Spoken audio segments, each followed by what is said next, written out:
All right. Hello, everybody, and welcome to the Flip Thigh Show. It's your host with the most, King Truth, Hosenberg, the one with the word, Benny Bo, the one with the flow.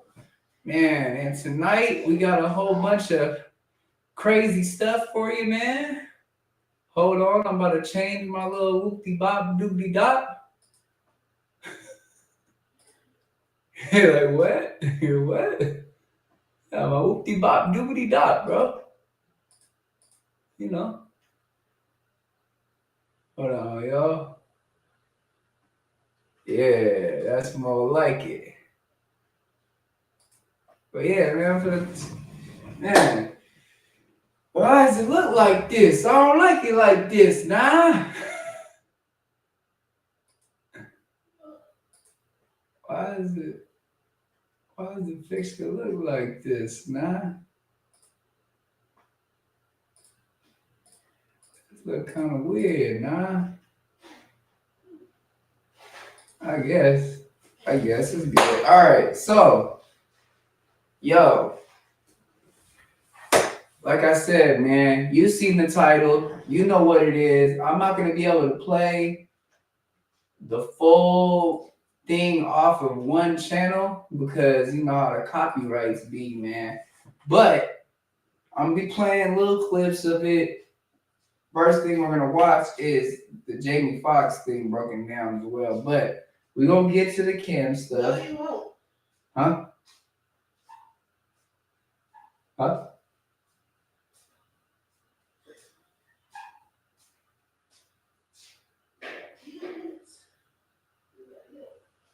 Huh? Wife. Pregnant wife.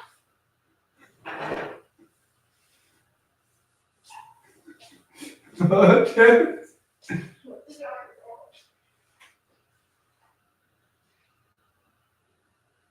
All right, well, yeah. Turn the heater on. All right.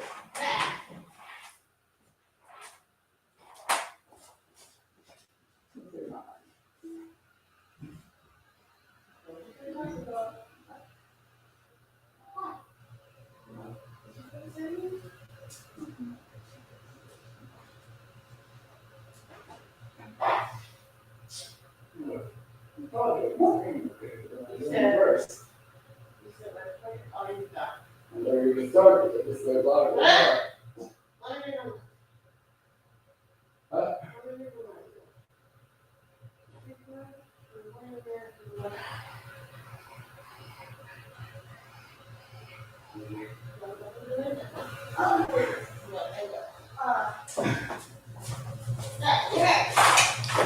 All right, y'all. We gonna get to it. What? He says it's like that.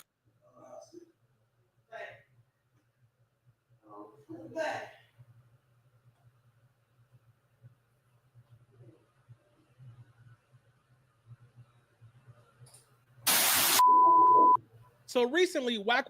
No, that's not it. Hold on.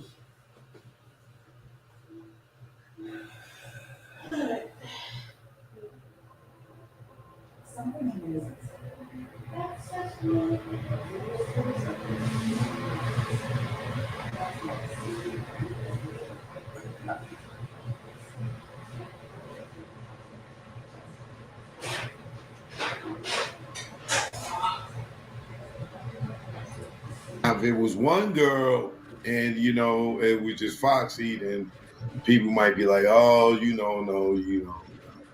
Boom. But when you got this one, and then we don't know who's getting ready to come next. This nigga Jay about to have so much smut on his name, but best believe they gonna be on the same indictment. Watch what I tell you. Now, peeps, we got a brand new exclusive that you don't want to miss. Choke No Joke pulled back up on the Lionel B show to give jaw-dropping details on the Jay-Z sexual assault case against a 13-year-old and Jamie Foxx admitting that Diddy poisoned him. The former Rockefeller employee shares detailed information from a person that was actually around Jay-Z and Diddy. Now, this is definitely an episode that you don't want to miss.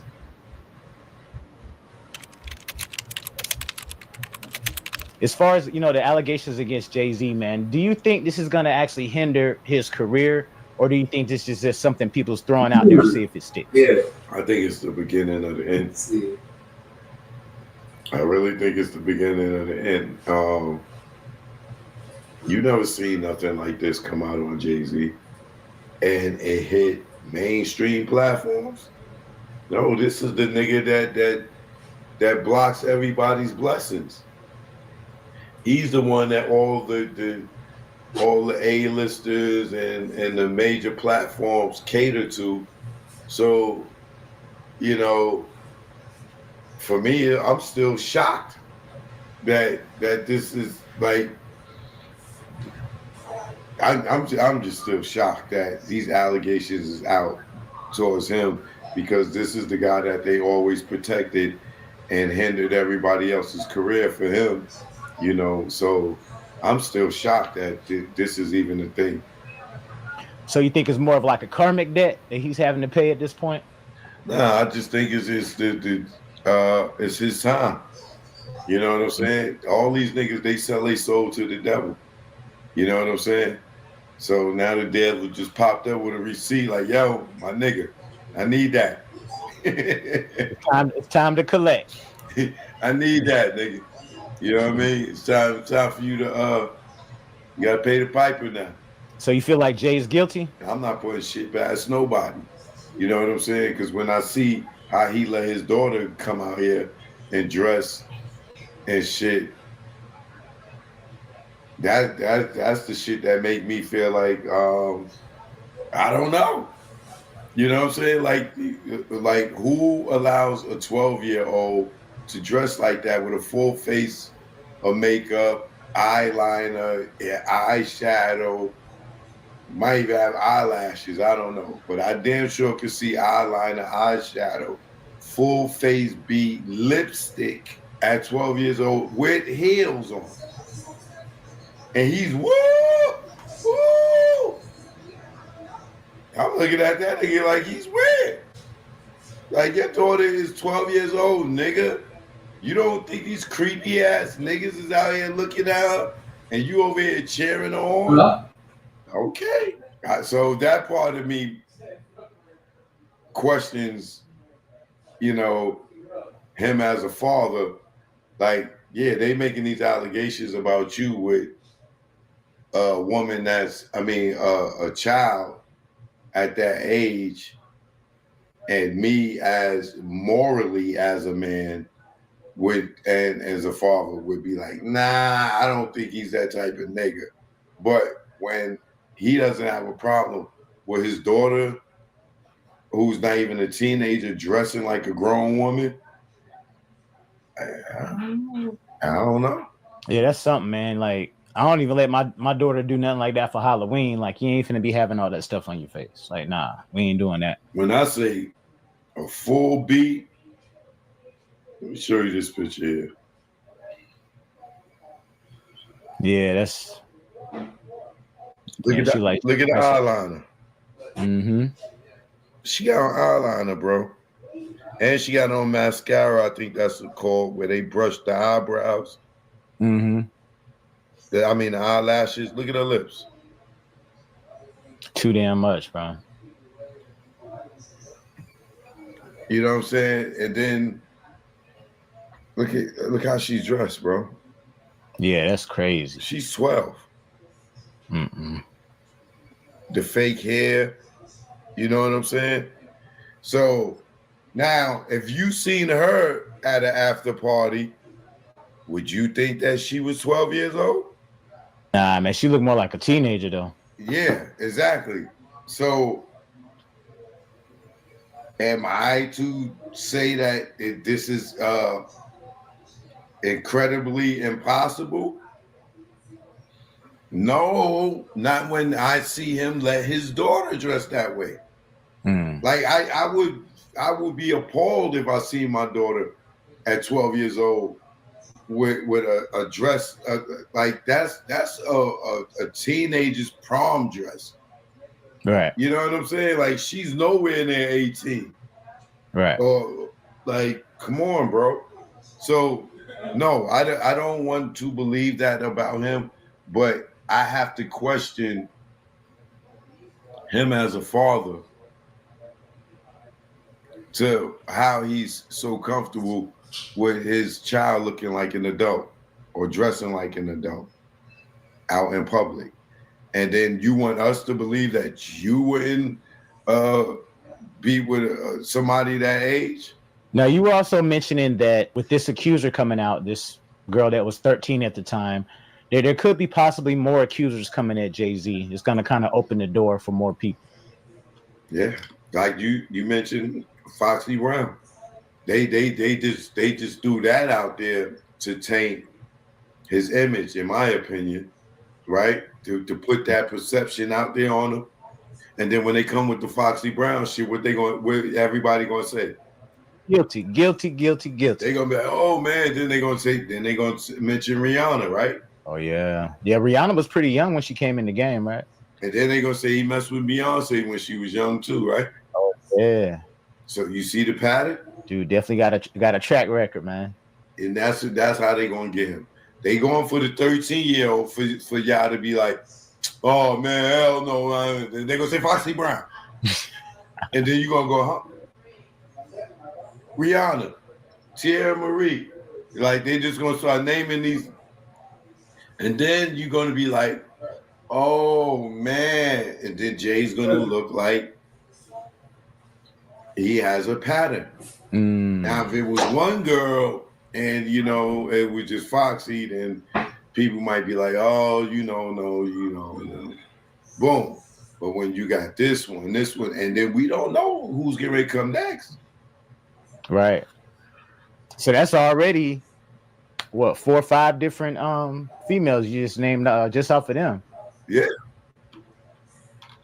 So I think this was put out there to make Jay jump out. And they like, got you. Now they're going to hit him with this one. Like Uno, Foxy Brown, Beyonce, Aaliyah. You know what I'm saying? They're going to make him look like all he messed with was younger women. Then you're going to have all these people like this getting ready to come out the woodworks. Then what's going to happen after that? Homeland Security gonna be like, yo, Jay, we need to talk to you for a minute. Like Diddy, right? He ran up in Diddy's house and everything. And after that, what happened? Niggas couldn't believe it. Niggas still shocked. The Puff in jail. This time it's gonna be Jay. But I want to see the Norries, the Memphis Bleaks. I want all y'all to start defending Jay right now. Don't wait, guys. Oh man, not the big homie, go ahead. Because when they see all this motherfucking shit that they don't have a clue about start coming out, because they didn't go to the after party with Jay, or they didn't get to hang out with Jay. You know what I mean? This is where Beans is gonna be happy this nigga got away from this nigga. Because this nigga Jay about to have so much smut on his name. The downfall of Jay-Z. But a lot of, what I'm saying, we all was kind of predicting that, with him having close ties to Diddy, it was only a matter of time before Jay-Z got drugged down as well. Because birds of a feather flock together. He was just hanging with Diddy. He just recently got away from Diddy because he probably heard what was coming down the pipeline. And you see he threw Diddy under the bus, man, when he made that statement back to the attorney, Tony Busby. He said he ain't a criminal like Diddy or something along those lines, he said. Trust me. With Jay-Z, it's still early. With Diddy, it's still early. But best believe they going to be on the same indictment. Watch what I tell you. Now, you feel like you did say Homeland Security could possibly storm Jay-Z's crib. You think they're going to have Beyonce and the kids in handcuffs like they did Diddy's people? I didn't say that, nigga. I said Homeland Security will be on him. Well, yeah, they're going to hit him up. So eventually they will indict him like they did R. Kelly. Diddy, I said, like they ran up in Diddy's house. Right. I don't think they got a reason to run up in Jay's house. You know what I'm saying? The reason they ran up in Diddy's house is because, one, somebody probably was giving them information about what was in Diddy house, and two, they went in there looking for videotapes and drugs. Jay, I don't think that they would even have to go to his house. I think they would drop the indictment. He'll show up at the court. They'll slap the cuffs on him. But even him, he ain't gonna get no bail because now he got a violent crime. Diddy ain't even have no violent crime. They can say, "Oh, Jay-Z stabbed somebody." Mm-hmm. Jay-Z had like 2 gun cases that mysteriously disappeared, or gun allegations, or whatever, however you want to look at it. But if you Google them and look them up, you'll see he has some gun charges that disappeared. He'll be in the higher class than Diddy. Well, not necessarily shit. They charging Diddy with a RICO. That nigga shit. And then, You can't get no higher than the RICO, right? no. So they wouldn't even go to no camps because the charges that they got alleged against them. Like Diddy will go to a real jail, nigga. And if he get like on the RICO and the sex trafficking shit, that nigga can go to a supermax. That nigga would be like with Larry Hoover. So what we're witnessing right now, man, is the beginning of the downfall of Jay-Z. I think the first domino has been plucked. I think it's a lot more is going to come out. They wouldn't be fucking with him. They wouldn't be fucking with him if they don't got him. And I know this is just a civil case, but this is a nigga that was damn near untouchable. You think that it hasn't been other civil cases around Jay over these years that's been suppressed that he just paid out? Nigga paid me out. And I got jumped. I was dumb not to go to court and press charges and all that shit because I still had the street mentality. But I'm a nigga that he cut a check to that the world didn't know about, right? So he basically paid you off so you wouldn't say nothing. So I went and sued the bigger companies. I mean, just so I went and sue. He just settled before I went to, file in court. So it was like, yo, I didn't even have to. All I did was speak to his manager. His manager spoke to my lawyer. They went back and forth, and then he cut the check. That was it. So think about how many other people that he could have did shit to that went through the same process as me, and they probably signed a confidentiality agreement, and I didn't. That's why I talk about it. It's probably past after me. He probably say, "Oh shit, I can't have nobody else talking about it." Yeah, you can get this money, but you got to sign this where you can't talk about it. So it could be a gang of people that got paid off over the last 30 years. Which one of these people you think is more shocking to witness their downfall, Diddy or Jay-Z? Jay-Z. Jay-Z, yeah, I think so too. And I think a lot of Beyonce fans are in denial about it too, man. They on there defending them like crazy. Really? The Carters, man. You know them the Beehive, man. They're gonna get their heart broke. I guess you have to like make it bigger. Santa Claus ain't real, nigga. So do you think that this is gonna tarnish Beyonce's image as well? Not only Jay-Z, but also her image. Hell yeah. Is it gonna be worse than Nicki Minaj and Kenneth Petty? No. Well, as of right now, no. No. But it depends on what come down the pipeline on Jay. Now, in terms of his previous relationship or whatever, his situationship with Foxy Brown, do you think eventually she's gonna come out and really like tell her story? Because she's been dropping little subtle hints here and there, and people are blaming mental illness on the way she's responding about Jay-Z. They're gonna be like, yeah, Foxy, we know you don't want to tell Foxy. We know you don't want to do this, Foxy, but you're gonna get $30 million. And you will get royalties for the rest of his. The nigga, that girl, Azriel Clary, is vanished.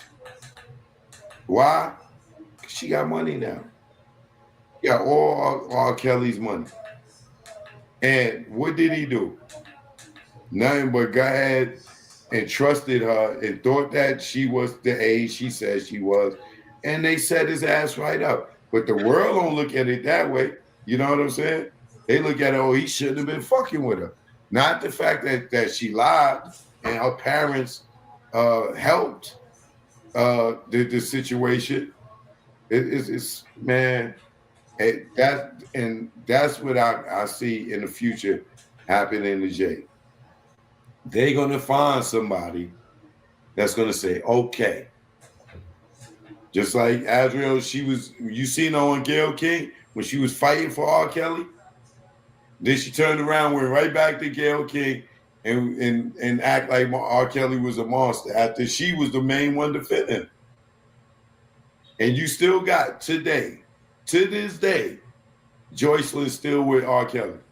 Now, do you feel like Jay will be removed from his position from the NFL as well? Hell yeah, everything can go. Yeah, they're already gonna move. Everything about it. Right now, they sitting back figuring it out. Is this real? Is this real? Is he gonna go down? Are they gonna do more? What are we gonna do? What are we gonna do? And then the next lawsuit that comes, like if they talking about this one with a boy or whatever, soon as that one is filed, Jay gonna step down from Rock Nation.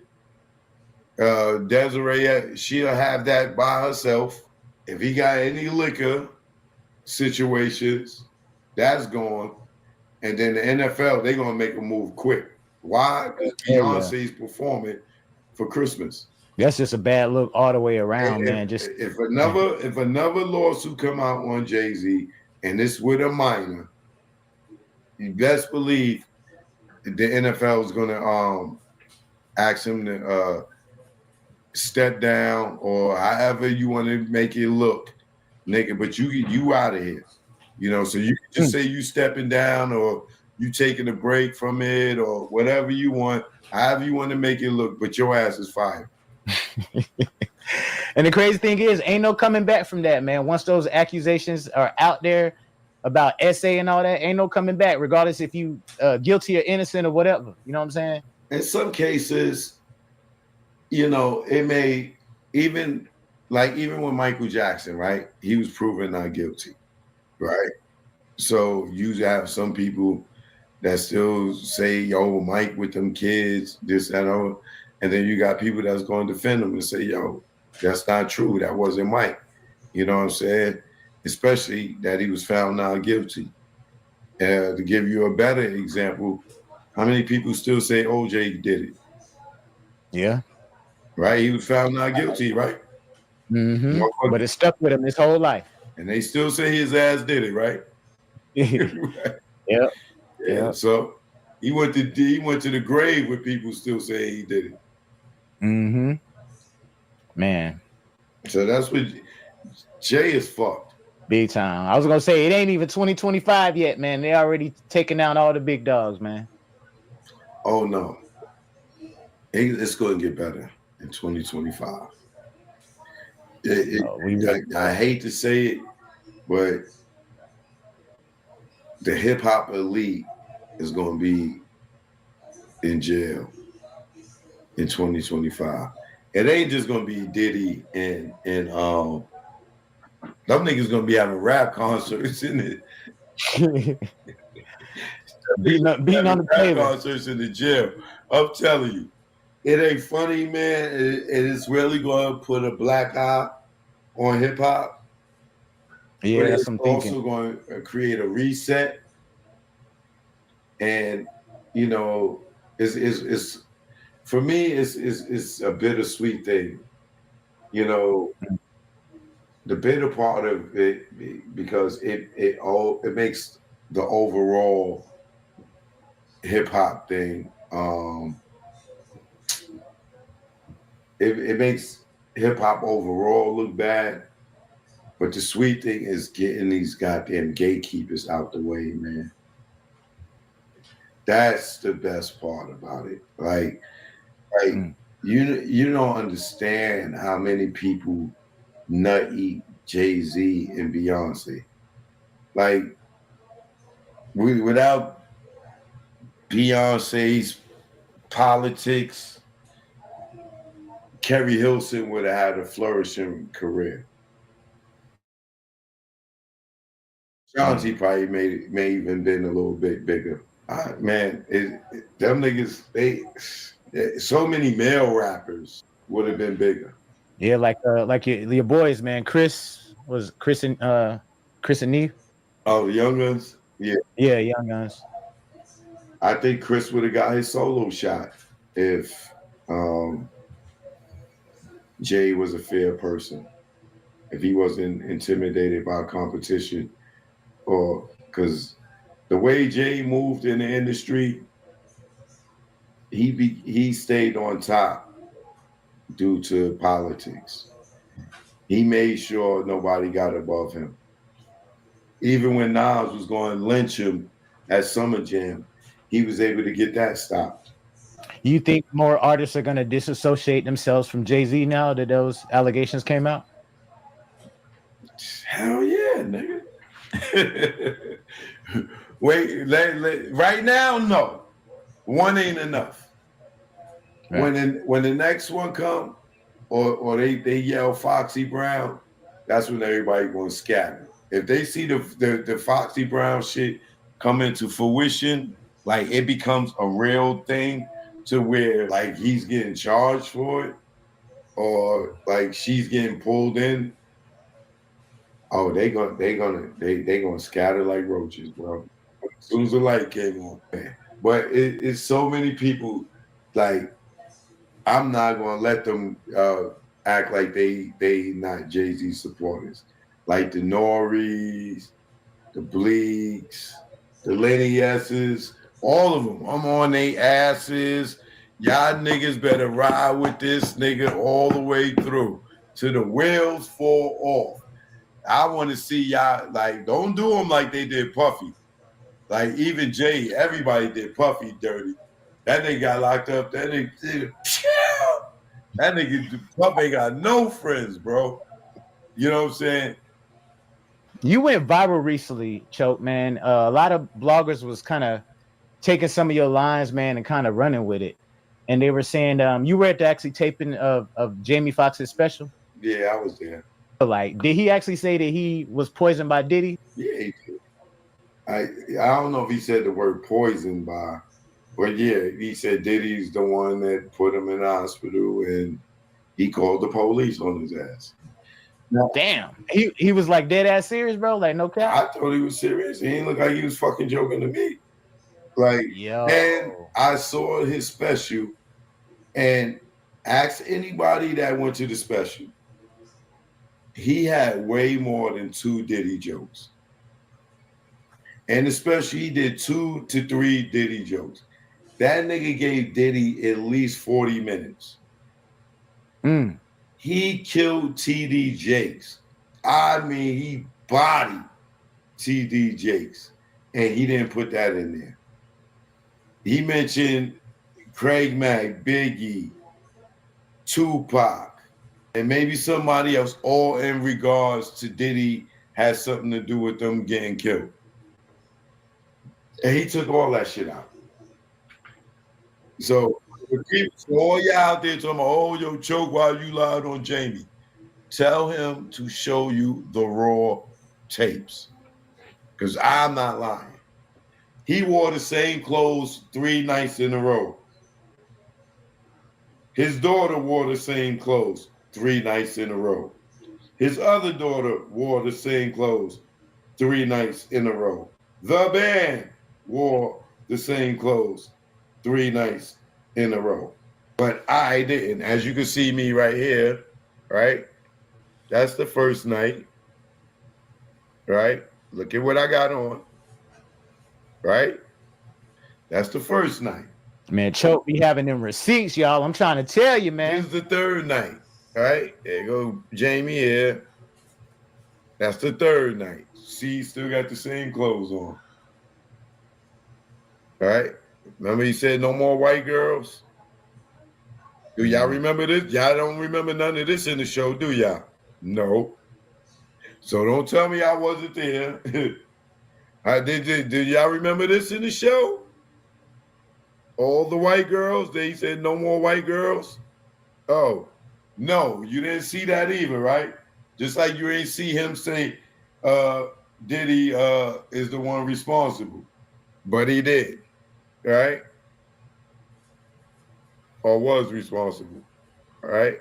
Did y'all remember seeing all these people on the stage? This is a show. Do you remember seeing any of this in the show you saw on Netflix? No. Why? What does that mean? Because it means it got cut out. Always text me something just as I'm spinning out of control. He said, Fox, no bad days. After what you've gone through, for you Olympians. Our publicist Allison right there, she just had a baby. They were all there when it went down. So, y'all don't remember? Yeah, you didn't see that part either, huh? Okay. My boy dropping in receipts on y'all asses. Trey Young was there. Now, y'all seen what I had on the first time, right? Now what I got on, a different shirt, right? Different outfit. Okay. So you know what I'm talking about. Now, Choke, what did he have to say about TD Jakes, man? You remember what he had to say about him? Something about him being a power bottom and all that stuff. Right? Then they had the fake Jamie Foxx. He was there. That's how the show started. Ask anybody that was there. They said, Jamie Foxx. And then this dude came out that everybody was seeing on social media. They go put him and Jamie together. He looks just like his ass. That's crazy. Right? So, who is this? Me and his daughter, right? Yeah. Let me see. See, she on the same clothes 3 days in a row. Because it was a taping. So what y'all saw was 90 minutes. The show was actually 9 hours. So they took 9 hours and cut it into 90 minutes. So dude was performing for 9 hours on stage? Over 3 days. Damn. He did a show Friday for 3 hours, Saturday for 3 hours, and Sunday for 3 hours. Or Thursday, Friday, and Saturday. I can't remember. See me and the sexy Miss Carrie, baby. And me and Jamie. Brother Jay. So, yeah, I can say what y'all want.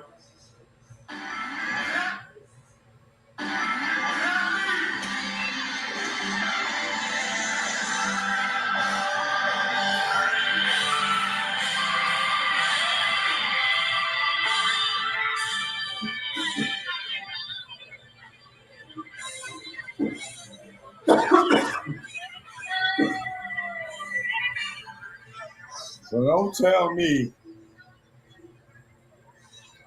And if y'all look in the audience, y'all see me sitting there. Right? Now look, let me show y'all something even better. Here go one. It's me right here next to Jamie, right? Look what I got on. Right? Camouflage hat and the blue and white or green and white checkered shirt. Right? For all those who talking about I lied. Let me show y'all something. Now, look, there go me in the crowd. What I got on. Mm-hmm. Same show, right? How did I change my clothes? Right? Look.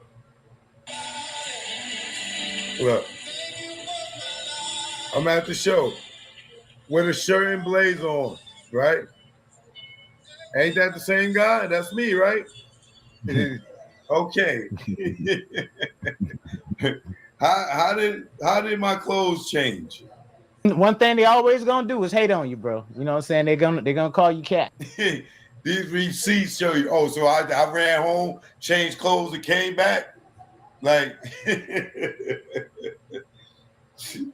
yo, man, these people was funny, bro. Trust me. He said it. He cut TD Jake's ass up, my nigga. Mm. Yo, oh That's man. shocking. That's shocking. It was so much. Yo, trust me, the show was better live than it was what I saw on Netflix. Like Right. all he has so many great Diddy jokes. I mean, so many great Diddy jokes. So, oh my God, he killed TD Jakes. He took out the best. They took out the funniest parts. But I know. And then the other thing for all y'all, he did that show 3 nights in a row. Everything he did before. Y'all think he really cried all 3 times? Y'all seen him cry on the show when he's hiding behind his daughter like this? It's because he couldn't cry again. Like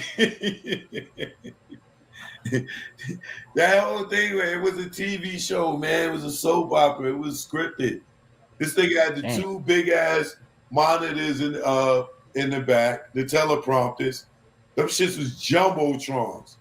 The nigga was messing up. Y'all ain't get to see all the mess ups. Wait, hold on. Him running off the stage. Hey, Chris Spencer, how that joke go again? And come running back out. Y'all ain't get to see all that. You know what I'm saying? But he gonna cut it out to try to make us that saw it and heard him say that about Diddy. They gonna cut it out, try to make it look like that it wasn't said. All they gotta do is run the raw tape. Run the raw tape of the show. Don't edit it. Just play it from beginning to end, and I guarantee you will see it. It's like, I'm telling you, that nigga ranked on Diddy for no less than 30 minutes. No less than 30 minutes. And the nigga put 3 Diddy jokes in there. I mean, when I say he ranked on Diddy for no less than 30 minutes, in the Netflix special, I don't even think he gave Diddy 60 seconds.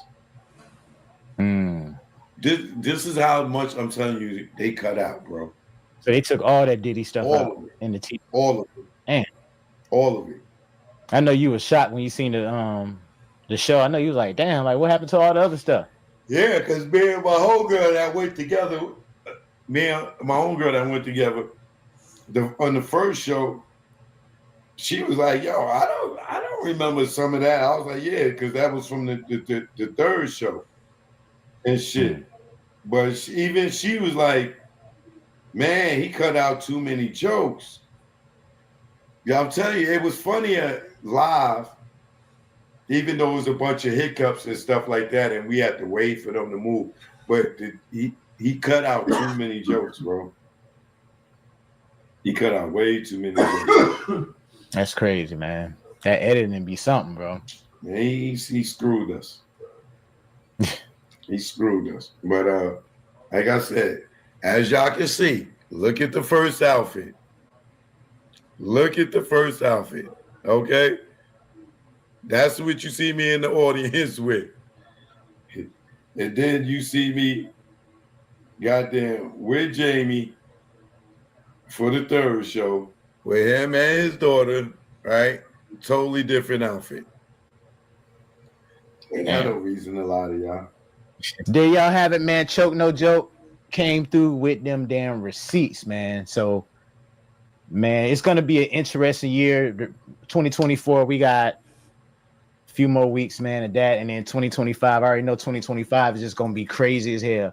So if you're a celeb and you've been living foul, I already know, man, your ass is going to be put on blast.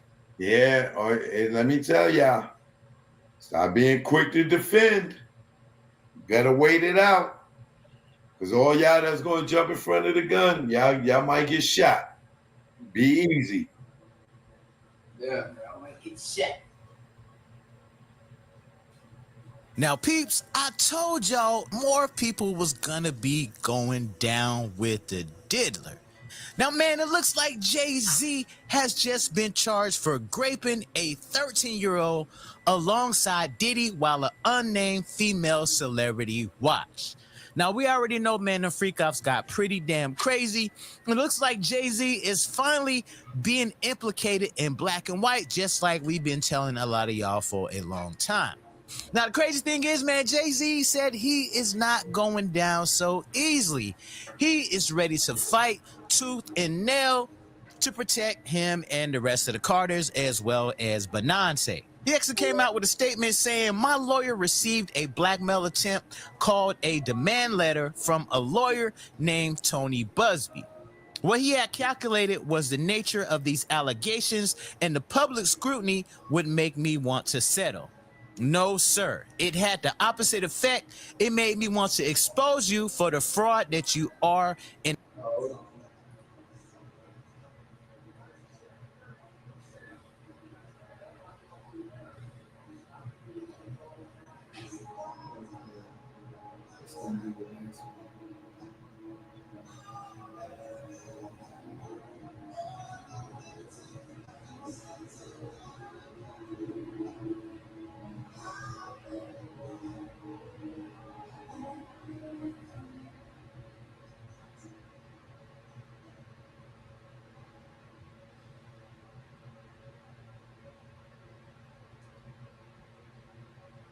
in a very public fashion. So no, I will not give you one red penny.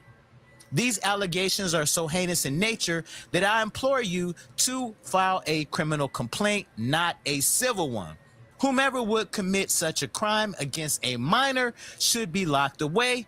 Would you not agree? These alleged victims would deserve real justice if that were the case. This lawyer, who I have done a bit of research on, seems to have a platform of the type of theatrics.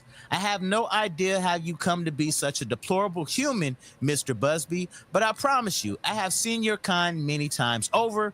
I'm more than prepared to deal with your type. You claim to be a Marine. Marines are known for their valor. You have neither honor nor dignity. My only heartbreak is for the family. My wife and I will have to sit our children down, one of whom who is at the age where her friends will surely see the press and ask questions about the nature of these claims and explain the cruelty and greed of people.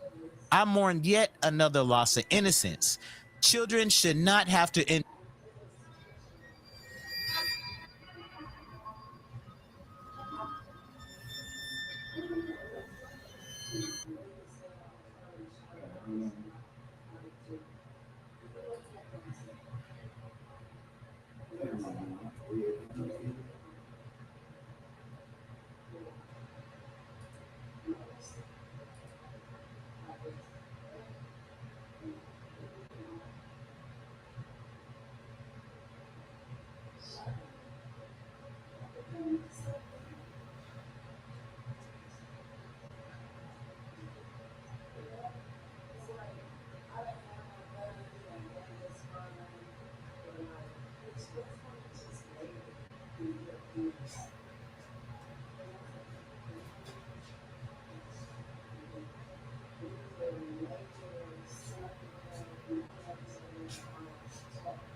I don't know if somebody had the right to put this out about that, but if you see some of the excerpts in the book, you know that Kim didn't write the book. You know that they wasn't from Kim's diary. If you know Kim and you've been around Kim, it's no way that she was going to do, and if she was doing a tell-all book, and if she was doing stuff like that, she wasn't going to do anything that talked sexually like that when she had 2 boys and 2 girls. And she was a mother first. She wasn't going to say the stuff that she was said about Puff in the manner that is written in that book. She wasn't going to tell Puff secrets in that detail if she has secrets to tell about Puff, and we know she do. So I believe, because I heard certain situations in that book, even with myself, that I knew it wasn't true. How we first met, you understand? We first met, Kim was trying to cook some shrimps at a Super Bowl party at Diddy's house. So they was trying to say that Kim lived and Puff, they had a house together. They never had a house together. Kim lived in her apartment, Puff lived in his apartment. It's always been like that since the time I've known them. So it was a lot of stuff in the book that I know Kim didn't write and Kim didn't say. Even with the part with Quincy Jones' daughter, when they said that she was about to drink a cup of pee at one of the awards show, which is true. During the awards show, they was about to put producers of the year.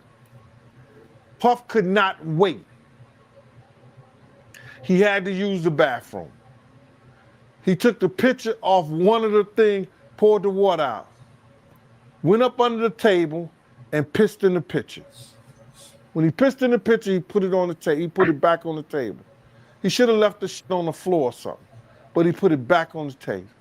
Khadijah, one of Quincy Jones' daughter, came over to the table. And they were just laughing and talking and everything like that. And nobody was really paying attention to the whole shit. You understand what I'm saying? So then Khadijah grabbed a glass. Kadada? Yeah, Kadada. Okay, bro. Listen, don't kill me. Don't kill the messenger. I know Kadada, Khadijah, whatever. I'm sorry, man. But Kadada came over to the table. She sat down. She was talking to her and Puff. And I have the picture on that table. I have the picture. I might send it to you so you could post it or whatever. So now, people not paying attention and everything like that. So when she sat down, she was talking to Puff and everything like that. And then all of a sudden she grabbed the glass and grabbed the pitcher and started pouring the piss in the glass.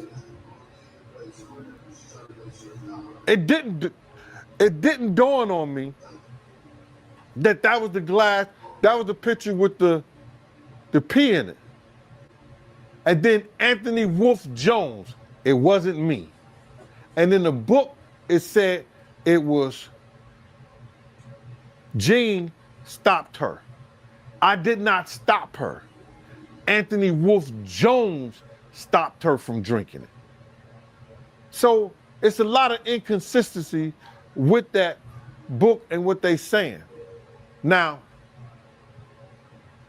I hear it's a good book. It's good for entertainment. If that's what you into, I feel you. And I'm not hating on it, not at all. It's still making My World of Bodyguard and a Hip Hop Star and Life After Death when Bodyguard and Hip Hop Star. I'm still selling 200-300 books a month on Amazon. Make sure you purchase it.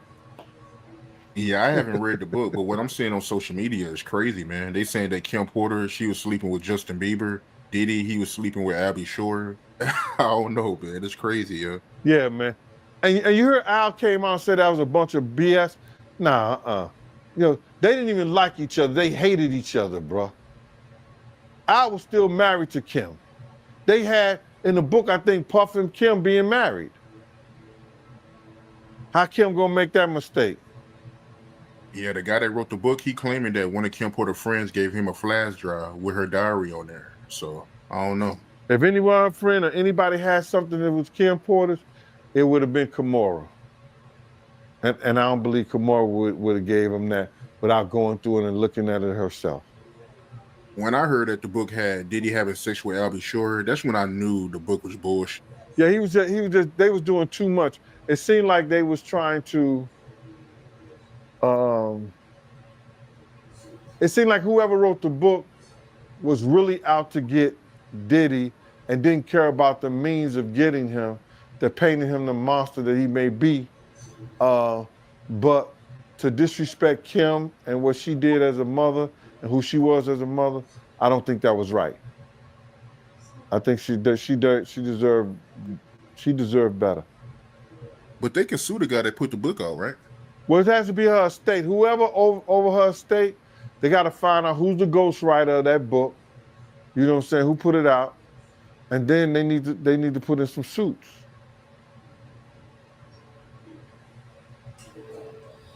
In the wake of Sean Combs' arrest and indictment on federal charges, we are once again revisiting the case of Kim Porter. There is a renewed interest in her time with the rapper, and more specifically, her death. We're going to sit down with the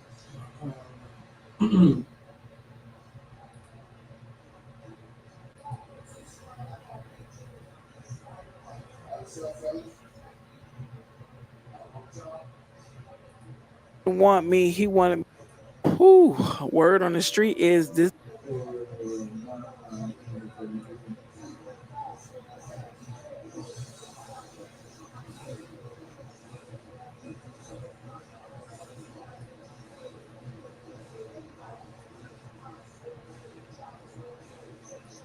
Go to them. This is like a gangster movie. How high up does his power go? How far is his reach? The FBI, the CIA, who is not corrupted or who won't be silenced by their upper chain of command? Can anyone help me and my child? He found his way back to my bed. I had no choice. Chapter 12, A Mama's Love. The calamity that ensued between the death of Biggie shook the East Coast. It rocked me as well. Sean could have stopped it. He was complicit in it.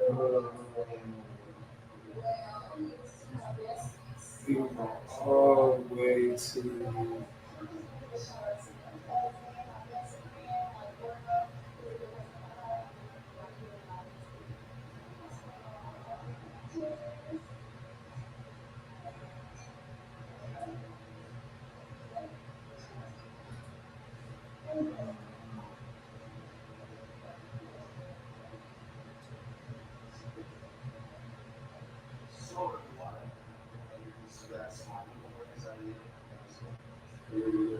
Let's capitalize on that ish.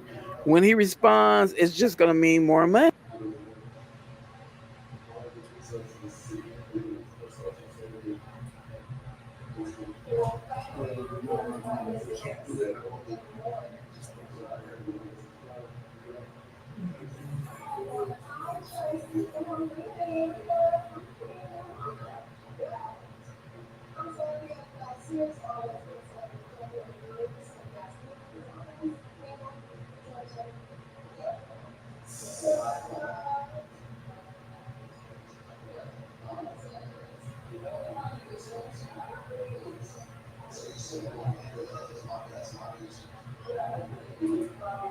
Hey, what's up, guys? How y'all doing today? Well, maybe if you are Jay-Z, your ex-roommate is putting your name in the dirt, basically saying that everybody can't see these things are true. Can't say that these.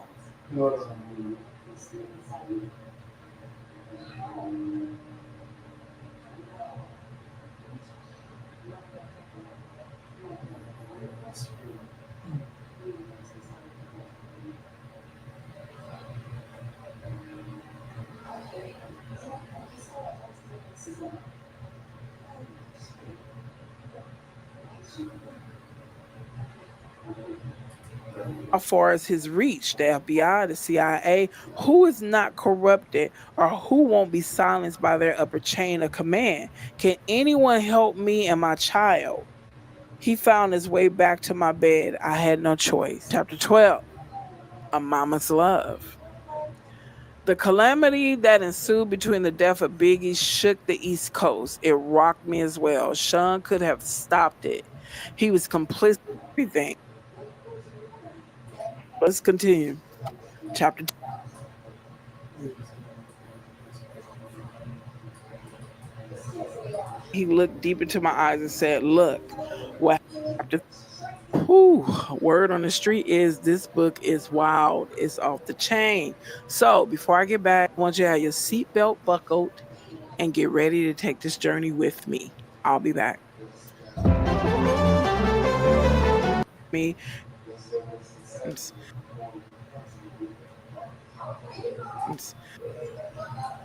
Soon after high school, I started landing modeling jobs. I couldn't believe it. It was all happening so fast. I met my husband, father of my oldest child, and one of my oldest friends in life, I'll be short. It was a whirlwind romance.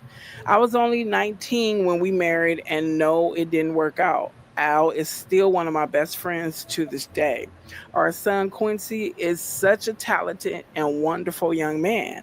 At that time, I had no idea my relationship with Al was going to introduce me to the man that I would spend the better part of my adult life with, a man whom I would love and cherish, but eventually fear and hate. I don't want to put the cart before the horse, but I will say, although I knew what was going on, I turned a blind eye many times.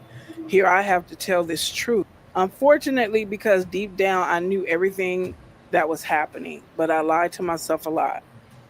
He was so charming, a wolf in sheep's clothing, a devil, and I fell for it. This story must be told despite the fact it will hurt my children. I cannot hide it any longer. Sean Combs must be stopped. Chapter 2. Humble beginnings. I was born to loving parents Jake Porter and Sarah L. Porter in the Peach State of Georgia. All through Columbus High School, when I graduated in 1988, I knew I was going to be famous. In the 10th grade, one of my best friends, Tina, said to me, "You won't make it here in Georgia." I knew if I really wanted to be famous, I would have to leave my hometown and my home, Georgia. That conversation was so important. So I look back now, it changed my life. I met Al while I was working in the industry. He was so dope and charming, and I had such a crush on him. We were married before I knew it, and Quincy was on the way, but I was young and it felt like it wasn't going to last. It was a little heated between us after we separated, but we got past that quickly. He is just a super dope guy and an amazing father. Though we separated, we were forever bonded through Quincy. Thank you, Al. I will always love you. When I met Sean, he was cool. I didn't think much of him at the time. He was just another guy at the label. Uptown was huge and we were all living our best life. But Sean continued to lay on the charm, and before I knew it, we were dating. As a young single mom at one of the hottest companies in the world, life couldn't get any better. Then it did. My boyfriend was getting even bigger. Sean does seem like the type that can charm you like, man, he is so cool until he lets the demons out. Let's continue. He and Clive would hang out a lot, but I didn't think anything of it. I mean, that was his boss, and he was doing things bigger than most men dare to even dream. I did a video talking about Clive and the other men that mentored Diddy. And you guys should check it out. I think I'm going to put it in the description of this video. Then it happened. I mean, okay, I was a little bit of a freak. I really enjoyed myself with my partner. And toys are one thing, but I never imagined having a man I was dating asking me to use a toy on him. The first time he said he just wanted to experiment, try something new, I was grossed out, but he kept begging. He said it would only be this one time, and he was just curious. I was only 20 at the time. I said, "What the hell?" I hated it. He bled from it, and there was ish on it. I left him alone after that. Chapter 3. Second chances. Sean kept reaching out and I kept ignoring his calls. Eventually, in a few weeks, we ran into each other at an event. He came over and sat next to me. We were cordial. He flattered me, saying, "You look so amazing." I replied with a simple, "Thanks, Sean." I tried to get up and leave, but he pulled my arm. As I turned to him, he looked deep into my eyes and said, "Look, what happened between us was weird, but I really care about you. Can we?" He paused, and I tried to use this as an attempt to escape. I pulled my hand back and said, "Sorry, Sean, I have to go. Please, I think I'm falling in love with you. Can we talk?" My breath was taken away. Did he say he loved me? It was so fast. I wasn't aware of this as his manipulation tactic, not yet. God, I was so young, so naive. He continued, let's have dinner. And I felt for it. 2 days later, we went out for drinks at a lounge in lower Manhattan. The place was nice. Sean was really coming up and pulling out all the stops to impress me. He pulled the chair out for me to sit. Back then, he was always a gentleman. He smiled and said, look, as he sat across from me, I hated it. I never want to do it again. Give me another chance. Over coffee the next morning, I decided to give him another chance. For the next year and a half, things seemed pretty normal. It was fun, things were going great, and we were living the dream that I dreamt about throughout my youth. Sean and Clive were working on Bad Boy, and he had his first couple artists. He picked up Craig Mack, then some rapper from West Coast called Notorious B1 to help Chris develop. He was collaborating with the biggest names in hip hop to make it happen. Things could not be more amazing. Then he asked me to do it again. It was insane. Sean said, baby, I can't stop thinking about it. What the hell are you talking about? I responded. Sean continued, It just I just can't stop thinking about that night. It was amazing. Can you screw can you screw me one more time, please? I became infuriated. Why don't you go to Clive? He is the one screwing you, isn't he? Then Sean hit me. This was the first time he slapped me hard. Before I could form words, he began to beg, I'm sorry. Holding my cheek where he hit me, I turned and ran off. That should have been it. But I guess I'm a glutton for punishment. He sent flowers and a bunch of expensive gifts. Then we bumped into each other at another industry event. He sat down next to me. This was deja vu. Sean started. Imagine running into you here. Get the F away from me, I forced out. He became more serious as he said, look, baby, I'm sorry. But I just glared at him. There is nothing you can ever say to me, nothing. After an awkward silence, he finished. You know I love you. I love your son. He's my son. I don't know how to fix this, but I'll do anything. I'm sorry. Ish. He can be so sweet. Here we go with the love thing. This time is not falling in. He was great with Quincy, and to be honest, despite everything, I missed him. As he stood to walk away, I remember hearing myself say, call me later. What the F is wrong with me? Chapter 4, Forgiveness. Sean arrived with flowers in hand. He wanted to see Quincy. He was so good with him. And Quincy ran over to hug him. I felt my heart melting. He asked Quincy, how you doing, Tiger? Quincy looked so innocent as he responded, I'm good. I miss you. Sean's response sounded genuine. I miss you too.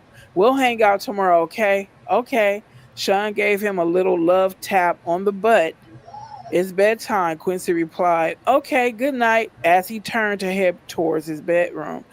Here was the man I fell in love with, but what was I thinking? Ish, not only does he want butt plugs, he slapped the ish out of me. So why am I still talking to him? They say that love is blind, but is it stupid too? As Quincy left, Sean looked at me and smiled. Baby, let's go have some fun. The babysitter's on the way. I just want to show you a good time. I was so mad at myself for melting as I said, okay. We sat on the couch laughing and genuinely having a good time when the doorbell rang. The babysitter had arrived, and so we left. As we exited the house, a big man climbed out of the limo and opened the door for us. He wore a sharp suit with a gun noticeably tucked under his arm. I thought to myself, he could have made it invisible. Or did he want me to see it? Despite my reservation, Gene was a sweetheart. He was very courteous and polite. As he tipped his head and said, good evening, ma'am, Gene drew a smile out of me as I responded, hello. Gene and I would see each other a lot after this day. Chapter 5, Sean Neals. The year passed, and thankfully we didn't have many bad arguments. Although Sean was strangely getting into voodoo, he would put curses on people, and I wasn't sure how to respond to that craziness. My problem as a single mother was I wanted to be married. He always had excuses and delays when it came to committing to marriage. His label was blowing up. Biggie dropped, and it was just about over. He also signed Mary J. Blige, and of course, when I found out he slept with her, we fought. He claimed it was a mistake, and my stupid ass took him back again. Sean asked me for a threesome with her. At first, I was mad, but Mary was beautiful. It was our first threesome, and I loved it. Mary was sexy. I would not be doing this a lot, but it was so hot. I was young, and exploring my sexuality was enticing. Over the years, we brought other women into our bedroom periodically, and we were happy. This is until one day I came home to a situation that went from awkward to a. We're gonna leave it right there and go to some other content, but I'm gonna play the rest of it, but I gotta play the portion. I can play the whole little weekend, you know what I'm saying? But we're gonna go to the next piece of content.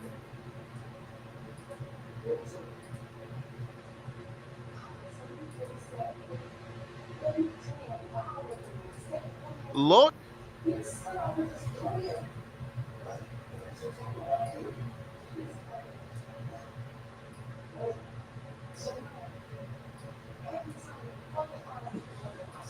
But it was more like a diary that was going to be turned into a book at first. And talked about her nose being broken, that he hated her, that he was messing with young boys. Talked about how he tore Usher ass up. Then it showed him in the tub getting whacked.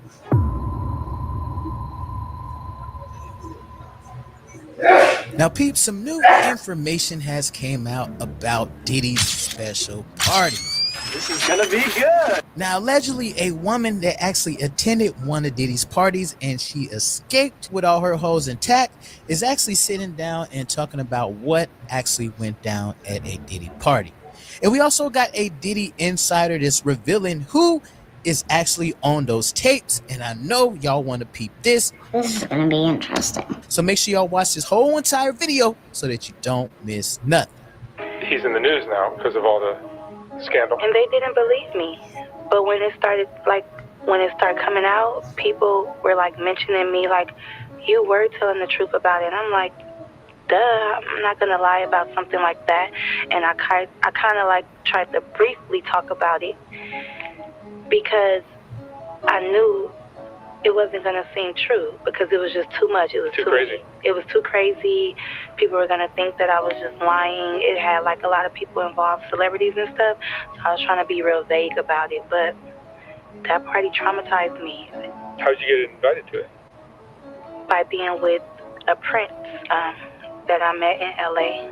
He lived in Glendale, California. And long story short, I got out of this crazy little contract and I was looking for somebody to invest in me. And I knew somebody who knew somebody that was like, I want to introduce you to a prince. He know a lot of celebrities, producers and stuff. So I never put two and two together that this prince knew P. Diddy. When you say a prince of what? He was a Arabian prince. Really? Yes, and he really was a prince for real. But I wasn't worried about him being a prince. I was worried about who he actually knew. So when he invited me to, he met me, he said, I want to invite you tomorrow to Music Ultra Week, whatever. And it's like an event, Ultra Music Week. It's like an event for like 2 weeks where people party, including P. Diddy. And they party at Club Live. They party at, like, just in South Beach, Star Island, like where P. Diddy stays or throw his freak off at. And I never knew that we were going to go there because I was there for 2 weeks and I knew it was something fishy. He kept saying, I got a surprise for you. I'm like, but I'm only supposed to stay for 2 weeks and I'm here longer than 2 weeks. And it was almost a month. It was basically a month by then. And he was like, no, because I just want you to meet one special person. So he ended up telling me, like, when we went to Club Live, he was like, guess where we're going tonight? I'm like, where? He's like, to P. Diddy's house. I'm like, oh, really? I'm like, that's crazy because I hear a lot about P. Diddy, and I'm like, his house for what? Like, to go sing? He's like, no, he's throwing this wild party, da-da-da. I'm like, oh, okay. So we went from Club Live it ended at like, the clubs end at like 3 or 4 and not 2 like how out here is. So we waited around the mansion, the Prince's mansion, for about an hour. And then as soon as 6:30 hit, we went. We all got in the car, like a big Uber, and me and all the other girls. Now, mind you, I'm the only black girl. So I'm like, oh yeah, you know, I'm about to meet P. Diddy. Oh, you know, like, I'm probably going to have to sing for him, da-da-da. And I just tried to, like, keep my composure. So we get there, and that's when stuff got weird. And that's why they lock up our phones, because they know what we see in there, you know, he can get in trouble, like right now. So basically, we arrived, security guard patted us down. They put our phone in this little bubble case. So the bubble case is closed. They can't get unlocked until we walk out. So as we're in there, the only way of us taking any type of pictures is if we get in the photo booth. He has like a Team Love photo booth or whatever. Take like 4 pictures. So I, you know, got pictures. I still got everything in my Snap too, like of the photos, everything. That's all you could get. So I'm walking around or whatever. So one of his sons, I'm not going to tell you which one, but it was like recruiting like whoever they wanted to go inside the house, because the freak off is inside the house and in the backyard. So you have the pool, and they're playing loud house music. Like, Mark, the house music, it makes you feel kind of woozy, first of all, because it's like a rave or something. Dun, dun, dun, dun, and it's real loud. So you can't really see nothing, but you're seeing everybody like walking around, drunk, hopping around. It's still 7 a.m. So the sun is like coming up, and people are walking around naked, period. Let's get into it. They're walking around naked already, and they're in the pool skinny dipping, and they're drinking mimosas in the pool, but then it's like a waitress walking around giving people drinks, just passing people drinks, you know, and people are just taking them. Me, I don't drink like that, but I'm like an occasional drinker. Like, I'll drink if we're partying or whatever, just for that occasion. So, because people are going to keep saying, drink, drink, drink. But I didn't take a drink yet. But I just had it in my hand. So one of the sons seen me walking, mind you, I'm with other girls, but we split up. So I was walking with one girl. She's a Puerto Rican girl. So P. Diddy's son was like, you. And I'm like, me or her? And then he was like, no, you. Come here. So I went to him, and he gave me some shoes. So these shoes was like some terry cloth, like robe shoes, white shoes. And I'm like, what am I supposed to do with these? He was like, go in the house with these. He was like, everybody who gets these shoes, you get to go in the house. But I'm thinking you could just go in the house if you want to, but everybody can't go in the house. They're literally selectively picking who they want. So I'm like, well, what about my friend? He was like, no, only you. I'm like, okay, cool. I'm holding the shoes. I'm walking around. You know, I'm a good, loyal friend. I'm not going to go inside a house where they said my friend can't go. So we just walking around mingling. But we tripping out, looking at everybody like they off everything, smoking and jumping around like hooligans. And so I seen P. Diddy or whatever, and I seen him with the Prince. I'm not going to say what he was doing, but something really, I get real nervous. Something real crazy, because I don't like to really expose people. I could talk about me, but when it's about, like, me and my family, because it's us. But when it's other people, bro, doing something real sexual, that's all I'm going to say. So that we can see, and so that we can get turned on, okay? So he's doing something with himself. And I'm like, girl, do you see him? She's like, yes, but mind you, we're screaming like, girl, do you see him? Oh my God, because of the music. And I'm just like, whatever. Then he starts to act like really obnoxious, like, I'm the king of the world, jumping around, doing all this stuff. I'm like, okay, that's regular P. Diddy shit. But what got me was how he walked up to me and was like, why are you not in the house? And I'm like, what do you mean? He's like, how are you enjoying my house? So we had a little talk or whatever. He started talking about all these things. Oh, yeah, you're the one that, you know, I seen was telling me about the Prince. He's like, oh, yeah, it's very nice to meet you. Like, your life is not going to be the same, da-da-da-da. We started talking about going to Cuba. Are you going to Cuba with us? I'm like, what? And that's the thing. I didn't really know about this. So this is when I started asking around or whatever. And I said that in the last interview. But to get to the point, I ended up going in the house because he was on me, like, go in that house. I'm like, okay. then the person that he was dating at that time, we're not going to say her name, but we all know, she came and was like looking at him like, what are you doing? Because he was talking to me for too long. So she came to like rub on his shoulders or whatever, and he just pushed her. And I'm looking like real uncomfortable, like, oh, I know what this is about. I don't want to be in the middle of there, whatever. So that's what made me go into the house, because I'm like, okay, let me just go in the house.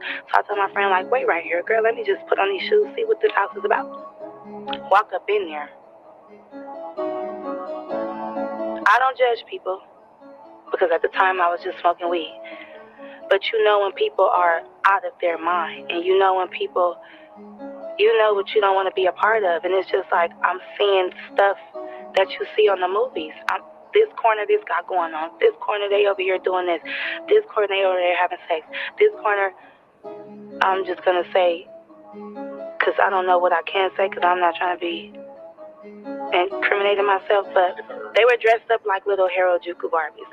Like what? Little people, okay? We're not going to say what type of little people, but like a fetish. And I'm looking like, what are they doing here? Like, dressed up, little red lipstick, like, they weren't supposed to be there. But I'm just looking like, maybe it's some type of production going on. But why would they be at this party at 7 o'clock in the morning with grown people? Like, why would they be here? So I was just like, okay, whatever. Like, but then when I'm looking in this corner, this person laid out, and I'm looking like, what's going on? Then I'm seeing like Instagram models or whatever. I'm like, oh, hey. So I'm kind of getting distracted, feeling like kind of comfortable. Like, she's here? Oh, my God, she's here. And then I see P. Diddy, you know, walking through the house, like, with his eyes on me. Like, you know, like, is this, you know, you see, like, are you agreeing with this? And I don't. Now, mind you, I still got my friend out there. So I walked out of the house, and I'm telling her, like, oh, my God, bitch. Like, this is, oh, my God, she like, for real? But I'm just like, I'm not even tripping. Like, oh, well, like, this thing is weird. But, you know, so I'm really looking at the situation like, I don't even want to be involved in this type of stuff, because once I see something, I can't get it out of my mind. And I'm like a hypochondriac, like I keep on having flashbacks about it. So, whatever. So, of course, I come out, and then here he goes again. And another rapper, well-known rapper, comes and starts feeling on me like, hey, you. So now it just seems like everybody is faded at this point. They're either drunk or on all the drugs, obviously, with this house music. So now I just feel like trapped in. Like, I don't like it. And I know the devil when I see it. Because by me being so spiritual and tapped in, I know when something is not right. I'm not judging, but I just don't want to be a part of it, because how am I going to get out of this shit? Like, I'm already here, and then I heard conversations or whatever, and then P. Diddy was like, that's the one that I want. I want her. So now I feel like, you know, they plotting on me like, did you bring me here on purpose? Like, is this the, you know, producer you was talking about? And I came here specifically with the Prince to rub elbows with people, to network for the music week. But then I put two and two together, like, the Prince have been saying your life is never going to be the same. You're going to be happy. Somebody's expecting you. And I just feel like that was the time that I was going to get sex trafficked or, you know, drugged or something like that.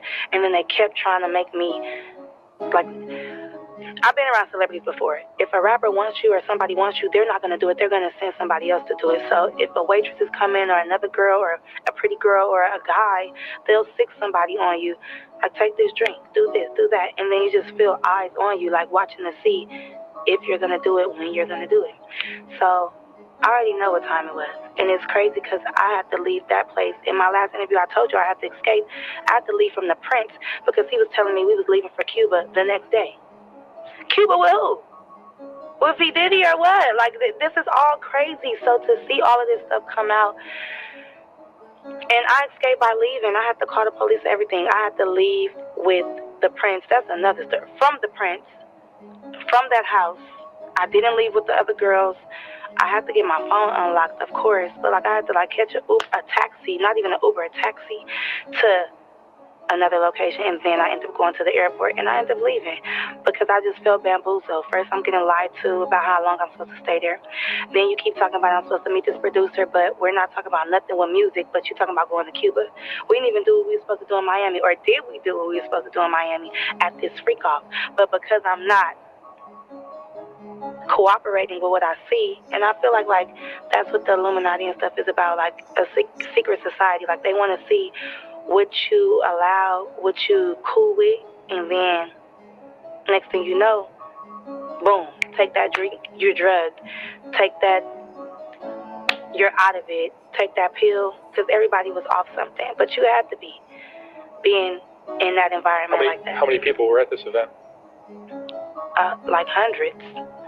Even when it was a certain amount outside, but in the house was really crowded. You know what I'm saying? And you would think that, like, it was more people in the house. Did you walk around? Yeah, I walked around for about 5 minutes. I seen what I need to see. And I was like, no, ma'am. No, sir. Because it was like selling your soul at that house. And if you like that, it's nothing to you. But if you're not like that, you're going to feel uncomfortable. And then it's like, at first I used to think P. Diddy was like, so he always talk about team love and all of this stuff. Like he's all about, no, he all about sex, himself. And I know sex because I've dealt with men, Mark. So I know when somebody is trying to lead you on to stuff and sitting back acting like he just this macho man. And he is a charmer though. That's one thing. Like he will charm the fuck out of you. But for me, that's so game tight. I'm like, I know what this is. And I'm ready to get to the music. Like, if that's the case, you should have been like, don't tell me you about to change my life and da-da-da.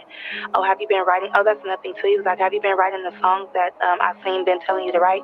Because the Prince wanted me to write out all the songs I ever made in my life. I said, without the beat? He's like, yeah, just start writing songs. So you never know. They'll take my music, drug me, you do whatever, and just throw me away, basically. Or after you have something on me, when we do the music, you have that on me that this happened, and now I'm blackmailed or some shit like that. So, touching all on me at that party, even the rapper who touched all on me, like, that rapper was cool. Like, I was liking that rapper. But when they were like, hey, you, and doing all that, what can I do? All I could do is just say, like, move his hand, like, oh, I'm fine, but, trying to, like, still be cool. But I'm like, why do everybody feel comfortable to just touch on you? Even P. Diddy, like, why I look up and you're right there? And then, like, in my face, like, are you, like, in my house? Like, it's weird. Like, looking at him, it's like when you're a kid and you're getting in trouble by your parent and you can't look them in their face. And it's like a demon. I'm telling you, like this dark spirit, like he possessing you as he's looking at you. That power, that control. So I'm like, I read The Art of Seduction, motherfucker. I know what you're doing. And you're trying to really seduce me right now.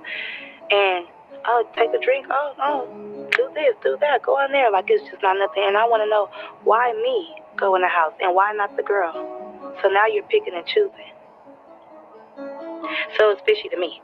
So when all this stuff started coming out, I was like, I knew I was right. I knew it. Like, it ain't no doubt about that P. Diddy was doing all that. And like I say, I don't judge because I've been around people doing cocaine. But these hard drugs that they was doing and just, I ain't gonna lie, it was orgies and stuff going on. So all of this stuff going on, I'm like, why is people doing stuff all in the open? Like, that's just offending me and assaulting me, period. Because where am I at? I didn't sign up for this. And how can I really get out? So I had to, like, ease my way on out. It's security, but they not caring about what happens as long as that phone is closed. They damn near don't care if somebody died up in there. Ain't nobody can feel me. And there were famous people or not? It was a whole bunch of famous people. Yeah. Like 4 famous people and then some Instagram models. And the whole time he just was like trying to undress me with his eyes. And I was thinking like, this is really no cap. Because at that time, I always been skinny. So at that time, the son who came up to me, I was like, boy, is it because I resemble your mom? Like, like Kim Porter, like stuff like that. Like, you just never know. Like, I feel like, P. Diddy does have a type. I feel like everybody that was in that house, it was a certain type of person. It was a certain type of something that he wanted and what he liked. And you could just tell, like, he get whatever he wants. That's why he has no problem touching on you, being all in your face, popping up on you, being obnoxious, and just hounding you until you do what he says. And that's just how the industry is already, especially him, because he got a lot of money, you know? Because you're a singer as well, right? Yeah, so they probably like, do you want this opportunity or what? And I'm like, not that damn bad, but I do want it. I do. But if I already got a bad vibe and I'm seeing stuff that you're into, I already know how this is going to be. So I don't want to, like, you know, ignore some red flags and then I'll be in trouble because of you. Like, literally in trouble. Like, we know his past, like, Shine, the rapper, you know, being in jail because of him. Like, don't think just because I'm from where I'm from, you could just do anything. And that's why I never really said nothing about it, because I just felt like, who am I? You know, he got money. Like, ain't nobody going to believe me. But I have all the receipts. I have it all in my Snap to this day. It never went nowhere. That was just my experience just being in Miami for the first time. I didn't know that I was going to end up at P. Diddy's house. Did you take photos outside the house? When I got my phone back, yeah. Videos or something? I took videos when I was going to the house before I knew this was some weird shit. And then when I got my phone, I ended up, recording. And then I had the shoes on.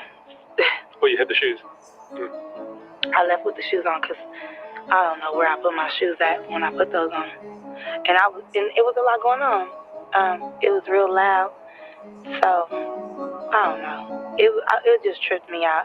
And I was like, is he gay? You know, like, and nothing against gays. I couldn't put my finger. I was like, what is this dude into? But his house, his freak off. No, not like that. You know I'm going to make everything to a joke. But this is a real serious situation because it'll traumatize you, because now I ain't trusting no producer. I look at everybody like, if I went to the top of the top and I've been looking at him like this top-notch mogul and like, whatever. But, child, it's a lot. But it's some stuff, you know, that I did leave out because I don't want to say too much. But, because I told you there was some celebrities in there. But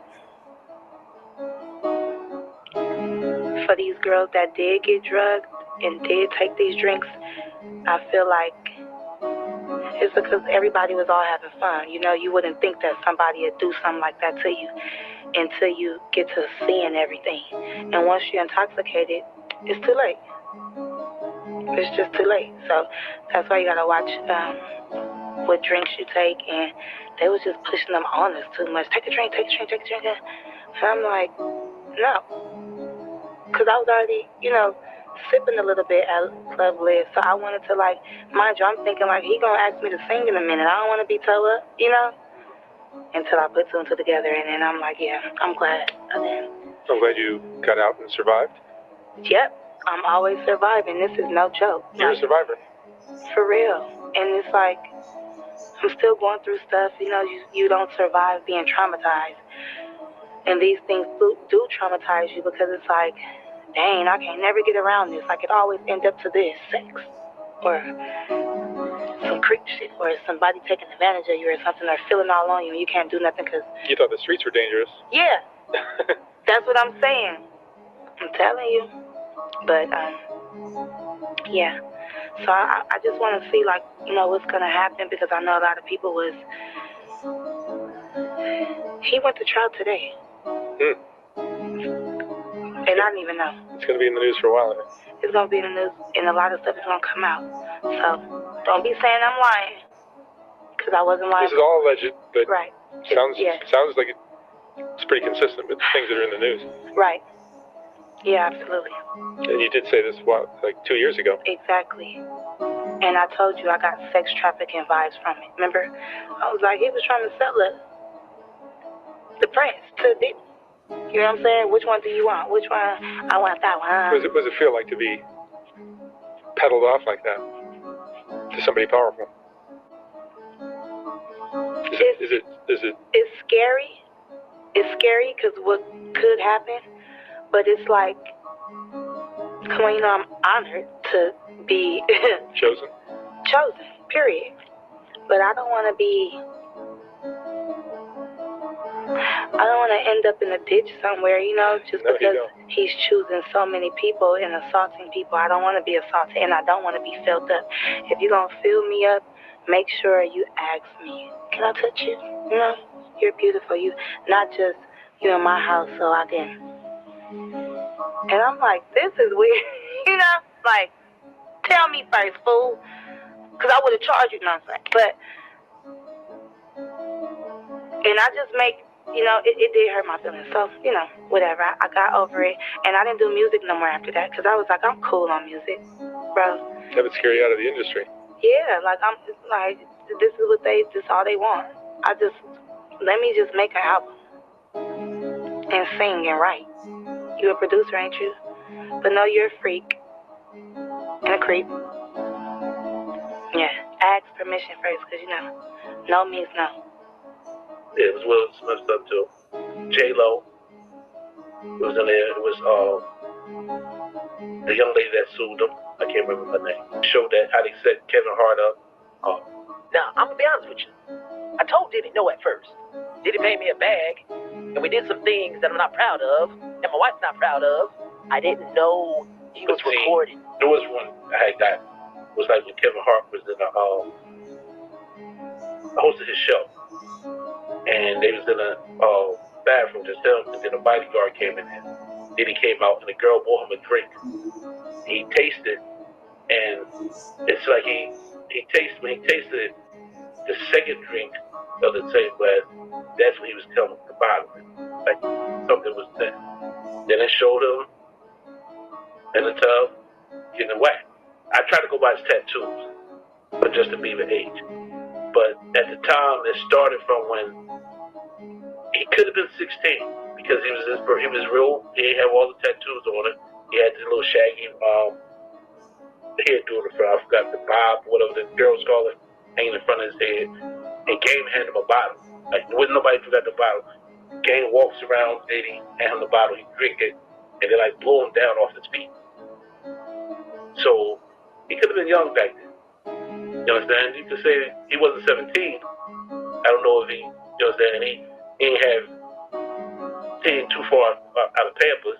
So, what I mean by that, he definitely wasn't 17 or 18. I could say he was pushing 16 hard or early because how he was dressed and how he was, I could say he probably about 16 or 15. Can't get enough? Make sure you click on the current video that's on your screen right now. And don't forget to subscribe to the Lionel B Show and also Lionel B's Stories. I done been confronted by so many law enforcement for the CDs. Even my studio equipment was confiscated. Now, peeps, we have an exclusive on the Lionel B Show today. A Diddy insider sat down with me to talk about the Diddy celebrity tapes he has possession of, and also exclusive details surrounding Diddy and Gene Deal's involvement with Biggie's death and the origins of Kim Porter's alleged memoir. Now make sure you stay locked into this whole entire video so that you don't miss nothing.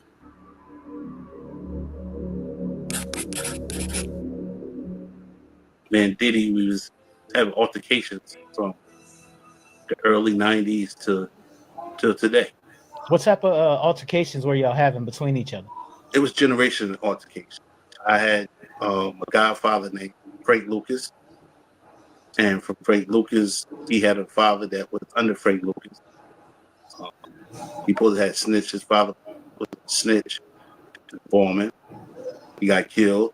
So I was in Big B with Tane One, and they didn't know I was down with Pac as well. So around Lil Kim, Diddy, Mark, all them, they didn't know. You know what I'm saying? From coming around Jay-Z at shows and other artists at shows, they didn't know. How they found out, one day Haitian Jack came to Relativity Records and told him, he was like, "Oh, you know Wyclef from the Food?" I said, "Yeah, we grew up together. We went to Lincoln and Newark together from 5th grade." Okay. He said, "Yeah, I just got this bracelet from him." He said, "What you gonna do for me?" He pulled out probably a 9, put it on the table. I looked at him like, "I'm not doing anything." So from being from Newark, we used to carry Tech 9s. That was our favorite gun, Tech. You understand? So I pull out mine and say, ain't doing nothing either. So one where we went to the other, he said, cool, I like you. You understand? I said, well, I'm a likable person until you change. So he said, yo, I heard you got a group over there, Artifacts, at Atlanta. I said, yeah. So he informed Diddy that, yo, you got somebody right up under you. You understand? And that's when Hit 'Em Up came out. You know, it went from there. Then back in 2000, I got shot 6 times up in East Orange, 361 Avenue, on month in Central. So from there, it was on. You know, we kept going back and forth beefing. We did a song with Mike Geronimo, DMX's first song called "Unusual Suspect." Yeah, Jay-Z was on that record as well, right? not on that song. Oh, okay. He took Diddy got mad, took Hussein Fatal Wall, put the locks on. They pushed up, I guess, politics, but went up to because they paid us. So he went up against Mike Geronimo, made him change. That's the only person could have changed the song. The how he did it, why he did it, I don't know. But because we was with the pop outlet. So he ain't want to have nothing to do with Pac or anybody that was affiliated with Pac. Exactly. Tell us a little bit about. I know you have information regarding like Gene Deal and him working for Diddy at one point and him getting fired. Can you tell us a little bit about that? I met Gene Deal. He probably don't remember. It was up in L.A. It was a big party. Everybody was there. I mean, deep. All the industry rappers deep. I forgot what it was called. It was fights was going on. Like people was fighting with bats. It was deep. It was like Magic Central Park or a big park where everybody fighting. You know what I'm saying? That's what I know about Gene Deal back then. I didn't know his name, but I know his face. I remember faces. Gene Deal, he speaks about, you know, the incident with Biggie, but he speaks about he knowing that Diddy had something to do with shooting Pop. I'm not here to snitch. I'm not here to jump on the bandwagon. Man, Diddy been fighting since day one, generation family curse. You understand? If you know me, you know I don't take shorts. You understand? So I'm not gonna let somebody keep doing things, especially I know his background. Back then, '94, Wendy Williams used to call me, and she used to say, "Court, I know you. Who you think is the gay rapper?" Now she told me, Diddy. Who else? So I had no problem saying it. That was back then. It's 2024, 35 years later. So what happened was he speak about he knowing he did it, and Keefy D keeps saying that he gave the gun to such and such. You know, I'm looking at him. He's watching Ja Rule get hit in the butt with plugs, and that's on the back of the book, the official book. And so that's the plugs that was used on Ja Rule? Yeah. So he telling the story. I'm listening to him. What man sit there watch two men have sex? Right. You understand? Like, I won't watch a man and a female having sex. You understand? Only person I'm watching is myself. You understand? I'm not watching man, period. Right. He speak about he told Diddy and all of them that they was coming for him. But I see him in the car with Diddy. You understand? We should have been driving for Biggie. You understand? I respect Mace what Mace said about him. You understand? He didn't go because why he gonna be around people who don't like him? How did you get involved initially with because we're talking about Kim's Lost Words? Yeah. Because I knew Kim back from Uptown. Oh, okay. Way back then. Heavy D, all of them. I knew way back then. You know, because don't forget, Pac and B was friends. You understand? Him and Diddy was associates. The problem was Pac was sleeping with all the girls that Diddy wanted. From Madonna to Jada Pickett to Kim Porter to anybody else. I'm not sure about Cassie. I don't think it was Cassie. But, you know, that bothered him. So nothing to take away from Kim Porter. Any female, I'm not gonna say her. Females like to be on top. Men have destiny. We got destiny. Females have dreams. So every female want that white picket gate in the big house. So I understand. You understand? Not saying Pac was broke, because he wasn't broke. He just wasn't ready to make her his wife. You understand? So basically, initially, Pac had Kim Porter first before Right. Diddy Right. involved with her. Okay. I got the email 6 months before she died. Before she Oh got sick. wow. So she was still alive when you got She it. was still alive. Oh wow. So I didn't take no of it. You understand? And go into it like it is now. But when we got into, I got a phone call after she died. So I started doing my homework. Andre Harrell, Black Rob, Craig Mack. Even what happened to Albie Shore, Heavy D, a man from Def Jam. I can't think of his name right now. There was too many murders around. All these mysterious Yeah, his name illnesses and all that. kept floating up. His name kept floating up. And that's when I did the book.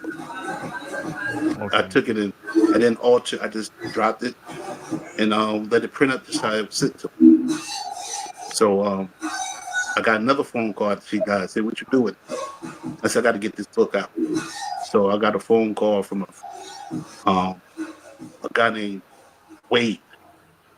He had an iPod. He had a crime TV, and I spoke to him.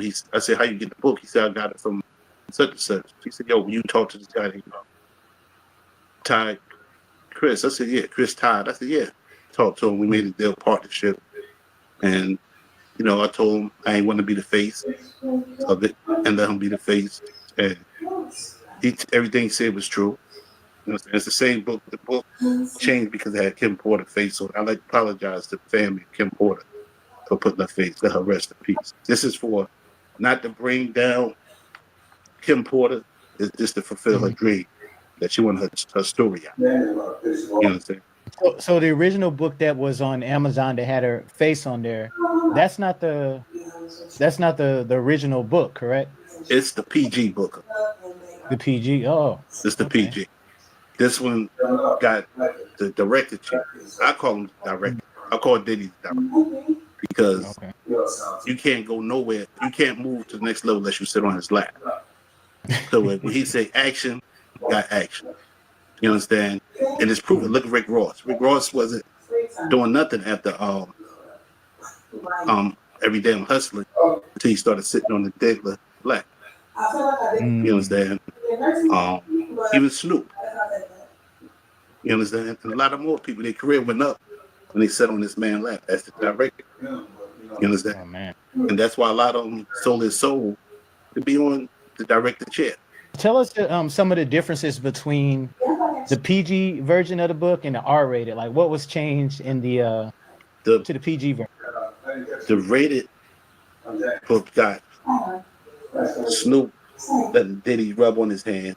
You understand? And that's where one of the X's come from, Snoop. Can you hold it up a little bit more? Let me see how that. Oh yeah, dang. You understand? We don't hold our man hand. We shake it and get it back in our pocket. Right. You understand? They got Diddy and Neo. And if you heard Neo's wife call him Little Diddy, that he like freak off, get high and get freak off. They all baby oil you up. Oh man, what the hell is that? You understand? Yeah. Not him and his son. That's his son, right? Yeah. You know what I'm saying? Wow. Damn. And you got Andre Harrell. He hugged up like they finished tongue kissing.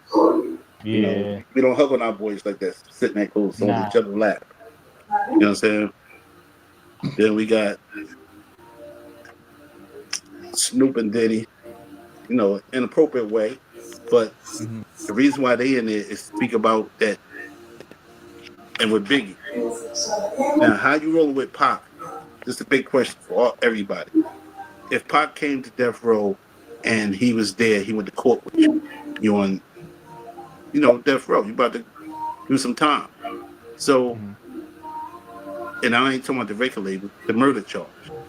How do you find yourself with somebody rolling with you, like rolling with you, and you with his ally? You swing with his ally. Snoop's son grew up with Diddy's son, and we know it. We just see how far he was doing. He was a double agent. You understand? He was a double agent for the record labels. He was a snitch for the LAPD. You understand? When he had the murder, he got caught with some weed. Should went to bail him out, but he was already released with no paperwork. Damn. He bought his way out of a charge of 2 white 50-year-old young ladies. You understand? He don't respect no female. The black females, he put dog chains on. You understand? So he's no better. He just got his own type of way. You understand? We was at a party, well, a show again at the park. Nas and Jungle, that's Nas' brother, was coming out. Pop was going in.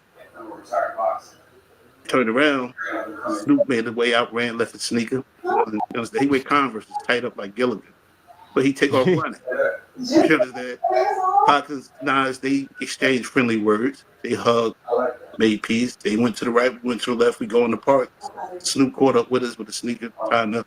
Yo, I thought it wasn't that serious. But you walk around. Snoop just automatically assumed that something was going to go down and he took off running? Yeah. But see, that tell you that, you understand, we deep. You got cats from Montclair, New and Day. You got cats from Death Row. We deep. 75 or 100 deep. You understand? Who gonna shoot? Who gonna do some shooting? It probably would have been a fist fight before it would have been a shootout.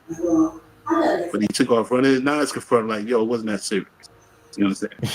So when you talk about you gangster, you this and that, you're not gangster. How did you feel, man, just seeing Snoop take off? I know, was y'all clowning him later on after that happened? At that time, I already knew he wasn't a stand-up person. Oh. He just was a rapper.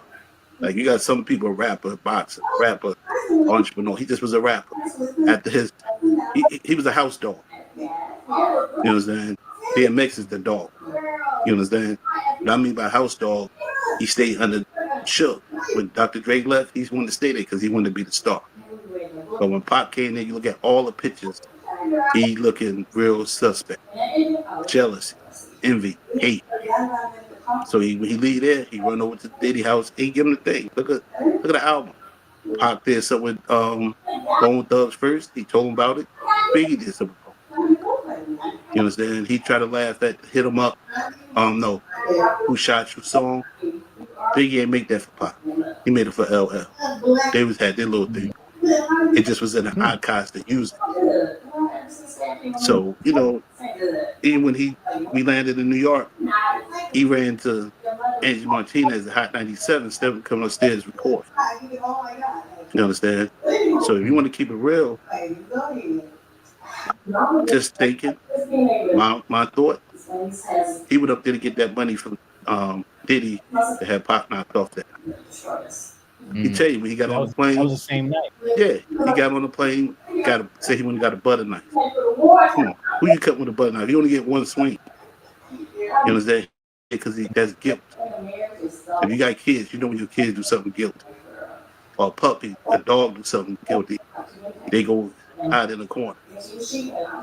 Now I remember there was a section in the book where Diddy was like trying to hype up the Who Shot You because he felt like that would generate a lot of money because it was known that Biggie and Pac was beefing.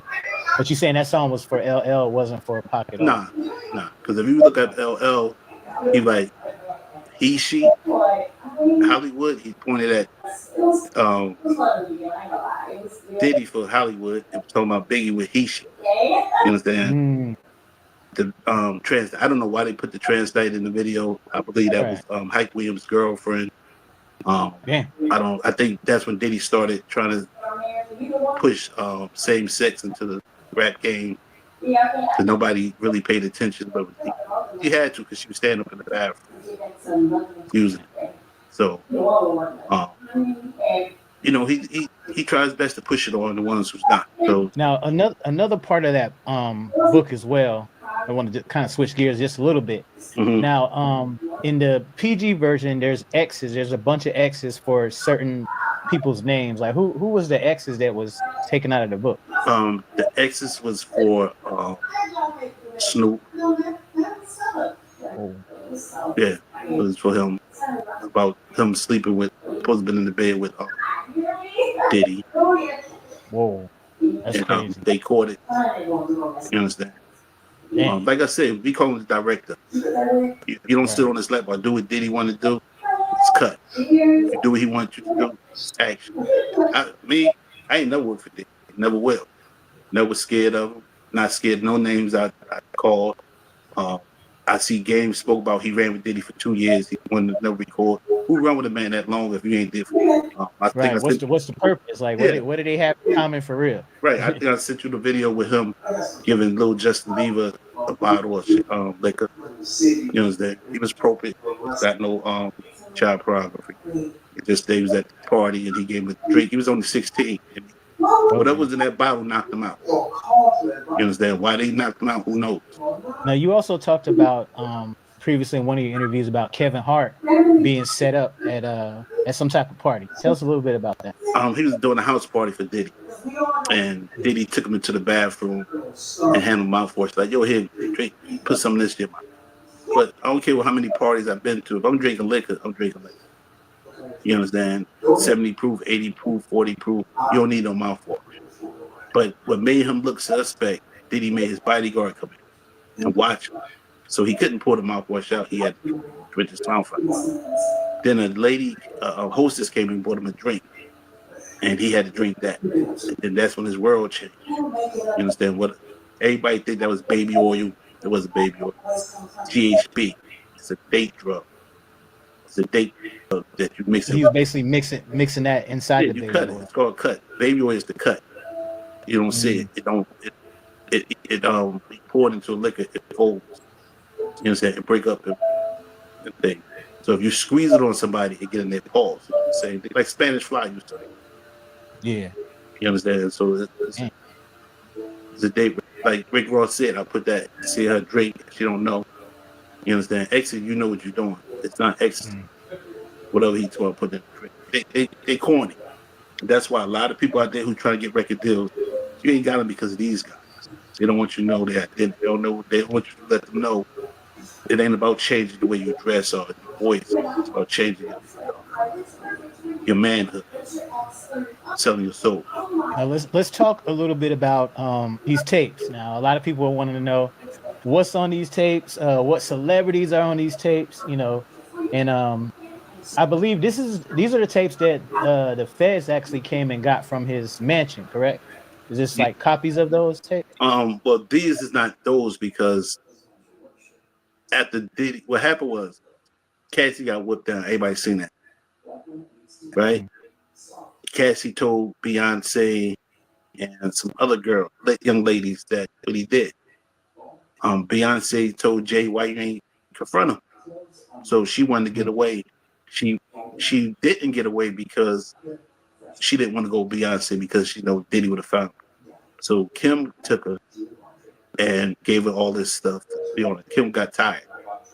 You understand? She was tired from the nose broke. She was tired from him sleeping with her best friend. She was tired from him having Cassie in the house, living there and sneaking downstairs sleeping.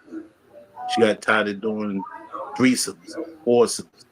You understand? She got tired. Then her boyfriend got killed from Def Jam. They found him dead in his bathroom. She was tired. You understand? And she told them that she's going to do a book. You understand? It was known like she going. You understand? And they got back to him. And by the time then he came to the house, they got into a big altercation, and he took everything out. So when they got there, it ain't too much because if the feds got it, anything, a lot of people's doors be kicked in, not just Diddy. You understand? It's cameras there, but they want to where's the up to date tape. One thing, Diddy is, I call Diddy Lucifer. If you know anything about religion, who Lucifer was one of the who was in charge of music in heaven, but he was corrupt. So God took away his body and put him out of heaven. So that's what Diddy do. He take kids' body He take men bodies, he take female bodies, because he wanted to do that voodoo. He want to be the gatekeeper, and he learned that from J-Lo. I'm saying J-Lo. Oh wow! So J-Lo taught him voodoo. She didn't teach it, but she introduced it to him. Oh, okay. You understand? Every religion got some type of mistress thing. Some people put horseshoes over it. Some people put salt down. Some people use the Bible put in their house or holy water. You understand? Haitian nationality, they got their way. Africa got their way. Jewish people got their way. Catholic got their way. Hey, Chinese got the Buddha and the frog and the nail salon. Everybody got their own type of way. Me, I do the Bible thing. I pray. You know, I pray. I don't even wish this on. Did he put his own self to it? You know what I'm saying? From my beef is with him is Tupac, Gaddafi, even Fatal. Even though Hussein Fatal had a car accident, if Pac would have been alive, Fatal would have been on the highway drive. He's been in the plane leaving Newark to Atlanta. So, you know, it's like a domino effect. It's like taking a man out the house. His kids can't eat like they used to properly. You understand? It's like a domino effect. So I'm not here for the same purpose of Jaguar, right? Or Gene. I got generation personal beef. Now you talked about in a previous interview, you talked about a few of the people that were excuse me actually on those tapes. So you said you had it was Justin Bieber, Usher, who else? It was the Will Smith's son. actress, Will Smith's son. That's correct. Which one? Because he got a couple. He got the older one. The young, I believe that's the youngest one. I don't know which one he got, but the youngest one. Oh wow. Okay. Yeah. That's the one that the little Karate Kid guy. Right. Okay. Right. And, yeah. Pursuit of Happiness and all that. Yeah, and Bow Wow. Damn. You understand? Even Ray J. Ray J fronting like he want to be the savior, whatever. We all know he's Titty little son. You understand? And he got Fabulous. You understand? That's why he said the Fabulous. Why we don't party no more. You understand? He wet in his lips and like he LL. Why we don't party no more. You understand? And he, anybody else like me or you probably say, what you talking about? Why we don't party no more? What you talking about?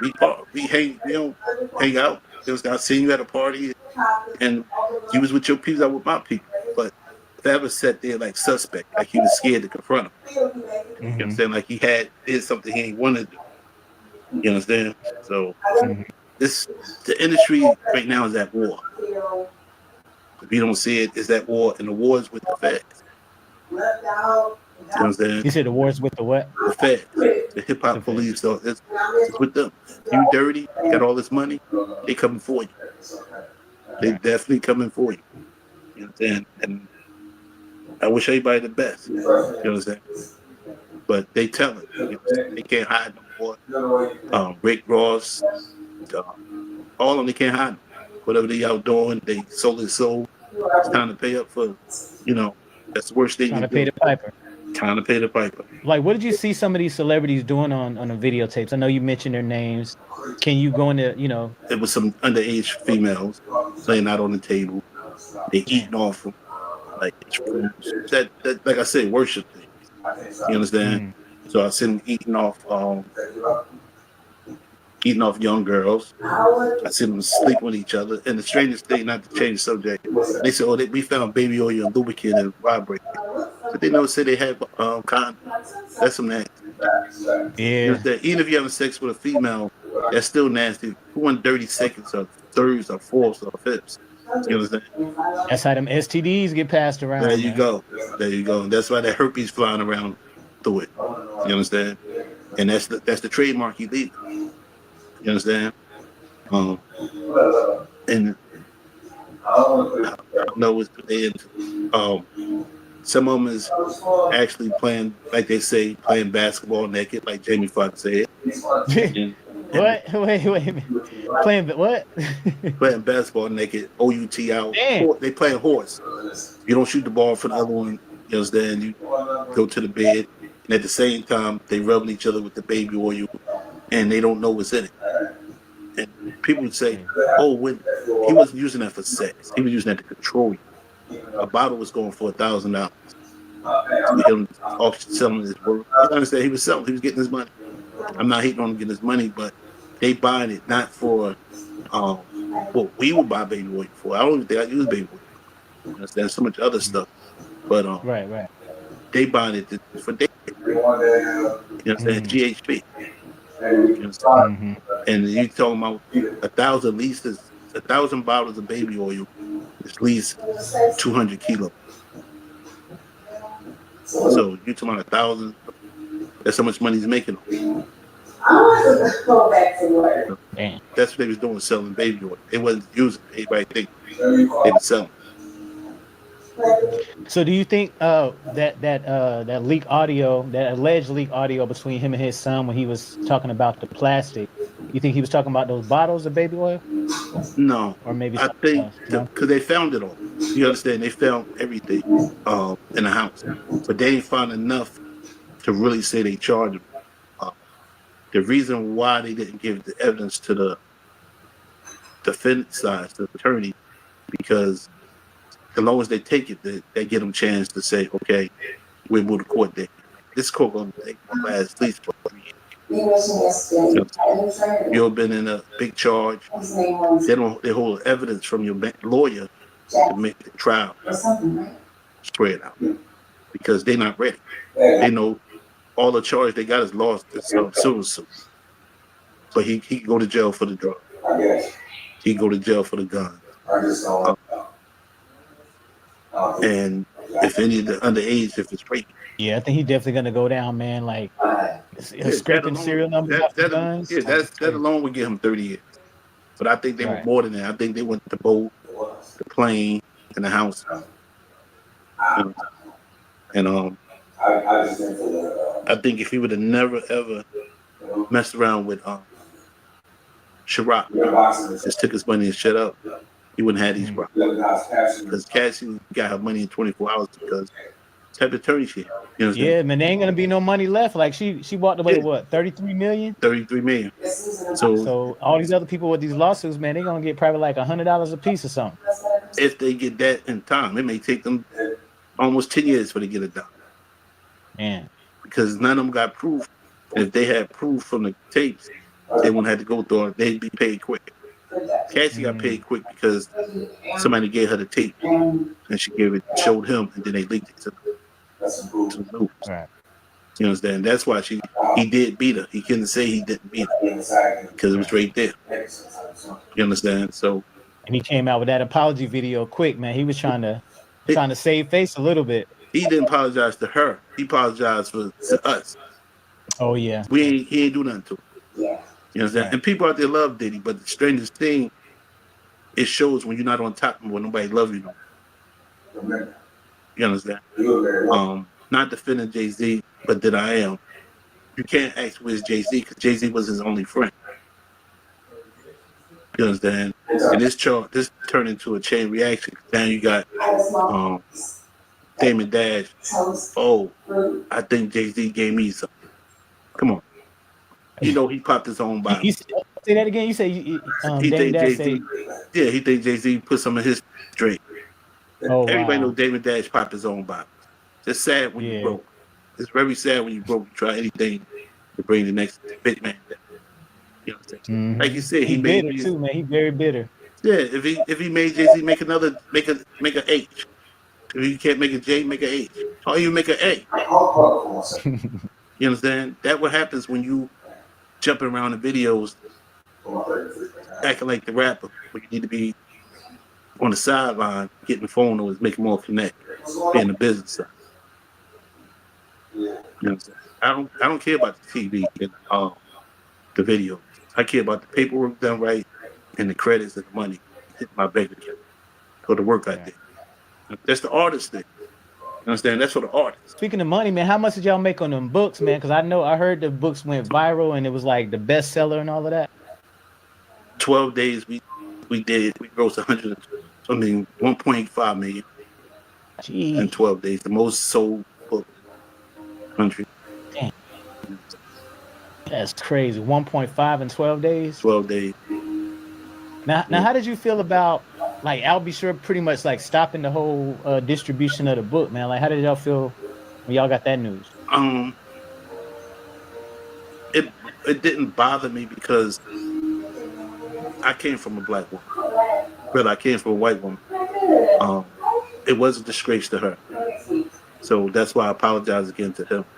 But like he said, somebody stole that information from her. Then he said that it wasn't true about him. I didn't write the book. Ty didn't write it. That's how it was sent. You understand? I didn't see him doing it, but you gotta understand. As a man, I'm a good loser because I know how to win. So if my ex or my girl leave me for another man, you can have her. You understand? It's only paper. Just leave and not ask for half of anything. But when you take my son at 6 years old, or 7 or 8 or 9, then it's a problem. So whatever what happened in his life for him to give up his rights to his son, or if he didn't give up his rights in his son's life, he got to do it.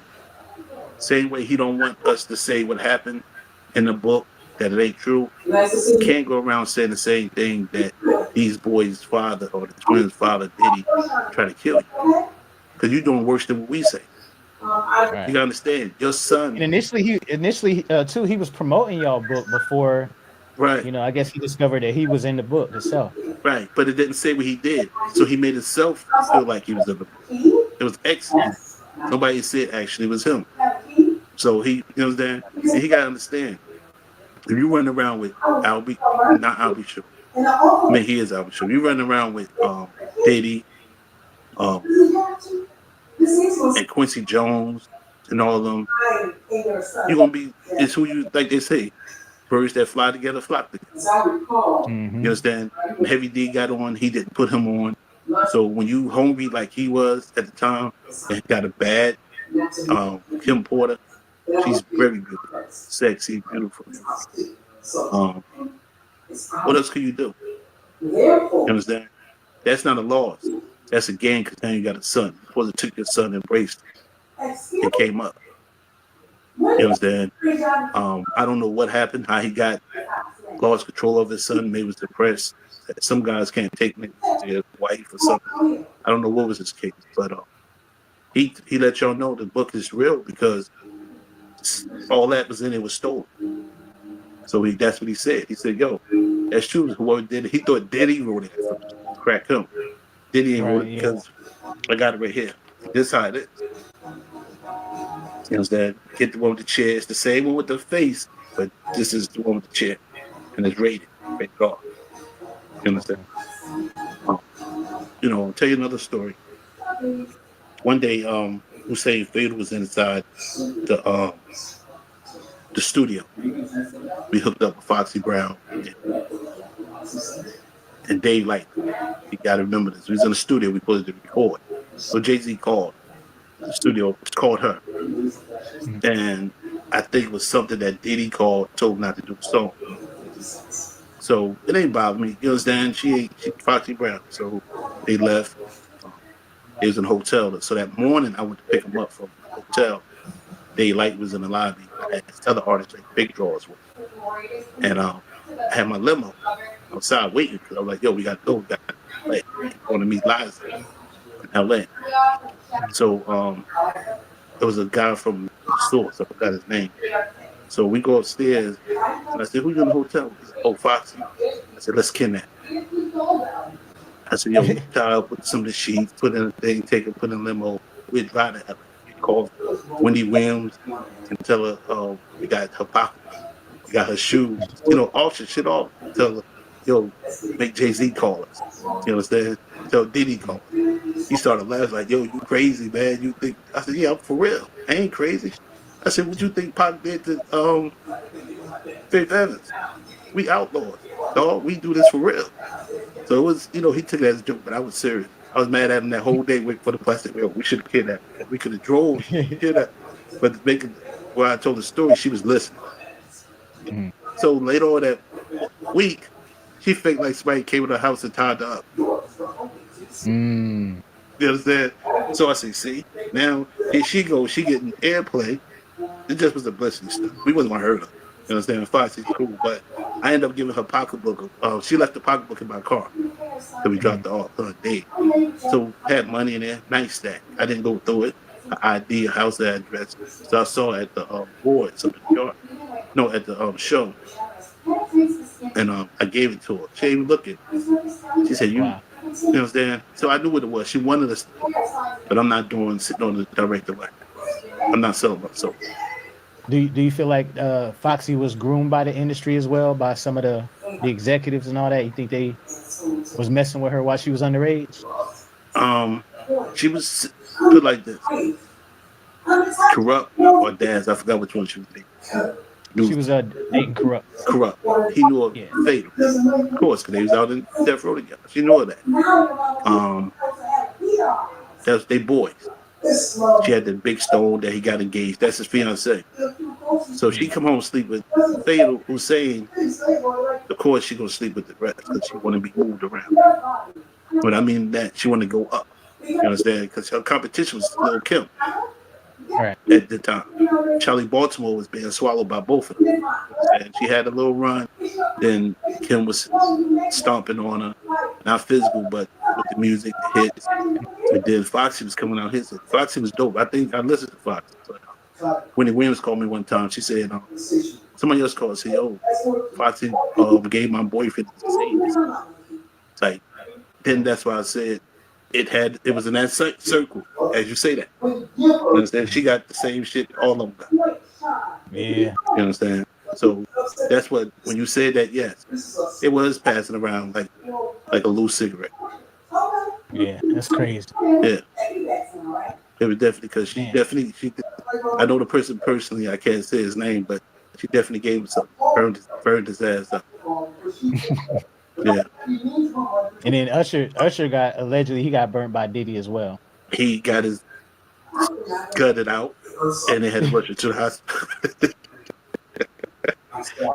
they gutted him out. He had to run to the hospital and like Gene Toy, he didn't know it was come on. They don't. But if you're gonna sit up there and do an interview, let it out. Unless you scared or got something on you. Let it out. You know Usher it was Usher. They took to the hospital. You know what I'm saying? Because if that's the case, he know it must be had to be multiple little boys in there. Even Ed Lover from Hot 97, he said he saw Diddy and this little boy at the club and they kept getting him drinks. Drink like this little boy doing up there. He said it. He didn't bite his tongue and say, yo, Diddy had some dude up there. He ain't say dude. He said some young kid up there. Drink this boy. Everybody knows it's Usher. Usher didn't record. You know what I'm saying? I remember when Suge Knight had to come in the place and release Mary J. Blige from Uptown. He had to come save K Solo. A lot of rappers Suge, you know what I'm saying? A lot of people back then was scared of Suge. Suge had to be there. Because if not, they'd run over. You understand? The industry would run over.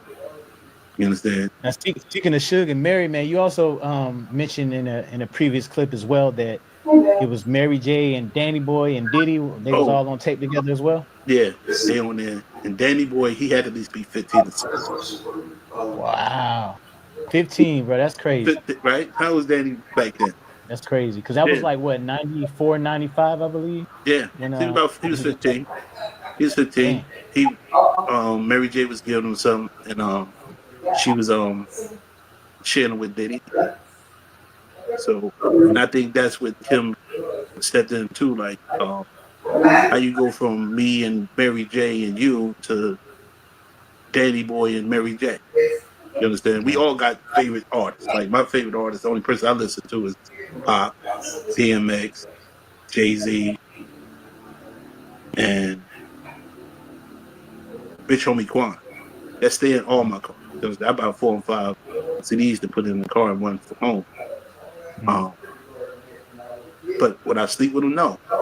If they ask me to come to a party or their show, I can come to their show. You understand?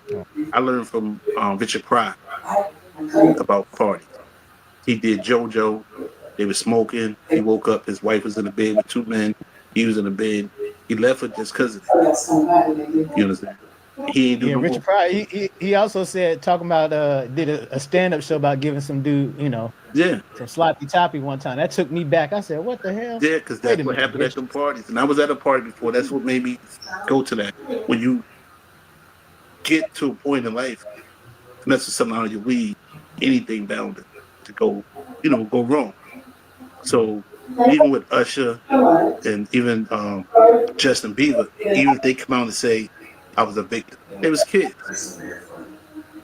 It was kids. They didn't know they wanted their career back, and they was fooled. You understand? Mm-hmm. It's best for them to come out and say, "Look, I was a victim." Don't wait till they tell them or find them on the tape and say, "Yo, you was one of the such and such." You was a victim. Do you Eight feel like people that's on up. kind of why they're choosing to be mute right now Yeah, about the whole thing? They yeah. don't But want to. when you get 20, 19, all that, you ain't a victim no more. You're selling your soul. But when you 15 and 16, you don't know. You trying to be successful. You know what I'm saying? You can't go back when you win the talent shows in school and you making this hit. The school ain't important no more. You trying to fulfill your dream. Right. So, By any means, and I know they say that like the male's mind, it doesn't mature until at least 20 something. Right. Until Right. they're able to Yeah, and they gonna put the cards in front of you. They gonna give you the money, the advance check. You understand? They will give you, Ferrari. yeah, they will give you the pictures of you. You understand? You on the label now. You feel you're a superstar. You want to be a superstar, but some make it to be a straight superstar, and then some sell their soul. Then they become that great superstar. Yeah. Yeah. High price to pay. That you're right, man. Because Yeah. some people get to a certain point of success, and then some people just skyrocket. Right. Justin Bieber. Yeah. He really skyrocketed. Usher, Skyrocket. like He had the talent. If he would have went to Justin, the other Justin, he'd have been okay. Justin Timberlake went him first, but Usher outbid him. So that's who had him first. And Diddy stepped in, and then Corey stepped in. You understand? Corey was Diddy eyes, went on the road with him. You understand? And that's what shit got crazy. They put Will Smith's daughter on there. She got burned out, cut her hair. Most of when females cut their hair, they had some type of thing in their life. Yeah, I noticed that, man. When she did that, what was it? Whip my hair back and forth. She Right. did like a casting haircut. Right. So they make you change your image, to sell, but you don't got to change your image to sell records. You got to make a hit song to sell records. You got to find your fan base. Can't today you bald head, tomorrow you braids, next day you got blonde hair. Cause you're losing your fans. You got to fit in. You understand? And stay consistent. You understand? And you'll get your fan base. It'll come. Another question I had, man, like some people may be coming out like, oh man, this dude kind of bold, coming to the internet and kind of revealing, things that's on the tapes and all that. Does that scare you at all? Like, just saying the things that you say. Do you kind of worry about any repercussions or anything like that? All my life I've been doing repercussions. When I was born, I was already as a baby trusting a man to take you out to bring you into this world. That's playing God. He's your God. And you depend on your parents. My parents always was there. And how I used to see my mother sit at the table, read her Bible, pray.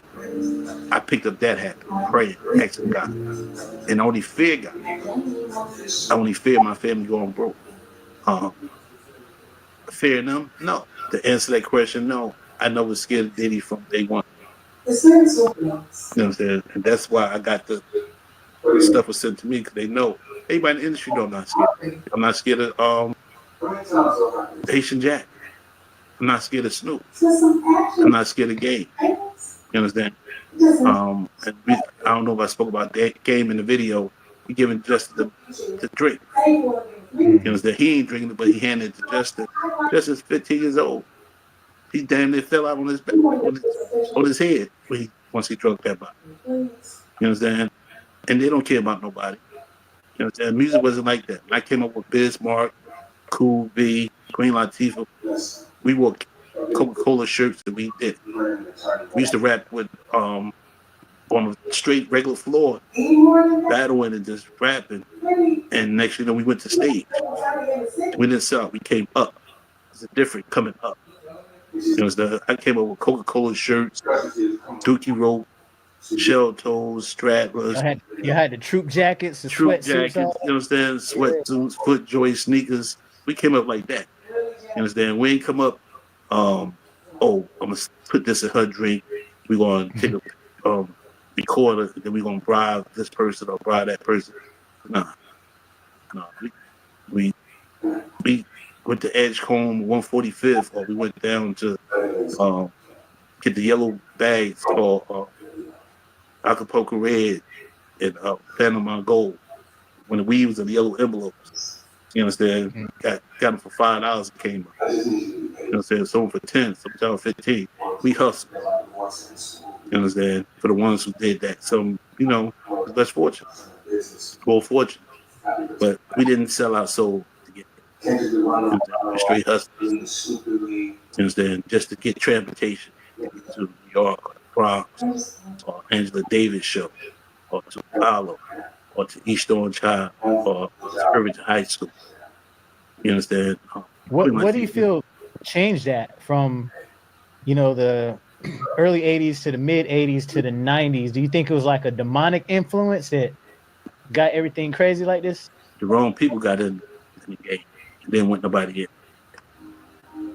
That's what changed. You understand? Because remember, like we just said, we was wearing what? Coca-Cola, even Polo been out back then.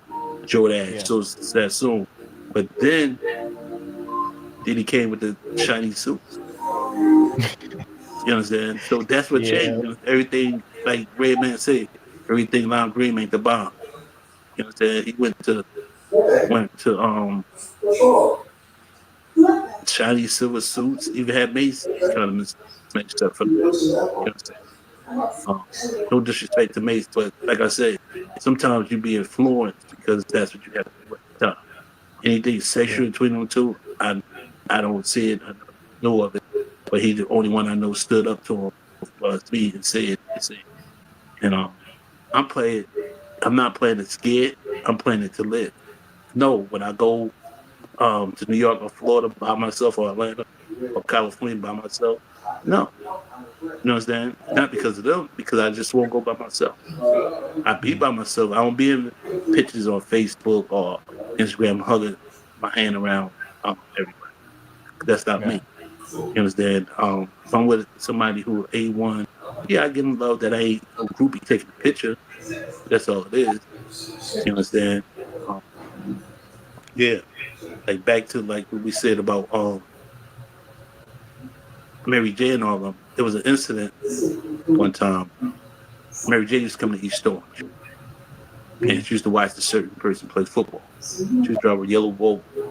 And one day somebody flattened her tires. So I helped her. I always knew Mary J from back then because the real girl from I'm not going to close what that is. Hell with it was Trey, so nobody by need. Just that she'd come to see him play football. And just seeing how people change in time. You understand? And it's bugged out because 411 was knocking. I played 411. You understand? Probably twice when I hear it, rewind it. But and the remix with Grand Pooba, man, that was hot too. Yeah, Grand Pooba. That's what it said. It changed. It was the wrong people in the business.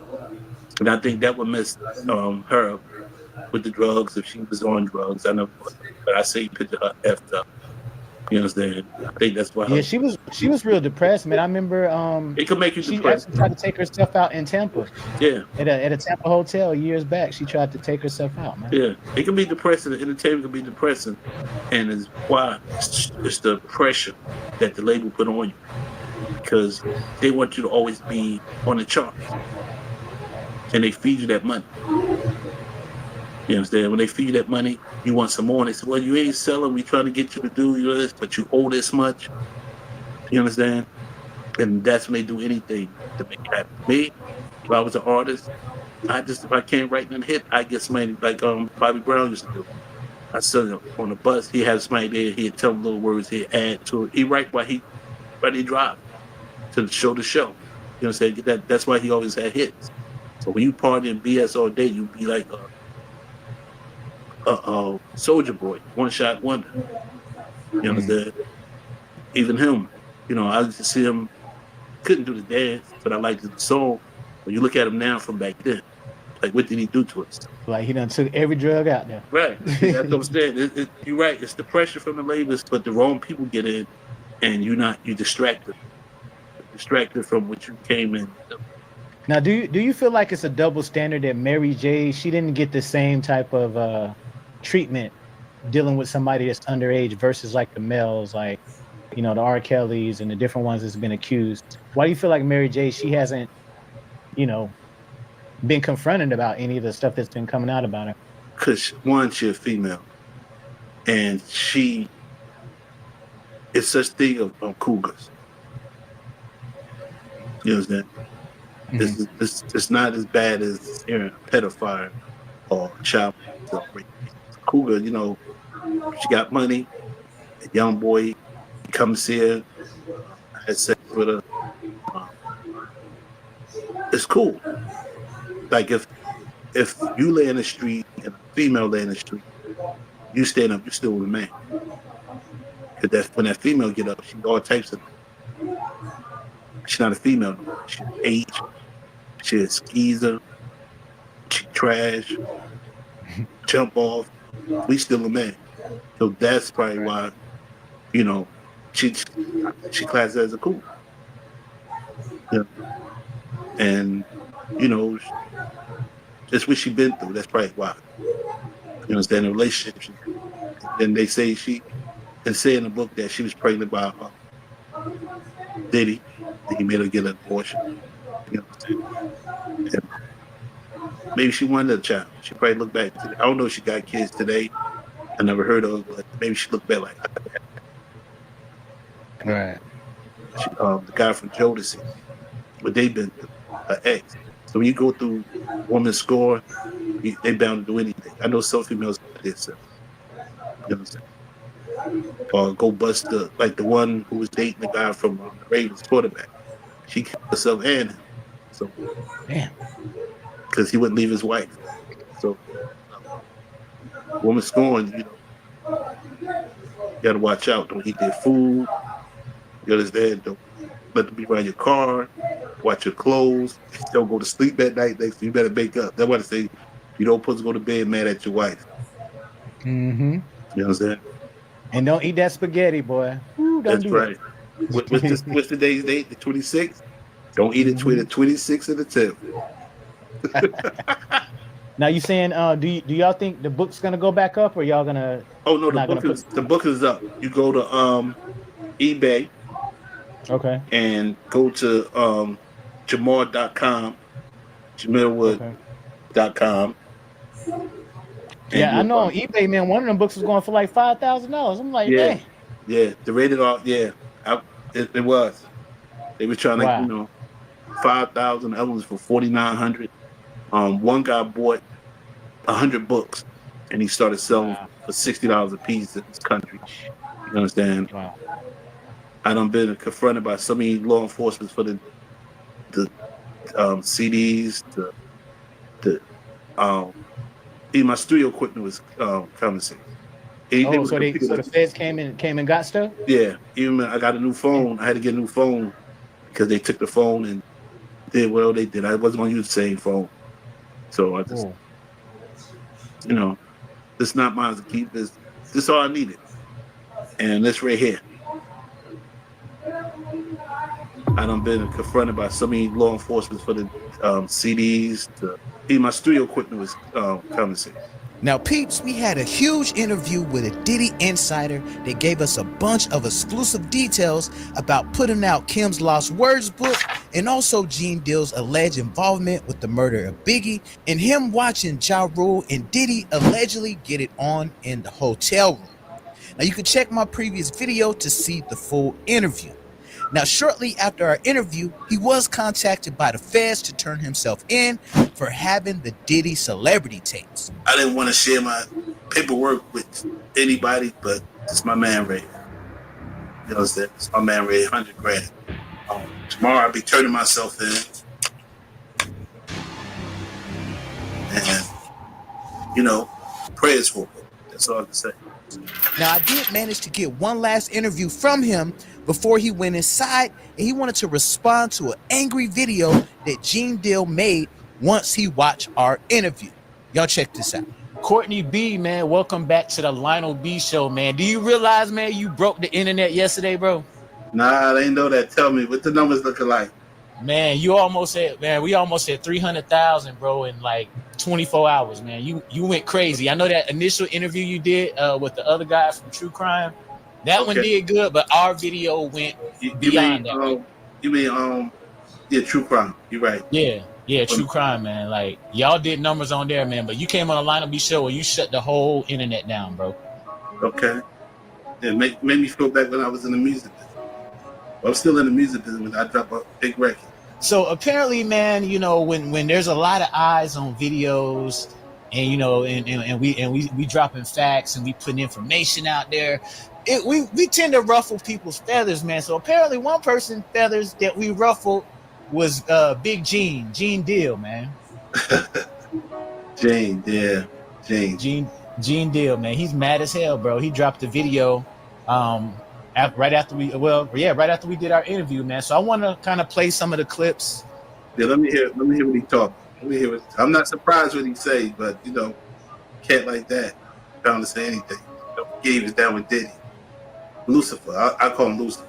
Don't forget. Yeah, man. So here go some of the things he said. Let me get the video shared. Here we go.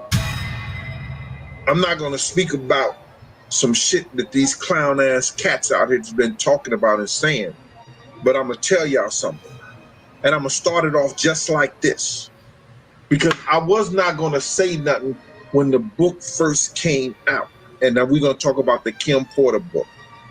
I was going to let it just slide because I've told people plenty of times, the friend of my enemy, I consider my enemy. And the enemy of my enemy, I consider my friend. I came here for one thing and one reason. And that was Puff. To tell y'all what was up with him and what was going on. When motherfuckers try to tell you, oh, Gene Deal Puff was the reason he ain't working for Gene Puff no more because he got hot, nigga. I ain't never got high. Never. And if I did get high, What you think about him saying, man, he ain't never, you know, got high or any of that? Well, what is he now? I don't know what he look like now. Maybe he drunk some baby oil. I don't know what's going on with him now. Maybe he missed Diddy. You understand? He missed seeing butt plugs up in another man's butt, or seeing him go to stores by. He want to call somebody a clown? I'm not going to address that because I know you ain't talking about BT. Because, bro, look at you. You come on live looking like that, but you don't get high. Who cares your enemies? You used to work for Lucifer, brother. You're a gatekeeper guard. So before you start calling people names or trying to address something, get yourself together, my brother. You're looking real bad out there. Stay dangerous. If I did get out or smoke some weed and never no coke up this nose, no heroin or none of that shit in this veins. If I smoked some weed, it was with a young lady. And that's far and few. And if I did get out or smoke some weed and never no coke up this nose, no heroin or none of that shit in this veins. If I smoked some weed, it was with a young lady. And that's far and few. When I tell y'all a story, I'm going to tell you the God's honest truth. Because ain't no man going to ever look at me in my motherfucking eyes and tell my nigga, you lied on me. You told a motherfucking lie. I'm not cut from that cloth. So, I mean, I don't know. To me, it sounds like a little bit of a contradiction. So you saying you ain't never got high, but then you said if you did get high, it was with a lady. So do you get high or you don't get high? I don't know. That's it. There you go. See? What is he now? He can't even tell the story right. He been doing that since he been Gene Dean on here. I really want to know what's your reasons on here. What did Puffy do to you? Too much baby oil? Too much lubricant? The plug got stuck in you? What? I want to know. I know why I'm here. Because he's disrespectful of generations. My boy Pac is not here today. My boy Gaddafi is not here. Hussein Fadeaway is here today. And I took 6 in me behind this. So you saying you ain't nothing but a gatekeeper for Lucifer yourself. Stop doing what you're doing, but stay dangerous, because you dangerous. All right, let's get more into this clip here. Now, I was going to let this Kim Porter book slide because I didn't know where it came from. At first, I didn't know the family didn't have anything to do with it. I didn't know what, because I knew the information that was in there. The information that I read and went through was bogus. It was full of shit. The part, and then when I seen what they was talking about and the lies they was telling, I just was quiet. I didn't say anything until this motherfucker started running his mouth about Big Gene. So this motherfucker come out here, Courtney, whatever this motherfucker name is, he started talking shit about Big Gene. He started trying to tell lies and recant what MC Gag was saying. So what's that part he's talking about? MC Gag. Who's that? I don't know who was MC Gag. I only made one mistake about you, boy. Is that you the one said that was paid 30, and I told your people I apologize for that. You understand? First of all, you ain't let nobody do nothing. Nothing. You always taught you letting somebody do something. My name is Courtney B. Live with that. Live with that, my brother. You ain't never do nothing. You was a gatekeeper guard. Everything you did, you lost that. And you losing it right now, how you look. You understand, my brother? So you ain't never let me do anything. And I ain't write anything. You understand? You ain't been in that family house to know what's going on 24/7. If you did, tell us what really went on in the house. We'd like to know. You said everything else. You know so much. But you telling me you let me? Anybody never let me do anything but God. Let me wake up in the morning. Let me have a good life. You understand? You just predict yourself. I don't smoke weed. I don't get high. Only time is with a chick. I don't even think you got a chick, my brother. I ain't hear you talk about no chicks. All I heard you talk about Diddy, butt plugs. You kept Ja Rule in your mouth more than probably Diddy did. So come on, stay dangerous, my brother. Stop saying you let me do anything and say my name right. It's Courtney B. You know what it is. You understand? Not Diddy will tell you about me because I don't play, and that's not a threat. It's a statement. Tell you who I am. All right, let's get more into this clip, bro. The lies he was telling. He was hard. Some old dumb shit like that. The shit he started talking. Niggas want to repeat bullshit. Nigga, check my resume. Ask niggas that been around me. Talk to niggas that know me. They'll tell you from Jump Street. Nigga, you talk about getting all that bullshit. That ain't Gene. I'm high on life. So now, this nigga gets on and he says something. He making his circuit. Because let me tell y'all something, y'all. Anybody, 9 times out of 10, motherfuckers who get people on their show and they talking about me, it's because they could not afford me to come on their show, or I wouldn't come on their motherfucking show. Let me say this again.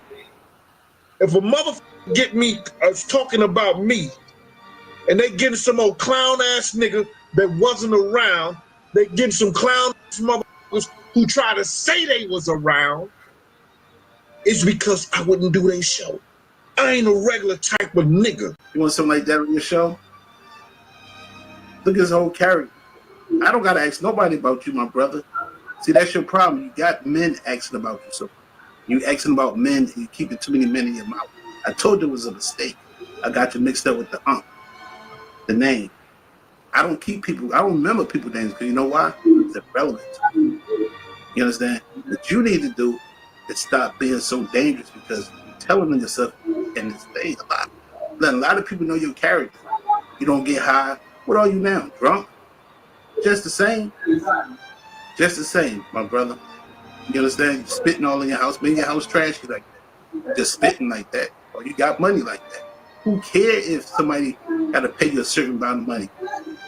That's all you probably getting. You used to be a correction officer, my brother. A correction officer. No disrespect to a correction officer out there, but you make it like you did numbers somewhere. You knew numbers, did jacket number. But what you doing now? Once you let somebody sell something. You understand? You ain't let nobody sell anything. You understand? Only thing you sell is dreams. Do nowhere near the numbers we did. You know what I'm saying? So I don't know if he's trying to throw shots at me or he's trying to throw shots at Piers Morgan or whoever, because he said he did turn down Piers Morgan as well. So it's whatever, bro. I ain't need you on my channel, though. I really didn't, because I could talk about you without having your ass on my channel. You feel me? And I can run numbers up right solo dolo. Let's get into the rest of this little interview, man. We got a few more minutes on it. I think it's like 11 minutes long. Here we go. I ain't a regular type of nigga. Only regular thing about me is sometimes I pump that gas. But I'm going to get into this. This clown ass nigga says, he may not remember me because I had a beef with Puff.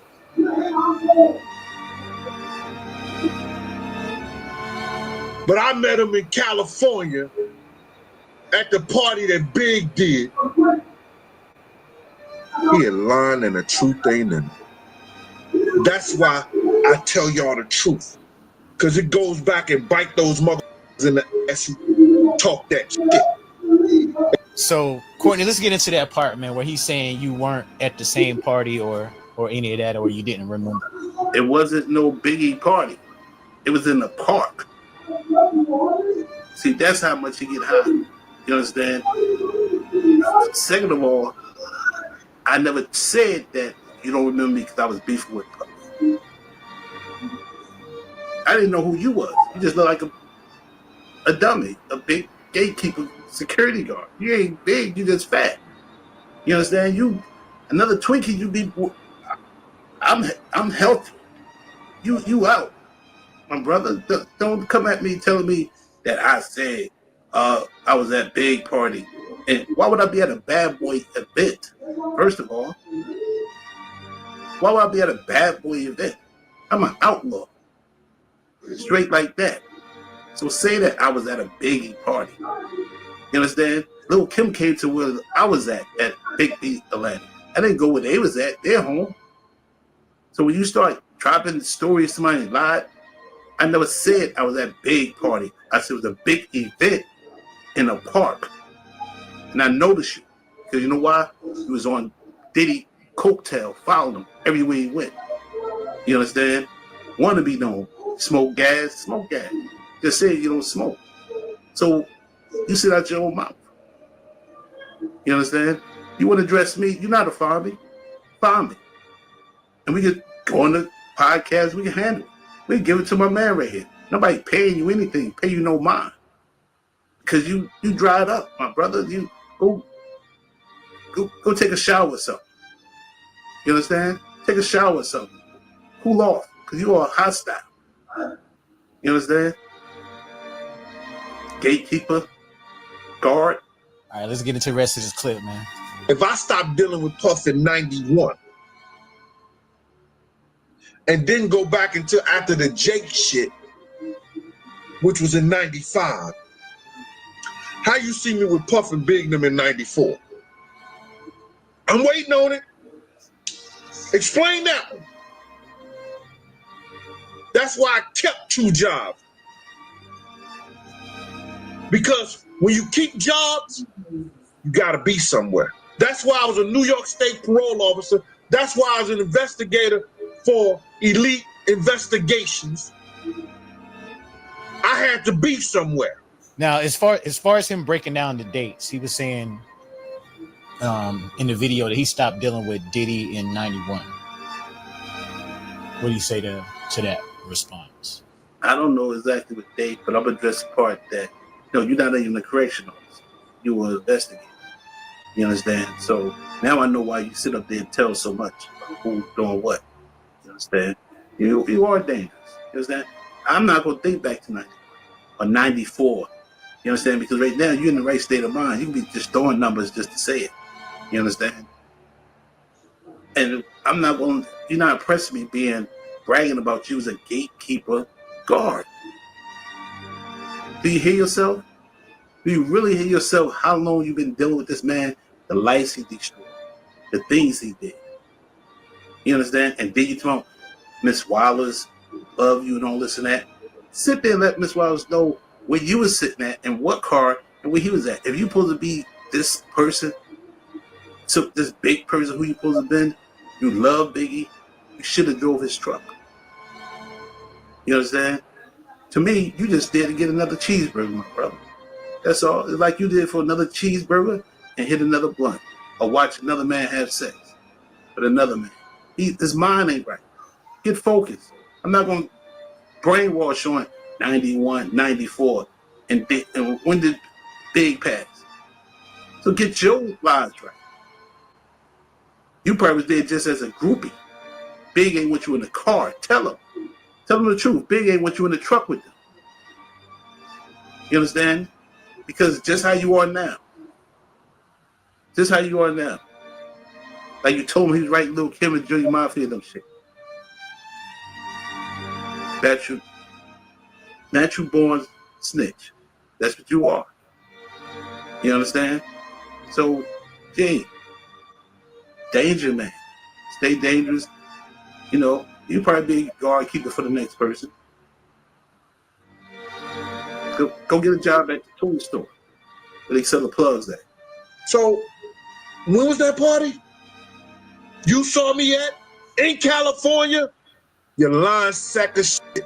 This motherfucker gets on there and say he seen me at a fucking party in California, but I ain't gonna remember him.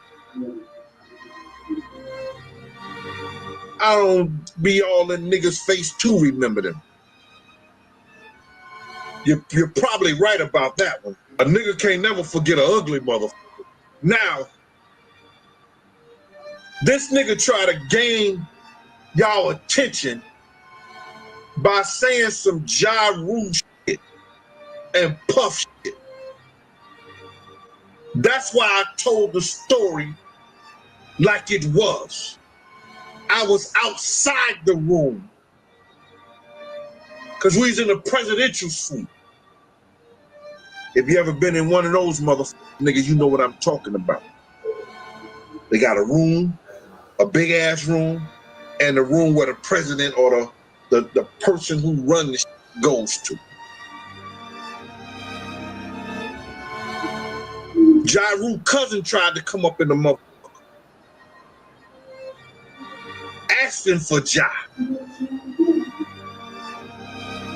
Sarah, her girlfriend, and Puff and Ja was in the room. You know what the fuck they was doing? I don't give a fuck what they was doing. I was told by the man that was paying me, don't let nobody come up in this room. Ja cousin talking all that shit. He even hit me on the motherfucking Instagram. Yo, when I see you, nigga, when you see me, it ain't gonna be nothing. If you think I wasn't playing then, I'm definitely ain't playing 960. In my 60s. I suffer from PTSD. Man, so bro, what you gotta say about the whole Ja Rule incident, man, and all of that? He changed stories when he said it was just Diddy and Ja Rule in the room. They just came back from buying butt plugs. He looked up and said butt plugs. And like you said, To me, you a sellout. You take $1 for anything. You understand? The man that's paying me, I ain't letting nobody in. You understand? You know what they was doing. You never said a female. Even if you said a female, that's your business, brother. That's your job. You want to gatekeep Lucifer? That's you. You every dollar ain't good dollar, my brother. You got 2 jobs. Why you taking that job at that time? You said they came out butt naked. So talk it. I don't care what you suffer for or what you 60 years old. I'm 54. I've been a grown man at birth because I wanted to live, come in this world. And I doubt you be the one to take me out of here. Believe that. So you talking tough what you suffering for? It sounds like you're suffering that you missed it. That's what it's suffering for. That's what you're definitely suffering from. You miss them. You miss them rides. Waiting to rush back. Probably got a speeding ticket to go see them do what they do. Gatekeeper guard. All right, man. Let's get into the rest of this clip here. This motherfucker tells his lies. He was in the room watching. That's a motherfucking lie.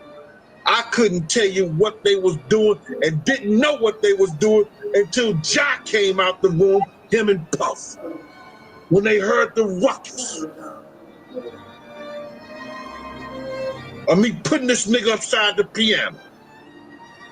He got convenient amnesia. I couldn't tell you the motherfucker who he was or not until he hit me on Instagram talking about what he gonna do to me.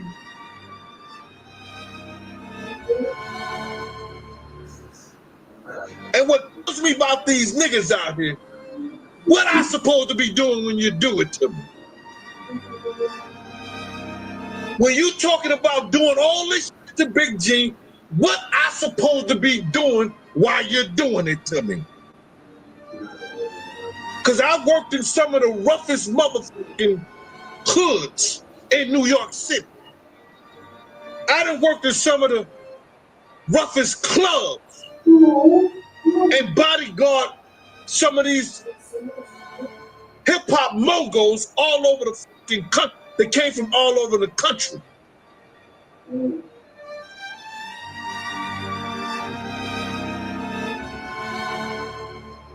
And if you ask Tank BK Fame, nigga, I was in Cancun, running Cancun. If you ask some of them niggas, they'll tell you, that nigga all right with his hands.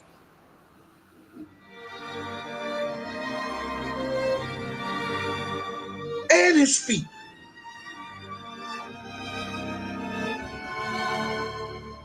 So what I supposed to be doing when all this is getting done to Big G? I hope I just stand there. This nigga said. So, man, it looked like what? Ja Rule, cousin, and you, man. Y'all got dude super pissed, man. Yeah, because to me, it sounded like they ran out there because he was having more fun than him. He was hitting some tunes. You understand? That would sound like to me, I had him against the piano. Listen to your words you say, my brother. He's telling me it was more than just them two in the room. You keep forgetting the chicks. You don't know what they was doing. To me, if I see 2 guys and 2 girls going in a room, they doing something. You understand? Either your ear was to the door or you're just waiting for somebody to come upstairs to get them up on that piano. You're a gatekeeper, brother. You're dangerous. You understand? I'm not going to go further more on you because you're dangerous. And anytime you want to knuckle up and get in the ring, set a date. We can have all the podcasts. You understand? No problem. I'm good with the hands too. You understand? Get with clubs, what New York. I grew up in North, Greek City. Our city get hot, it don't burn. My brother. Zanzibar, Sensations, Club 88. Ask some questions, my brother. You came to New York, I go there. You understand? They got bootleg all on Canal Street. Like you bootleg. You understand? That's what you call rough. But come over to the Zans back when the club was really rough. Or down to Symphony Hall. That's a lot of rappers that they needed you since you're so tough. But I'm gonna leave you alone. Because you Big G. But anytime you want to knuckle up and get in the ring, let me know. Because I'm ready, my brother. I'm 54. I'm 60. I use just my left hand. We'll see what you suffer from then. What you'll be doing if you talk about me, you'll be taking a dirt nap, kissing the mat. We got a few more minutes. Let's go ahead and play out just the rest of the video, man. It's only like, I think maybe like 3 more minutes. He talking about I'll be sure and with stuff like that. So let's run this one here. A man who watches another man and do all this in a sexual act, he this, he that, he all this and shit like that. Bruh. Like I said, that ain't my cup of tea. Never have, never will be.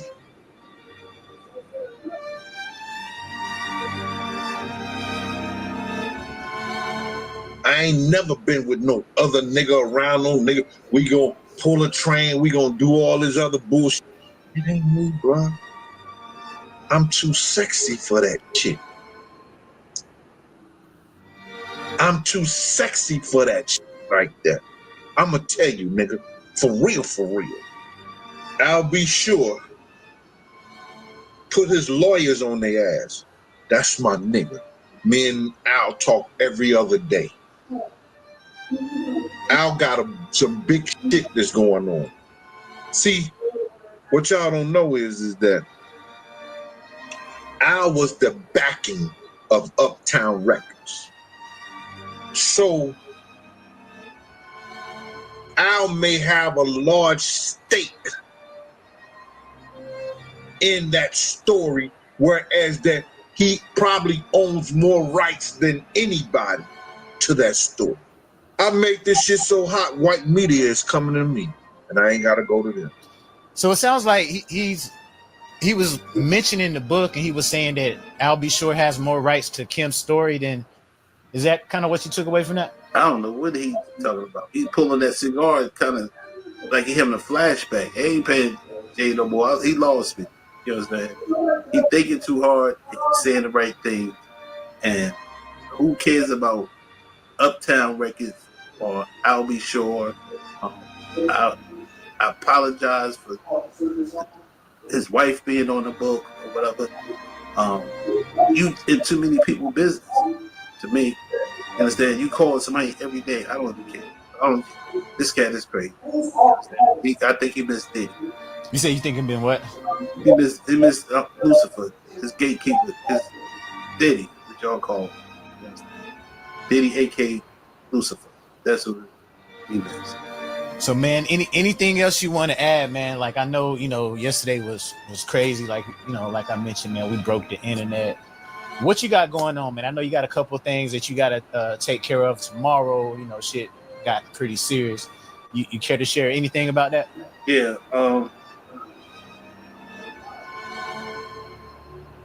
In the other interview with this guy talking about paperwork,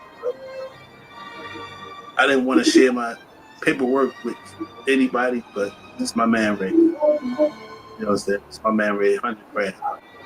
Tomorrow I'll be turning myself in. And, prayers for me. That's all I can say. Prayers for me.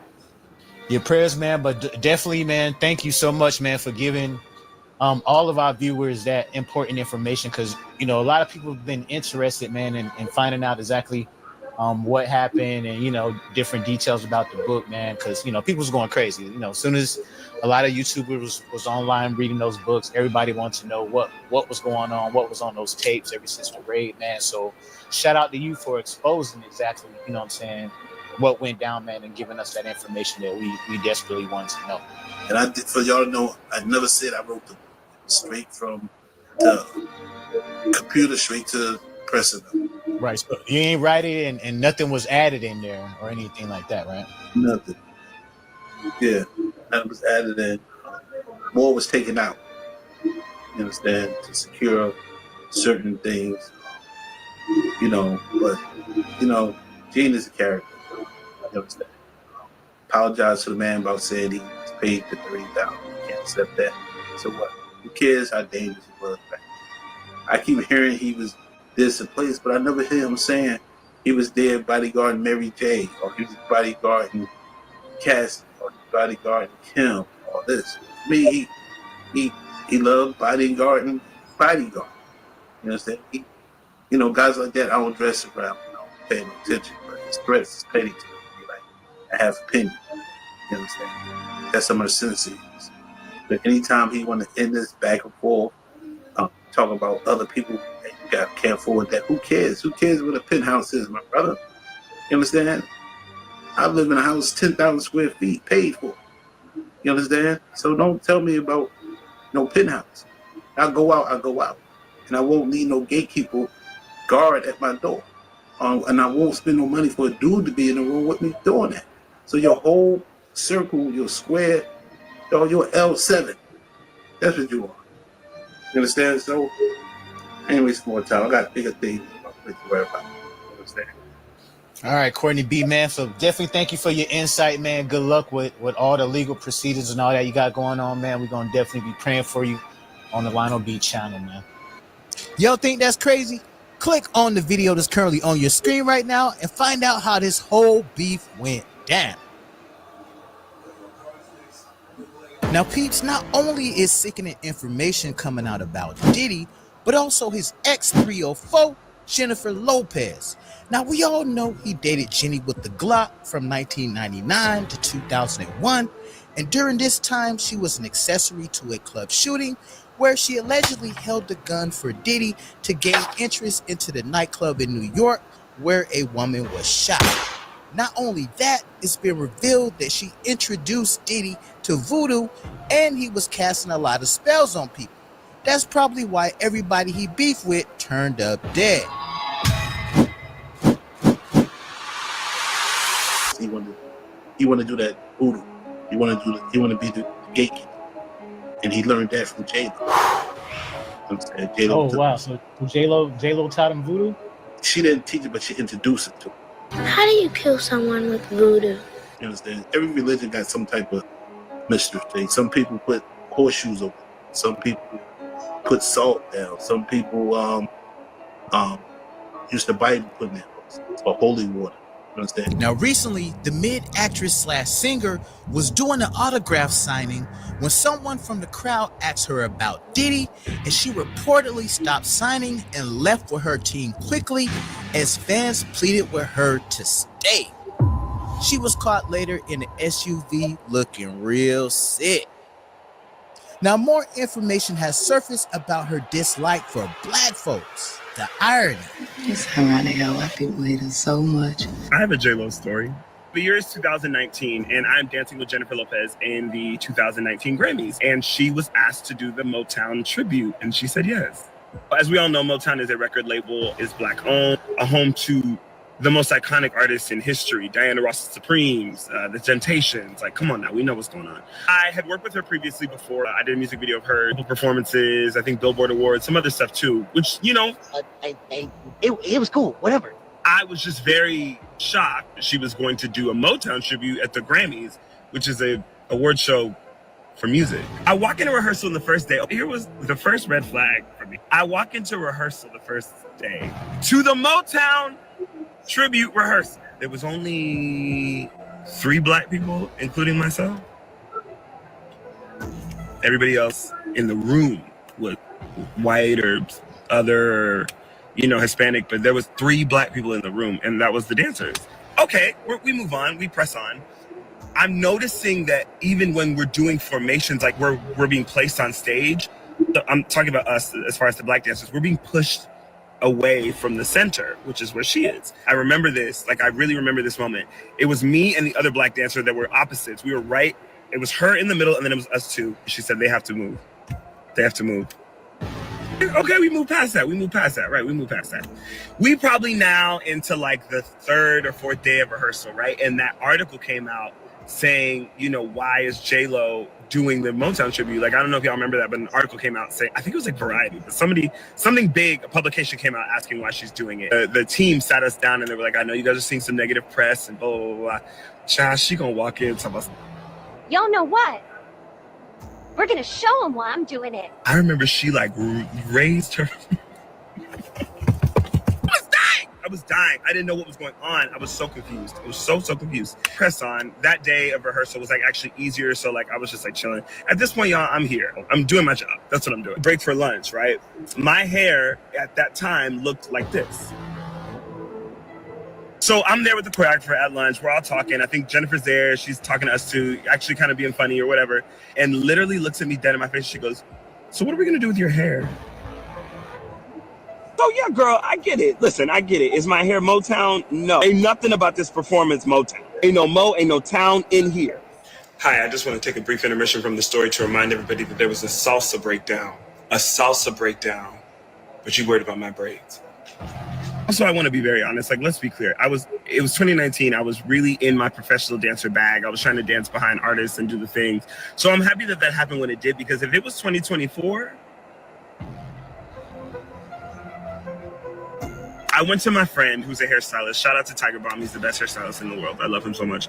He basically gave me like a custom like Motown look because I was so scared. I was like, I'm gonna get fired. Like, I don't know what to do. So Tiger ends up giving me this look, which I ended up loving. So shout out to Tiger. What really gagged me is I'm over here thinking like everybody's gonna be doing like a Motown, like a vibe, like. But again, I remember what I said. If there's only 3 black people, so I'm trying to think, what's everybody else gonna do? Child, look at what they was doing. And what really sucks is like the black dancers that were on the job were like phenomenal. Like, I'm not gonna put nobody's name out there, but like the female dancer that was in the female section with all white and other females, like she was whooping ass, like eating those steps. Pushed out, pushed to the side, push. Honestly, it was a line. She was all the way at the end. And I remember sitting on the side and being like, but not only like forget the fact that she's black, she's eating. And let's not forget the fact that she's black. It's a Motown tribute. So yeah, child, that's the last time Yenny from the block got any of my time, my energy, and ham and cheese on a roll with a bag of chips and an orange drink. If you know, you know. Now, J-Lo gotta be one of the biggest culture vultures ever. You're right, I'm sorry. Now, information has been in the media that Diddy still has power over his exes, Cameron Diaz and Jennifer Lopez. Now, Diddy was known for his parties attended by several prominent celebrities in Hollywood. The hip-hop mogul's parties have come under fire since his arrest, as authorities claim he possessed many tapes that saw major celebrities engage in compromising positions. Now, sources claim that Diddy has more records that he might leverage to call in favors from his friends in showbiz and take down the entire industry. Take him down.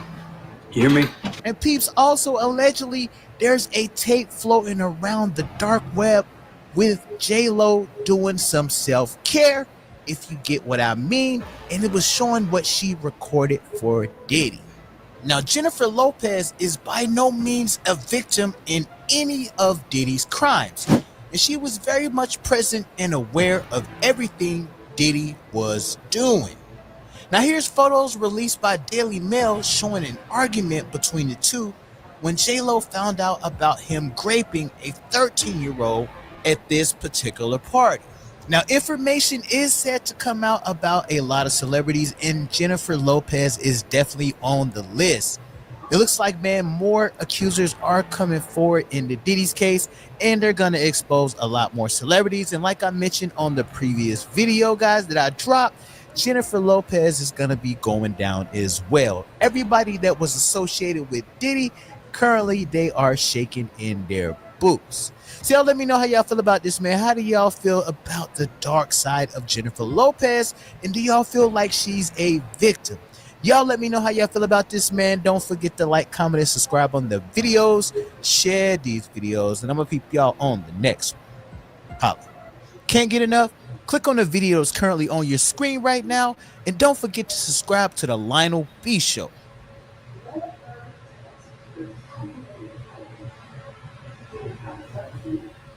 Now, peeps, big homie CC, a well-known celebrity bodyguard, stopped by the Lionel B Show to talk about the dark things he's seen while guarding some of the top celebrities in the industry.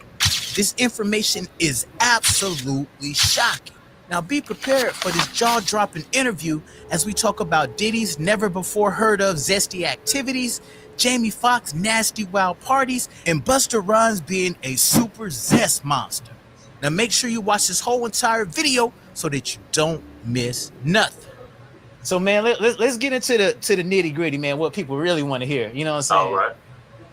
You went on record, man, about a lot of celebrities, you know, some that really shocked us, man. One of them being Busta Rhymes, man. Can you tell us a little bit more about Busta Rhymes, man, and what kind of stuff he had going on? I know you call him a zest monster. So man, what old Busta Bust had going on, bro? So you know, right?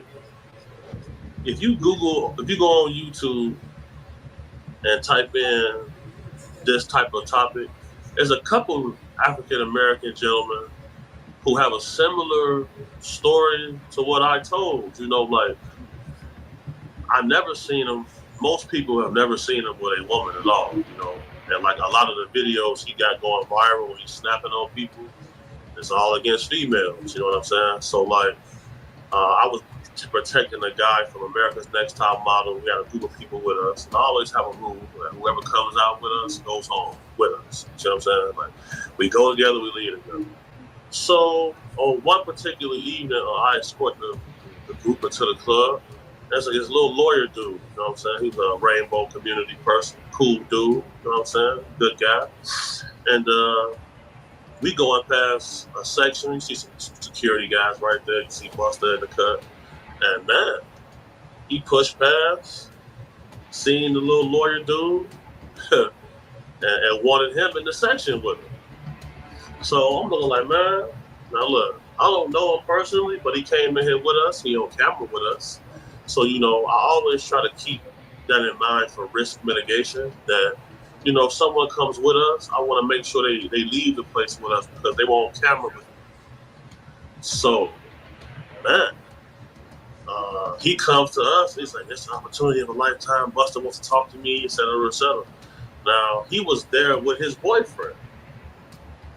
So, he pretty much left his boyfriend, went up in the section with Busta, him and dude texting each other, hate messages back and forth, and the security just walled him off from us.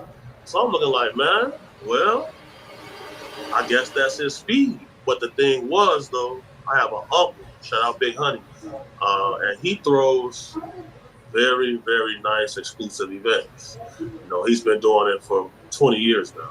And he always told us the same thing, like, yo, this person is zesty, this person is zesty. Be careful around him, be careful around him. And that just stuck back in my mind.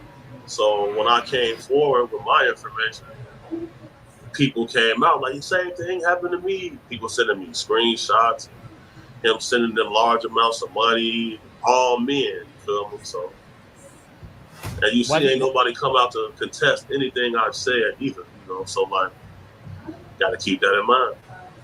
Why do you think that was hidden for so long, man, to all the fans? Because, you know, everybody else stuff is getting exposed, but somehow Busta Rhymes was able to kind of be on the down low, I guess, for a long time. Well, you know, it's the prevalence of the internet and social media. You know, this type of accessibility to celebrities haven't been like this before about 10 or 12 years ago. So over the last 10 years, we've seen a lot more things be more aware, made aware to the internet, because that instant ability to upload online, everybody have a phone with a camera, video, because I know you remember when there wasn't no Snapchat, you feel me? Wasn't no Instagram, you feel me? To use Facebook, you had to have a college email. You see what I'm saying? So like now, that social media, man, it's got things on fire. Yeah, if you Google Busta Rhymes, you see all kind of pictures. I'm like, damn, bro, I can't believe homie wore that right there. Like, wow. Crazy. I guess you was in an event with Safari, Mr. Crazy Safari, Gene Vest, man. Tell us about the Safari story, bro. So, you know, bro, I ended up being in a relationship with a famous lady. And can you give her a name, or you can't do that? She's married right now. You feel me? I'm not going. I'll tell you and send you the footage off camera. Okay, gotcha. Yeah, so you can have some. Because I don't lie, bro. I only speak facts. You feel me? So like, the guy Safari was a hater. He was a hater. Like, at first he was texting her phone. And then she asked him to respect my relationship, 7-7.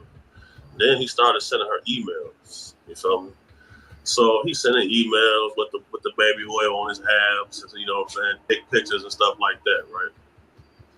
So when I seen him, I'm not gonna say nothing. She got me at this fancy little fashion show event. You know, I'm the only guy in here with a black t-shirt on. You feel me? Like, they was people already looking like, what is she doing in here with this big motherfucker? She already under certain scrutiny because of that. And I got a certain reputation, you feel me? So like, you know, I'm a gentleman at all times until it's time to be, you know, until it's time to get a little savage. If it happens, it happens. So this guy sends her a message saying, oh, I can't believe you don't want to have pretty sex with me, but you want to have ugly sex with him. So she shows me this. Now, I had half a pint of Hennessy in my pocket. They already complaining about that, et cetera, et cetera. He brought his own liquor here. We have bartenders, whatever. Real uppity event, bro. I'm a normal dude, bro. So I chugged my Hennessy, and the Hennessy kind of got the best of me. So I went and approached him. I confronted him about this activity that he's on. He tried to blow me off like I was just a what? Well, I ended up putting him in a headlock, bro, doing him one of these. You feel me? Doing him one of those. And damn, I had all this black stuff on my hand. I'm like, damn, so that's when I knew he got a fake lining. So, you know, like, So we got the ball here, Beijing on your hands, huh? He had the Beijing, you know, we let it go, bro. You feel me? These guys, they want to hold on to it. So, you know, after that happened, you feel me, they ended up making me lead the event. My girlfriend at the time was very upset, you feel me? And I was kind of blackballed in Beverly Hills, working out there for a little while after that, but we made it back. He got me blocked. He got me blocked on Instagram to this day because of that. So, and I'll show you that too. Did you expose him on IG, or did he just go and find you? He was like, man, I'm just trying to stay away from dude. Yeah. So what happened was somebody had recorded it, and they had tagged him in the video of me putting him in the headlock, giving him the nugget. So, yeah, after that, we had a little exchange of words on Instagram, and then he blocked me. You mentioned that Jeezy is like super scary, man. What made you say Jeezy's scary? Man, bro, he just real apprehensive, bro. Like hella paranoid, and like, you know, certain things have happened to him. You know what I'm saying? Like, you know, he was in the studio one time with Freddie Gibbs, and Freddie Gibbs came in, and some of the guys from BMF had him in a headlock. You know what I'm saying? Yeah, in a full Nelson. And Freddie Gibbs was gonna intervene. He told him, no, don't do nothing. So, you know, Freddie Gibbs made that story public, you feel me? And I've seen him several times, bro. Like, I even had hands in putting up money to book him certain concerts. And bro, you feel me? Like, you looking at him like, dude, relax, bro. Like, you ain't gotta be like this in here, bro. Like, we got you covered, bro. You all good. And, you know, and then you think that versus he had with Gucci, man. Yeah. How they had the stage and all of that, that was just scary to me. Bro, you a grown man, bro. Like, spooky, bro. These guys, that's why, you know, I don't look at rappers based off what they say in their songs. I just enjoy their music. You feel me? I don't really try to hold them to certain standards when it comes to certain things like that. So, it's got to be eye-opening though, man, because, you know, like you say, you enjoy their music, and sometimes a part of enjoying their music is you kind of want to feel like they really did some of the shit they did, you know. Now, I do believe that he was active, you know what I'm saying? I believe Jeezy sold some bricks before. You feel me? Like, I believe that. I do believe that. But, like, being confrontational, I don't see that at all. I don't see that at all. Not at all. Not in the least. You don't think he'll bust nothing? No. Nah. He got a song said Young 5'8". He said he got a chopper make a nigga climb a 10-foot wall. I said, damn. And you know, part of his divorce with the Asian lady, there's some footage of him walking around with a chopper in his house. Yeah. You know what I'm saying? You know, you can. I'm sure I got a chopper too. You know what I'm saying? But I ain't. You know, that's home defense though. You know what I'm saying? Oh yeah. You know, I done really came outside with choppers before, so like, Oh yeah. oh yeah, for sure.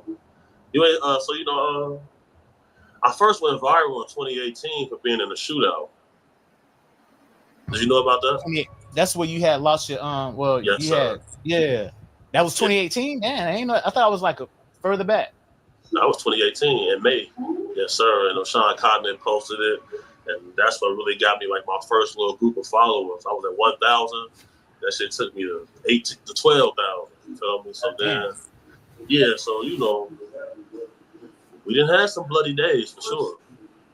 Yeah, I seen some video clips, man. You had on your IG, man. You was like, seen the strap, you seen the crime scene and everything, bro. I was like, damn, boy, you done been in some shit. I've been in some shit for sure, bro. For sure. And you You know, still here, like, man. That's what's up, bro. yes, sir. Yes, sir. God is great. Now let's talk more about some of these events you went to, man. Because I heard you went to a whole lot of crazy events, man. And I think you started talking about one event previously, but you didn't get a chance to finish. I think it was it a Jamie Foxx party? You were seeing some wild stuff over there. Or, you know, now in this new social media age and this YouTube space, man. Tell us a little bit about some of the things you probably witnessed at Mr. Fox parties. One thing I'm gonna give Lionel B an exclusive because he worked with my schedule. he been working with me because man, this is hectic. So I'm sure you know all about it. So now the lady we were protecting at this event was an NBA player's baby mother.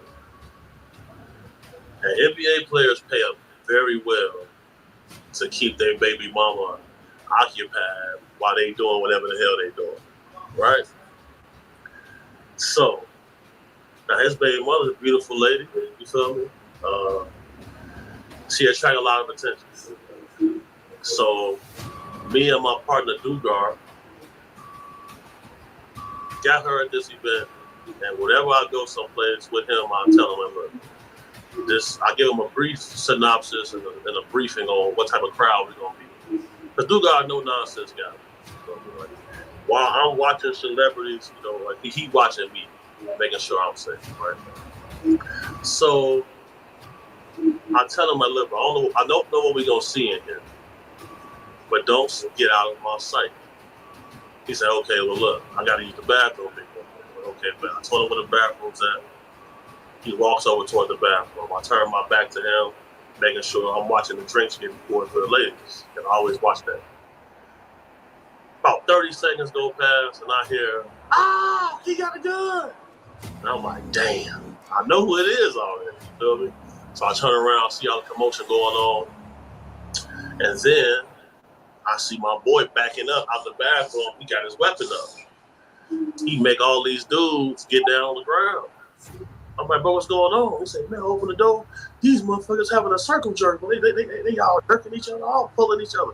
And one dude, bro, he ain't even had, like, everybody pants down at their ankles. But one dude, bro, like, he ain't even have on no pants, no socks, nothing. He just had on a shirt. I'm looking like, damn. Like, this how y'all coming? Like, this what's going on? So, you know, my boy Dugar, he here right now, matter of fact. My boy Dugar said, bro, we gotta leave. Feel me? So shit, we ended up getting up out of there, bro. And Jamie Foxx wasn't in that bathroom, but it was his party. So, you know, it was a lot of closed doors in that little house, in that house they had that party at. So ain't no telling what was going on, but that's what we saw that day. And the dudes look regular. They ain't look like, you know what I'm saying, they was on no. But it was 3 black dudes, 2 white dudes, normal looking guys, like preppy dress, proper formal attire. Wouldn't expect to see that in there, bro. I'm not gonna lie to you. Yeah, that's wild. I remember my little homie, man, too, from Losing Isaiah, the guy that played him, and he also played Lil C's and Get Rich or Die Trying. He told me about some of them crazy parties too, man. He said, you know, it goes down at them parties. I'm like, damn, dog. So Lionel B, bro, I'm gonna tell you, bro. What's up? A lot of celebrity parties, bro. The first part would be cool. It's a normal event. But the second part of the party is like for that second crowd of people who know what's going on. They coming in there to get freaky. Like they showing up there to do some freaky wild shit that they probably don't want their family and wife and people to know about. So that's how it's able to be kept secret, bro, because only they know about it, and they all have something to lose if it gets out. See what I'm saying? Mm-hmm. So that's how it's been able to be kept secret for so long, and it would have stayed a secret if they weren't taking advantage of it, promising people big things in exchange for them doing lascivious acts. So once people feel like they've been betrayed and they got over on, now they gonna speak out. You see what I'm saying? So that's really what took place. Because think about it, like this is like the only business we see where you got interns who will work for years at a time without getting paid. Yeah. You see what I'm saying? So then they're like, damn, I done gave up 2 years of my life, worked for free, y'all done made me these promises. I done gave up my cakes. You feel me? Like they did. You feel me?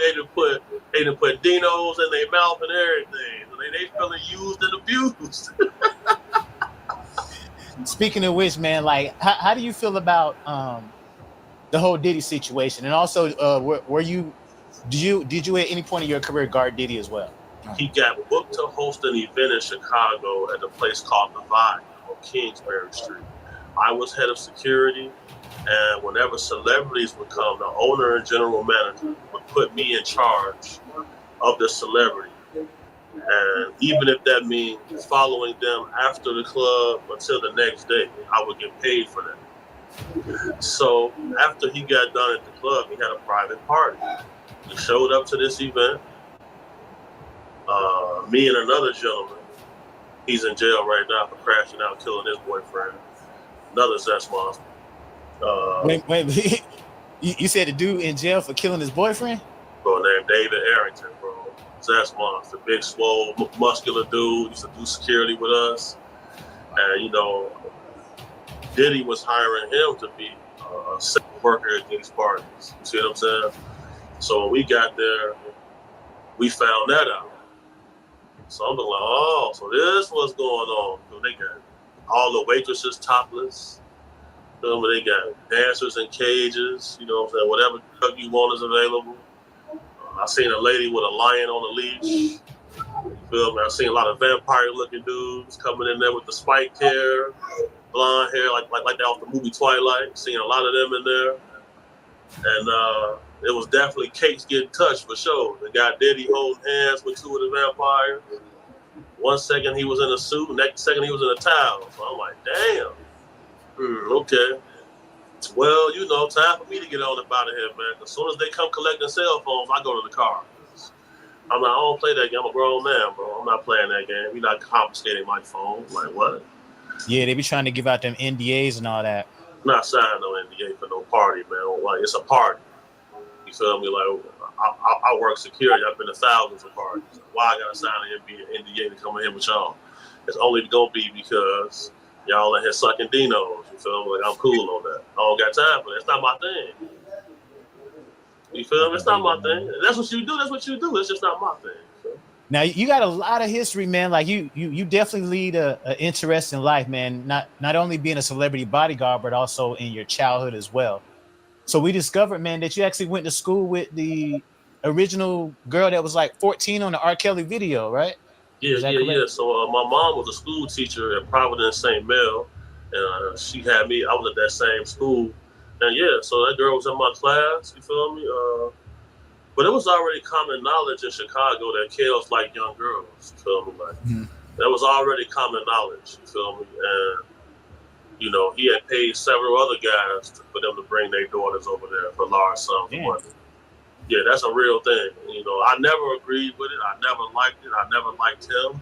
And I was always speaking out about this, bro. You feel me? When I first spoke out about it, I got kind of blackballed in the industry for a little while in 2014. People told me I was a hater. You know, they said I was crazy. I'm like, what am I hating on? I mean, what's the hate on? How am I hating on a man with an underage lady? What's the hate on about? Did y'all like pick on her? Did anybody pick on her? Like, damn, you was with that old nigga? Like, Was it anything like that, or did y'all just kind of leave her alone? No, so once the video came out, she went to homeschool. Oh, okay. Yep. Yep.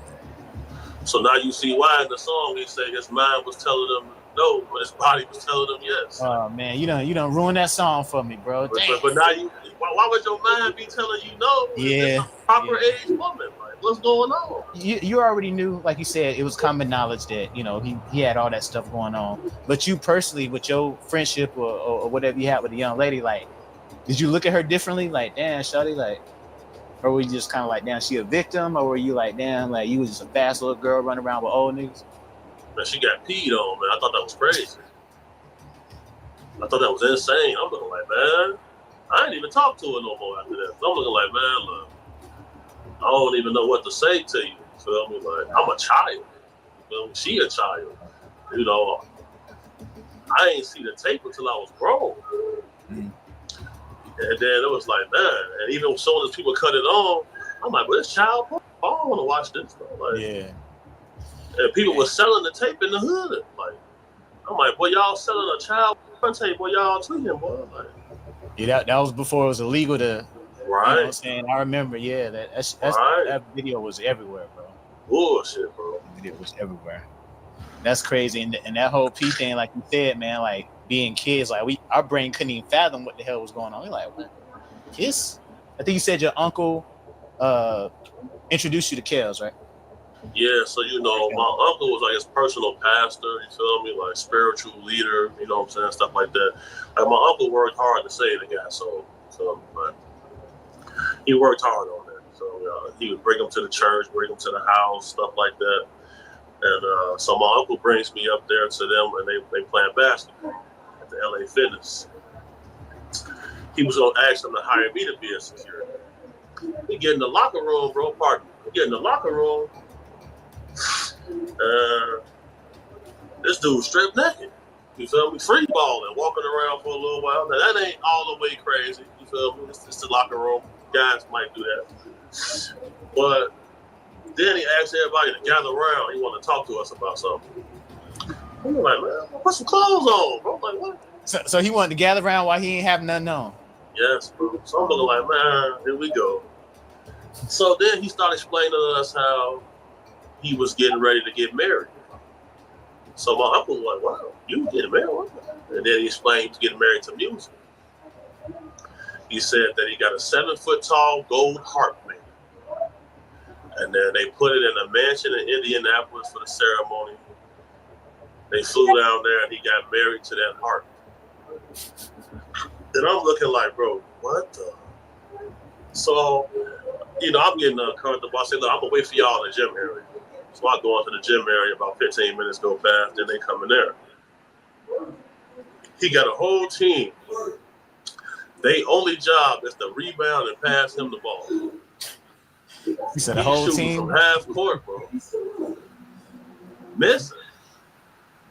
Some of them hitting, but they bricking most of them. And they just passing him the ball the whole time. This one dude complaining, hey man, pass me the ball wide open. He said, hey man, don't worry about that. He shoot the shot, miss it again. He said, man, your jumper broke. Well, they kicked him out the gym. Damn. So they was actually running the game. I thought he was just shooting around. So he was actually doing that in the middle of a game, shooting from half court. Yeah, and they was losing the game, and nobody else cared. Oh no. Clown shit, bro. That's why I've been looking at people like, bro, y'all want to be with these celebrities so bad, you don't even know what's going on. Clown shit. Would you be on a basketball team with a guy and you can't shoot the ball, you just gotta pass it to him? Nah, man. You're a grown man, but you're not gonna be Lionel B leaving. My sons tried to do that to me in 2K, man. It was like, Dad, you want to play? I was like, yeah, cool. But we all got PlayStations, you know what I'm saying? So I'm playing and get past the ball. I said, man, y'all can have this goddamn game. And I'm telling y'all got it. Y'all got it. They gonna have me as a stand-in. Shit. For sure. Let's talk about a little bit more about Diddy, man. Now you went on I think it was it Court TV and News Nation? And it was actually Court TV, yeah. Shout out to Court TV, man. They was asking you if you feel like Diddy would actually survive in prison. You said nah. Right. So you know, In order to prepare for the future, we have to be able to study some form of history. Now, in his situation, we only seen this before with the Epstein guy.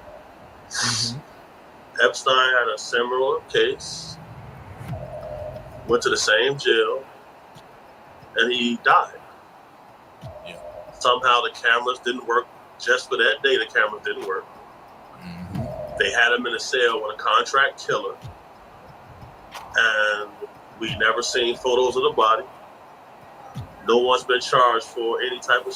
They say he killed himself. That's why Diddy wants to change his jail, because he knows that in that jail the fix is already in. So I would be surprised if he makes it to trial. Because the details of the indictment are majority sealed. So that means that the other co-conspirators in this atrocity, their names are in the indictment, but they aren't being released.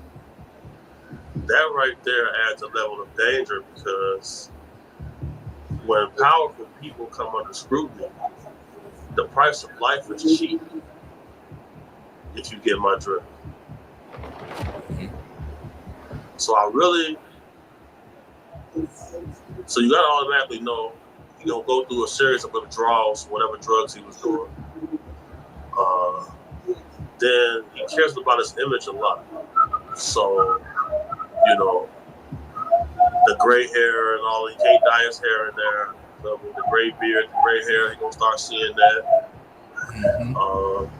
He gets a daily foot massage. I can't get that no more. Well, he could if he wanted to. You gotta be careful where you get it from. You feel me? And, you know, clearly he's a sex addict and a sexual deviant. So a lot of things have changed for him. He's away from a luxurious lifestyle. So, you know, it'll be easy to say he committed suicide. Yeah. Me personally, man, I'm kind of expecting that news as well, man, that they're going to eventually say something like that happened to him while in there. And I can't shake that feeling, man. Like I'll be pretty spot on with the feelings I be having, man. And for sure. I keep waiting for that headline, bro. I'm like, that headline's going to be coming soon, man. I feel absolutely, bro. Yeah, great minds think alike, bro. Now, you did mention previously, man, that you said Diddy ain't soft, man, that he be running down on people. Yeah, bro. You know, he slapped Drake before. Yeah. James Prince had to call him and tell him to pipe down. You feel me? Like, calm down with that. Yeah, I was going to say, but do you really got to be hard to slap Drake, though? Like, well, you know, Drake be having some serious guys with him. And Diddy ain't care about that at all. And you know, I know some other stuff. I'm waiting to get permission to talk about it though. So as soon as I do, I'll give you a heads up. You feel me? Because there's been some other altercations people don't know about. So I know about them though. Because you know the thing is, bro, when it comes to the upper echelon of society, the people who gonna know the most about them are two people: their therapists and their security. Point blank period. And so, like, since I'm coming forward, a lot of other guys are pushing me to continue. And you know, I got the best sources in the game. You feel me? Like, you know, the bodyguard community is a very close-knit, tight-lipped security community. But when people don't properly pay and compensate or hold up their end of the bargain, that gives that opens up the door for things to come to light. So keep that in mind, brother. So now a brief word from one of our sponsors. Subscribe to former NFL star Jeremy Mincy Family Channel. Come join the family.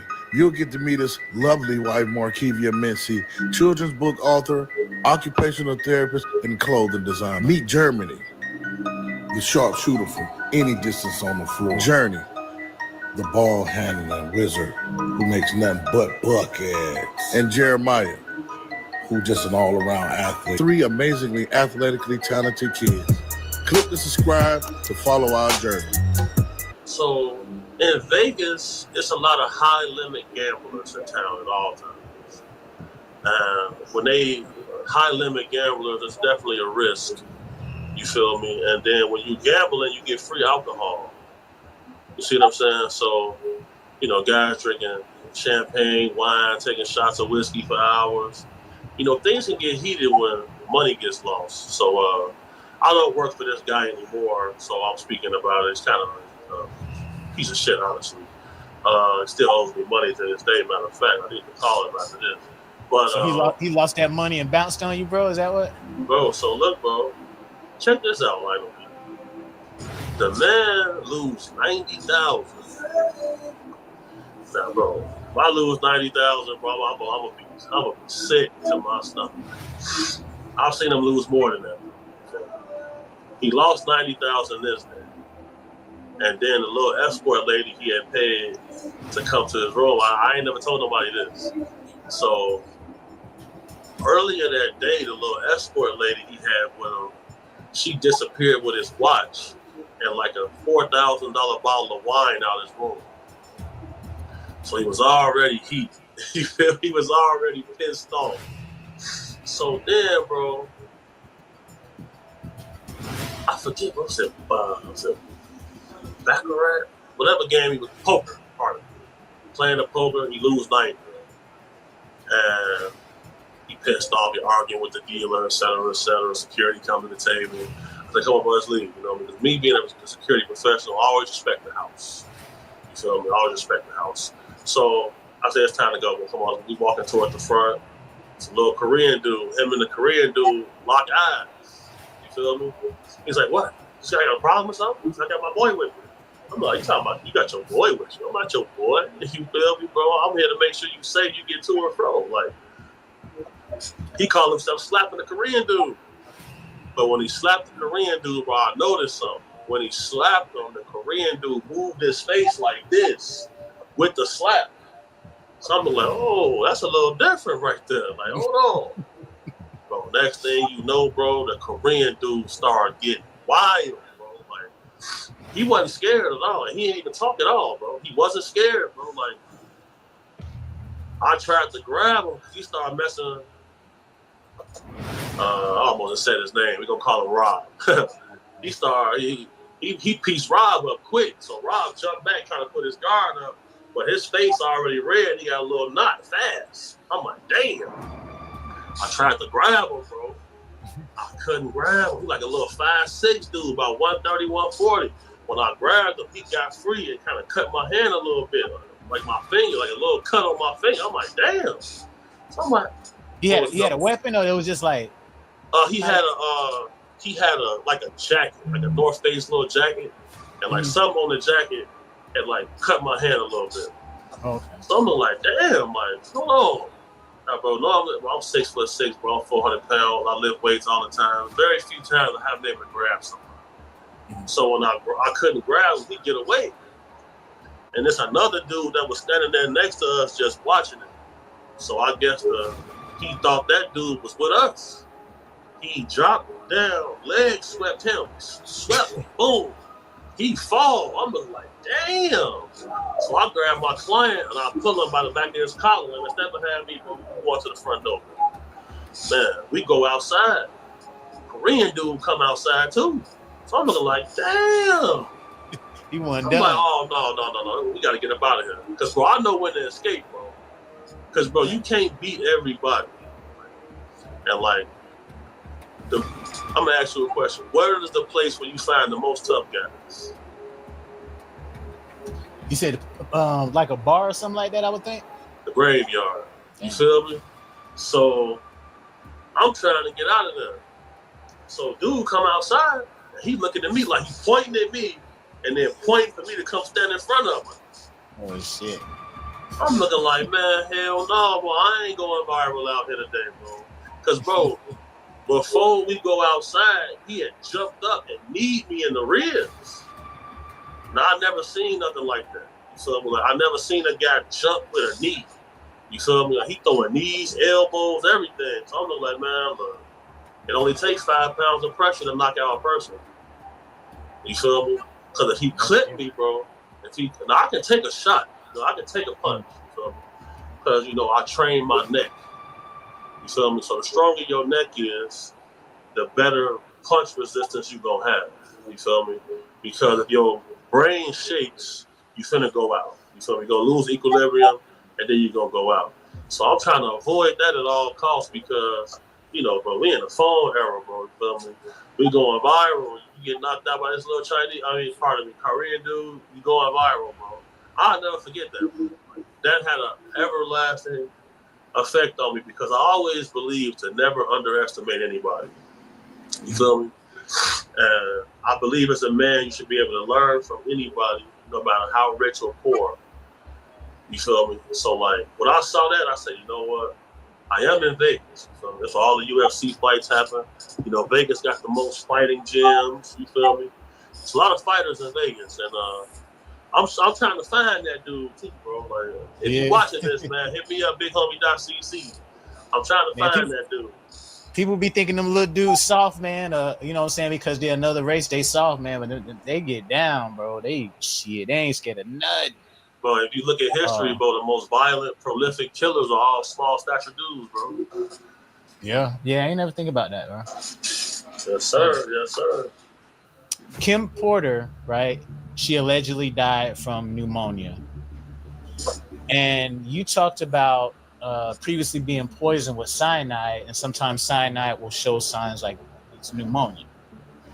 Does you know what I'm saying? You see where I'm kind of going with this? So do you feel like she that could have been the case with her? Yeah, I definitely do, bro. So, you know, I didn't know about the Kim Porter situation until after I came on the internet. Now, once I spoke about my experiences with cyanide, that's when I found out about Kim Porter's situation. And I recently seen Gene Deal say that her death needs to be reinvestigated and opened up. Because once you are exposed to cyanide, one of the ways it metabolizes in your body is it turns into pneumonia. And pneumonia fills your lungs with fluid and causes lung damage and can be deadly. So over a period of 6 years, I had pneumonia 3 times. So I ended up getting a toxicology report done, and I had cyanide in my system. Some of my friends in law enforcement ended up doing some tests and stuff like that. They found cyanide on the handles of my car. So this is not associated with Diddy, though. We was having problems with some Serbian guys, and I believe that's where that came from. They poisoned me. They definitely poisoned me. They was trying to take you out of here, huh? Yeah. I had about 12 attempts on my life throughout my career. 16 years, I had about 12 attempts on my life. And you also mentioned too, man, you got somebody put some racks on your head, man, like a bounty on you. Yeah, they came to collect too. 50,000, bro. That's crazy. Madness, bro. Unfortunately, it led to a war. We prevailed. Bloody days, though. We all have injuries from this period of time, but we stuck to our code that we lived by, and we were able to overcome. Yeah, I get a little weird when I talk about this because, you know,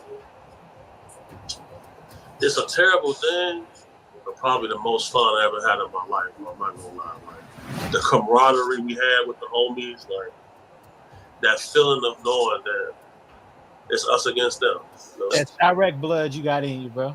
Absolutely, bro. So, I'm from Florida. We ain't on that kind of, like, you know. Yeah, okay. We'll ride, but we ain't used to that, like, gang, you know what I'm saying, gang activity or gang life and all that. But we'll shoot something up already. But for sure, I can't see being excited by that, bro. Like, hell no. Like, I'll be like Jeezy walking around the house with that thing on me, bro. Like, you know, shit, yeah, man. You know, I sleep with it. I'll be in the pool with it. Damn. I'm in the shower with it, man. For real. So how do you feel about Dirk, man, getting hit with that murder for hire charges, man, and both of y'all being from the same area, y'all knew each other, y'all met each other, right? First and foremost, free Dirk. Dirk always kept it solid with me, even though we from opposite sides. You feel me? I ended up meeting Dirk with Rocky Fresh, and we was always cool. So he always kept it solid with me, bro. I feel like Dirk is a good guy. I think it's unfortunate because people always stress you got to keep it real, and he kept it real. And the moment you tell somebody no after you told them yes 1,000 times, they'll throw you under the bus. And that's what happened in the Dirk. We watched him grow as a man. We watched him denounce gang activity, get keys to the city, join Islam. And I seen what he was doing on a PR standpoint. I seen what was going on. And I don't know if people know this, but when the feds get on you, they send you a target letter. And in the target letter, they advise you that federal prosecutor can indict you at any time and you're under investigation. I've been investigated before for certain things, you feel me? So I know about this. So I know he knew he was under investigation. So now I seen what the PR and the publicists were doing to clean up his image. Unfortunately, there was a snake in the grass, unfortunately. Free Dirk, for sure. But like you said, I did see the PR moves as well. You peeped that, huh? Right, yeah, like every day the blogs posted stuff and every day, man, but it just seemed, again, I had that feeling, man, that I had that feeling that, especially when he said he was gonna cut his hair after he got to a certain amount of money, then something in my mind was like, something about to go down. I don't know what it is, but I kept seeing his pictures online. I'm like, man, something about to go down with dude, but I don't know what it is. But yeah, that's crazy, dog. Like, I didn't expect that. Like, either. All fucked up, man. How you feeling though, bro? What's going on in your world right now? You good? Who, me? Yeah. Oh yeah, everything cool, man. Like, you know what I'm saying? We just came off of a big interview, man, with the guy Courtney Burgess, man. Like, he did numbers, man, and after that, man, everybody, picked him up, making his rounds, News Nation, TMZ. Oh, okay, so you broke him. You broke the story.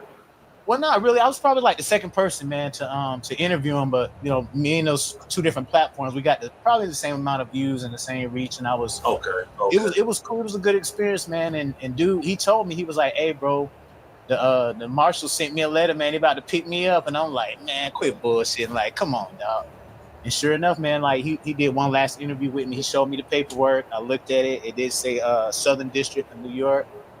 Next thing you know, bro, next day, you know what I'm saying, he in there, happened to give his statements and all that. Phone ain't ringing no more. I'm like, damn, bro, they must got homie's phone and everything. That's the first thing they take, man. I seen the marshals before, for sure. I've been investigated for several things. He was definitely nervous, though. I could say that, man. That's the homie. I'm sure he wouldn't mind, but he was nervous, man. When I talked to him, I was like, bro, you good? He's like, man, I don't know. I was like, damn, bro, hopefully everything work. I ain't know what to say. I was like, man, shit, like, hopefully everything good. For sure. Prayers up to him. Yeah, for sure, man, for sure. But he was bold, man, to come on and, reveal his information. Reveal his story, his side of the story, and putting that book out and all that. That's dangerous shit right there. But shout out to him, man. Hopefully homie good. Absolutely. So, man, I got a question, bro. Am I big enough, bro, to be a bodyguard, bro? You feel me? Like, and that's a very good question, bro. Shout out to Lionel B with the question right here, because I can definitely add some insight to this. So a common misconception is to be a bodyguard, you got to be a giant. So check this out, right? Sometimes you might have a client who like to ride a bike or jog in the park. You think that me at 6'6", 420, You think I'm gonna be jogging next to his bike through the park the whole day? I had a performance, man, a couple years back, bro, and I hired a bodyguard. See, that's the funny story I want to tell you, bro. Tell me why the nigga was shorter than me, dog. I said no fucking way. What? I swear to, bro, dude was like this here, but he looked like he was about that business though. You know what I'm saying? He looked like he had all this tactical shit on, but it was just kind of funny walking through the crowd and dude smaller than me. I'm like, come on.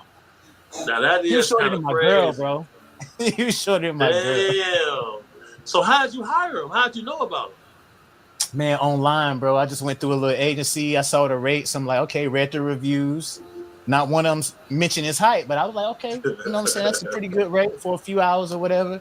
How much was it? We do, I think it was probably like 80, 90 an hour, something like that. Oh, okay. That's pretty good. It was like you need a 2 hour bodyguard, minimum. man. Huh? You need a bodyguard, man. You got my number, man. Yeah, man. Yeah, bro. Yeah, man. Exactly, I bro. I got you, bro. Don't be Shit popping crazy. out with the 5'5" guy, man. Nah, You man. me? Yeah, bro. I was kind of nervous. You was prepared 90 an hour. I'd be nervous too.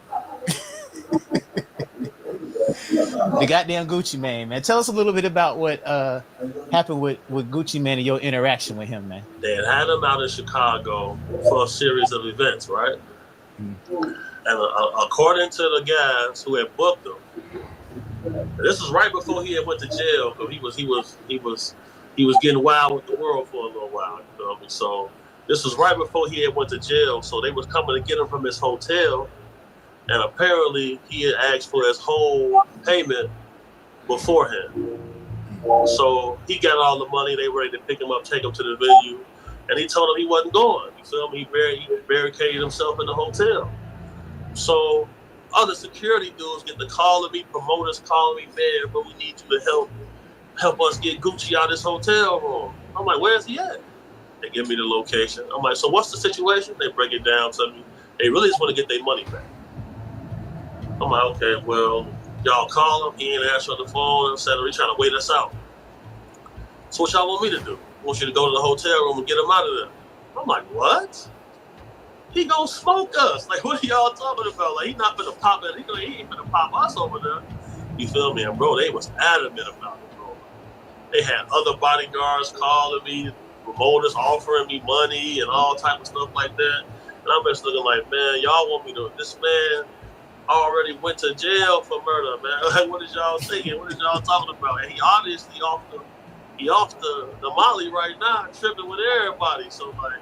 I was just gonna say something like he was on something that night. He was on it, bro. You feel me? He had a fight with a guy at Forest City Mall earlier that day. You feel me? So I'm like, damn, Gucci in the mall fighting? I'm like, damn. Then he barricaded himself in that room. Shit, he left with that money, man. Just know he drove to Chicago. Yeah, you said he came in a Hummer on some 8s and shit, right? He had a Hummer on some big ass rims. He drove that. I said, he drove that from Atlanta. I say, oh yeah, he wilding right now. Gucci lit right now. Yeah, that was a crazy experience right there. I don't even like going out of town. I got 24s on my Beamer and I got 26s on my Chevy. I don't even like riding them bitches on the interstate like that. You know what I'm saying? You ride don'ts? Yeah, I got a don't, man. 72 Impala, bro. Damn, I'm trying to. I'm looking for. If you see one for sale, I'm trying to buy one, bro. You can help me out with that? Yeah, hell yeah. I want to just buy one already done, bro. Yeah. I know a whole bunch of don'ts, man, especially like in Miami and all that, man. My whole family, man, we all into them don'ts and all that. Yeah, check out the one that's on my IG, bro. I got the orange one with the interior done, and I just put a LS6 in that bit. So when the next car show you going to? Man, probably I was thinking about there's one coming up this month. I got to get a couple more things. I just did the LS swap, man, so I just still got to get my exhaust ran, and I got to do the had them flash my little computer I put in there. So if you go to one soon, let me know. But I'll pop out for that. Okay. Hell yeah. Hell yeah. It's your boy Big Homie CC on the Lino B Show. It's been a pleasure. Thank you everybody for tuning in. I appreciate all the love and support. If you want to find me at bighomie.cc on Instagram, Patreon, Big Homie CC, YouTube, Big Homie Vlogs. Till next time.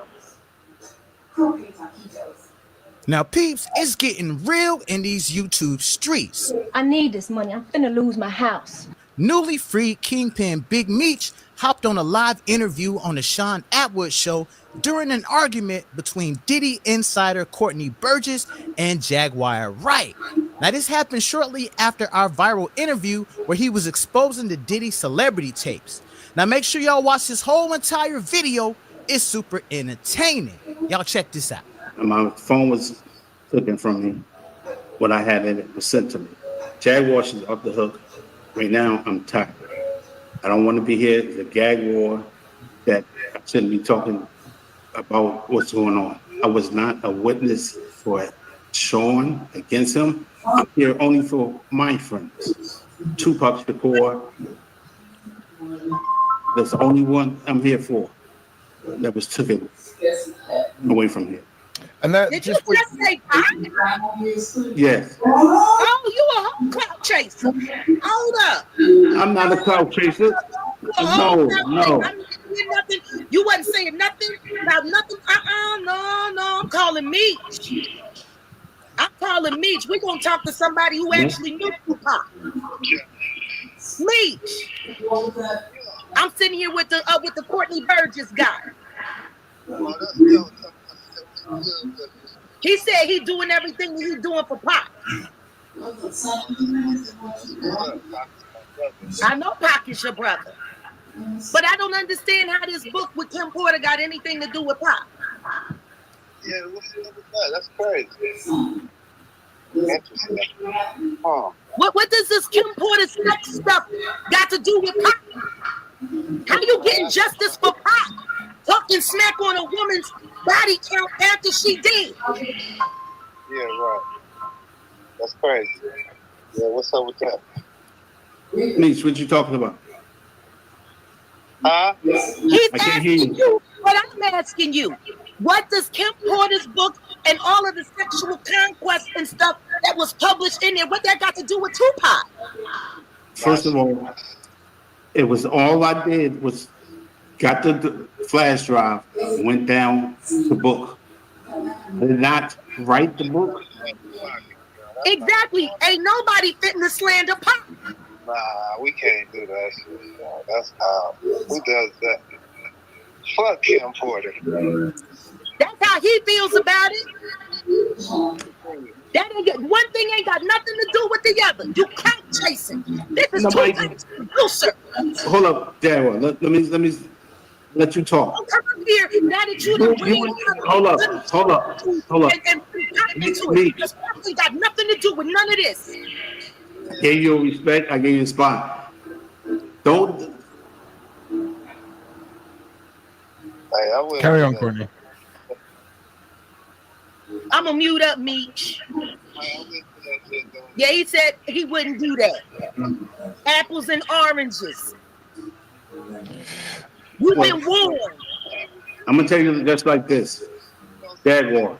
I don't care what you got to say. You've been Would you warned. pick up Big Meech? Apples and oranges. Could I talk? Talk? Yeah. And say something. Go on, Courtney, respond. I can't respond. How you hear what she's saying? Do you want to just respond to what you heard, the conversation on the phone? What? I'll really let her go ahead and do it, and I'll do what I got to say. Because Jaguar, she's off the hook like she always been. She's a failure to the industry because she only got far as she got. And that's this high. Oh, wait a minute, Meech. Now he's talking about my career. You understand? Meech, I don't know you. And I don't know you, Jaguar. Senior, sir. What is that? That like he said, that don't mean nothing. That you don't know him. Everybody relevant does. Question is, why don't nobody know you? Because you know what? I'm not a clout chaser like you say.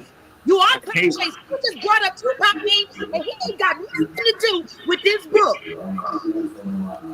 Because I don't have nothing to do with the book, but publishing. That's what Should not have been included in that farce. Tupac's name should not be included in that farce. That woman's personal life has nothing to do with the legacy of Tupac.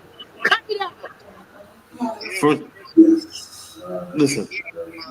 Cut it out. No, you cut it out, Jaguar. Jaguar, you the one clout chasing. You the one clout chasing. Wait, hold up. Tupac's producer and friend. That's my friend. That's not a clout chase. You clout chasing because nobody How told you you. a friend? He been in jail for 30 years. He been in jail for. Somebody that know Pop. Who knows I you? know. I know Pop. You? He know me. Yes. Let me just jump in here for a second, right? At the risk of my own life. So it sounds like, and I'm sorry if this is not meant to come out patronizing or anything like that.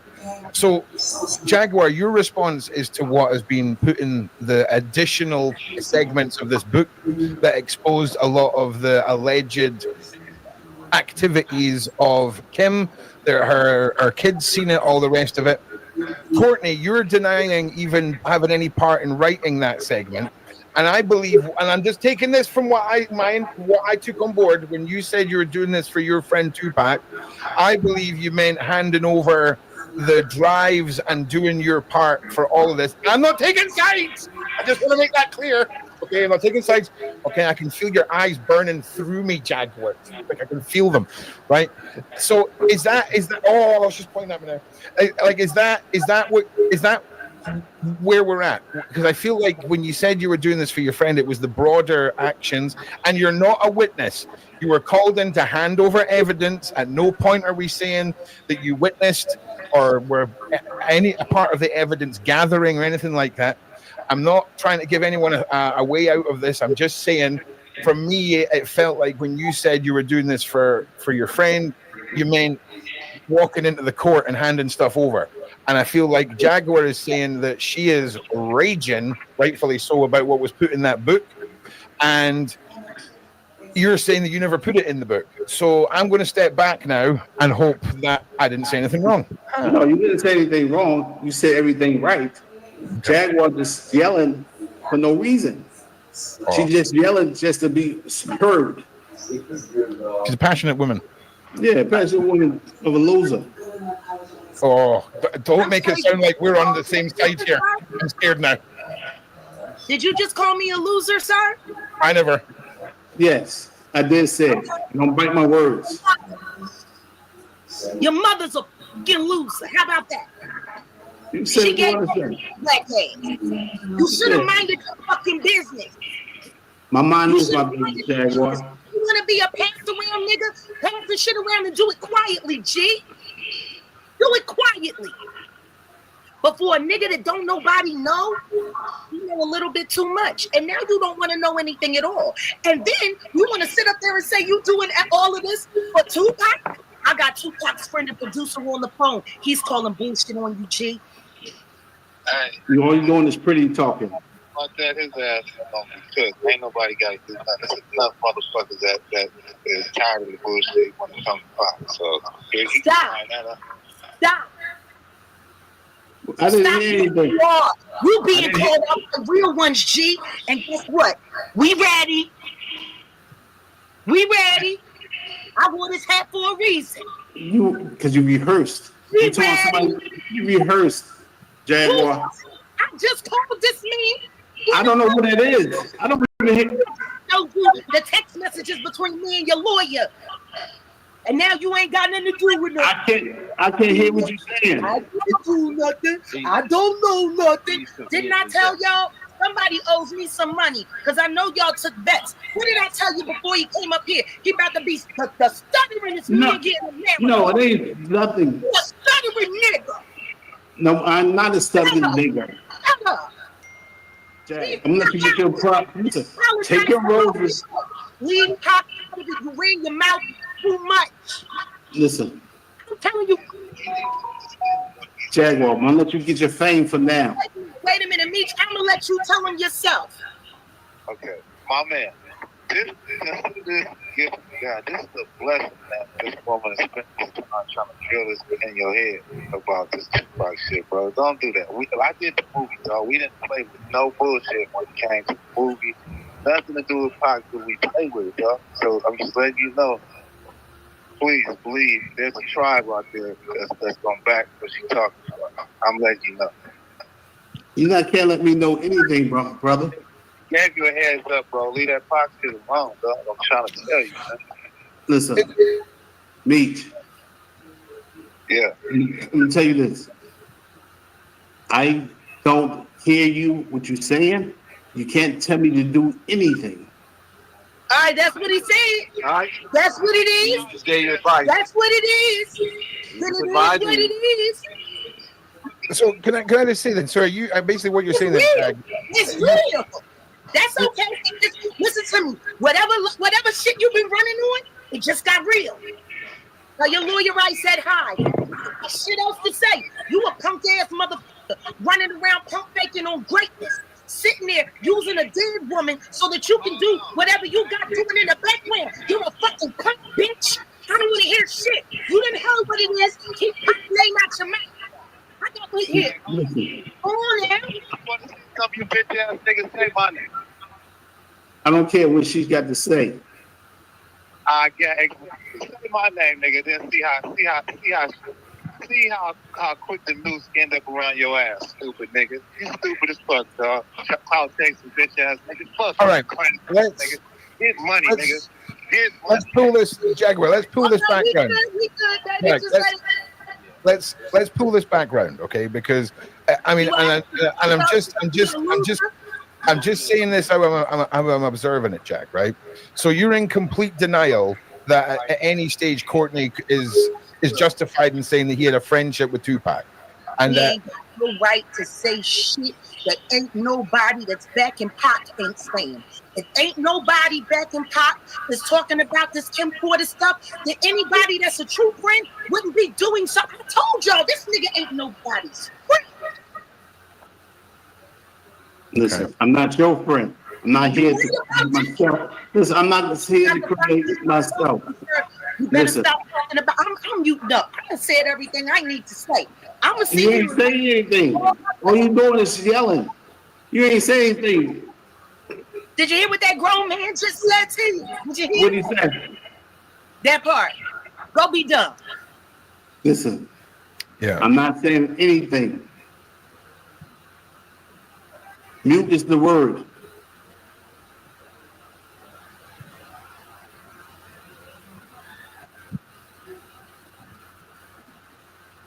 See, Courtney, well, I was just going to say, Jag. Like, I mean, we love hearing your points of view. The way you're delivering this is, I think no. Listen, I'm just being honest with you. I think a lot of people are seeing this. You know, it's passionate. You're angry. You're hyped up. Right? And listen. I just want you to calmly just reiterate, and I'm sorry to say calm. I'm not trying to be patronized. I'm not doing any of that. I'm just for me. I was okay until he started calling me names. Okay, well, listen. I didn't call him no name. I didn't call you no name either.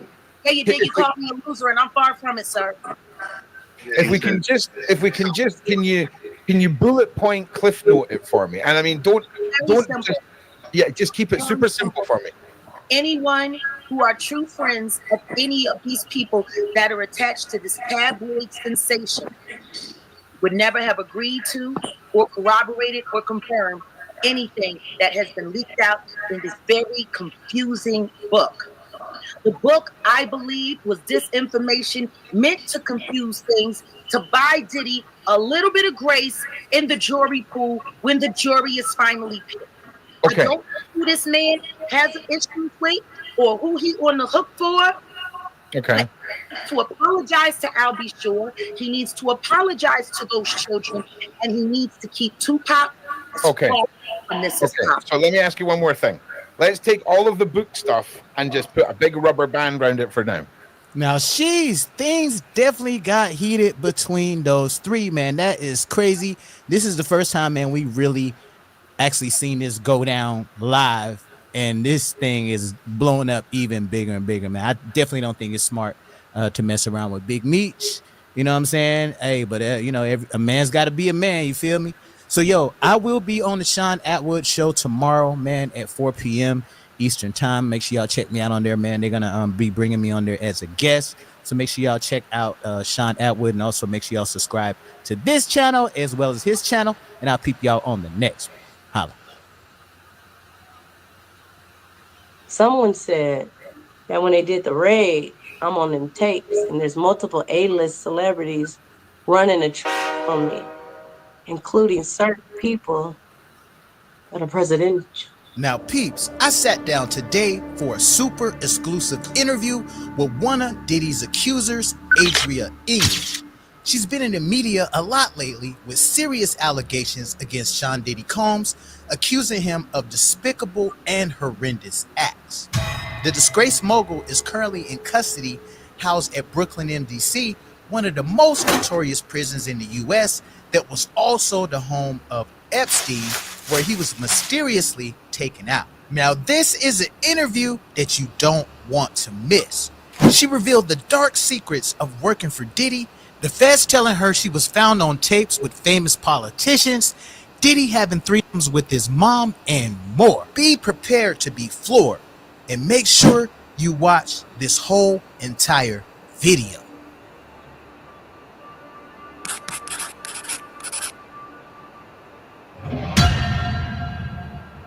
How did you initially come in contact with Diddy? Okay, it's a cute story. I'm from California. Prior, I had never been on the East Coast in my entire life. I had never been to Florida. I had never been to New York, nowhere on the East Coast.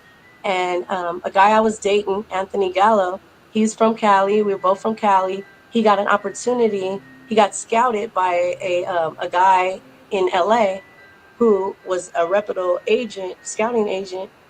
It was initially Wilhelmina Models. And so they gave him the opportunity to come to New York for an audition. When he went out there, he ended up getting a lot of callbacks, but he was back in LA. And they said, well, you're getting all these callbacks, but if you're going to model for real, we need you out here. So he had never been on the East Coast either. So he was like, and at this time, my family had found out that I had did adult movies. Now, mind you, I had an ex-boyfriend, Jake Steed.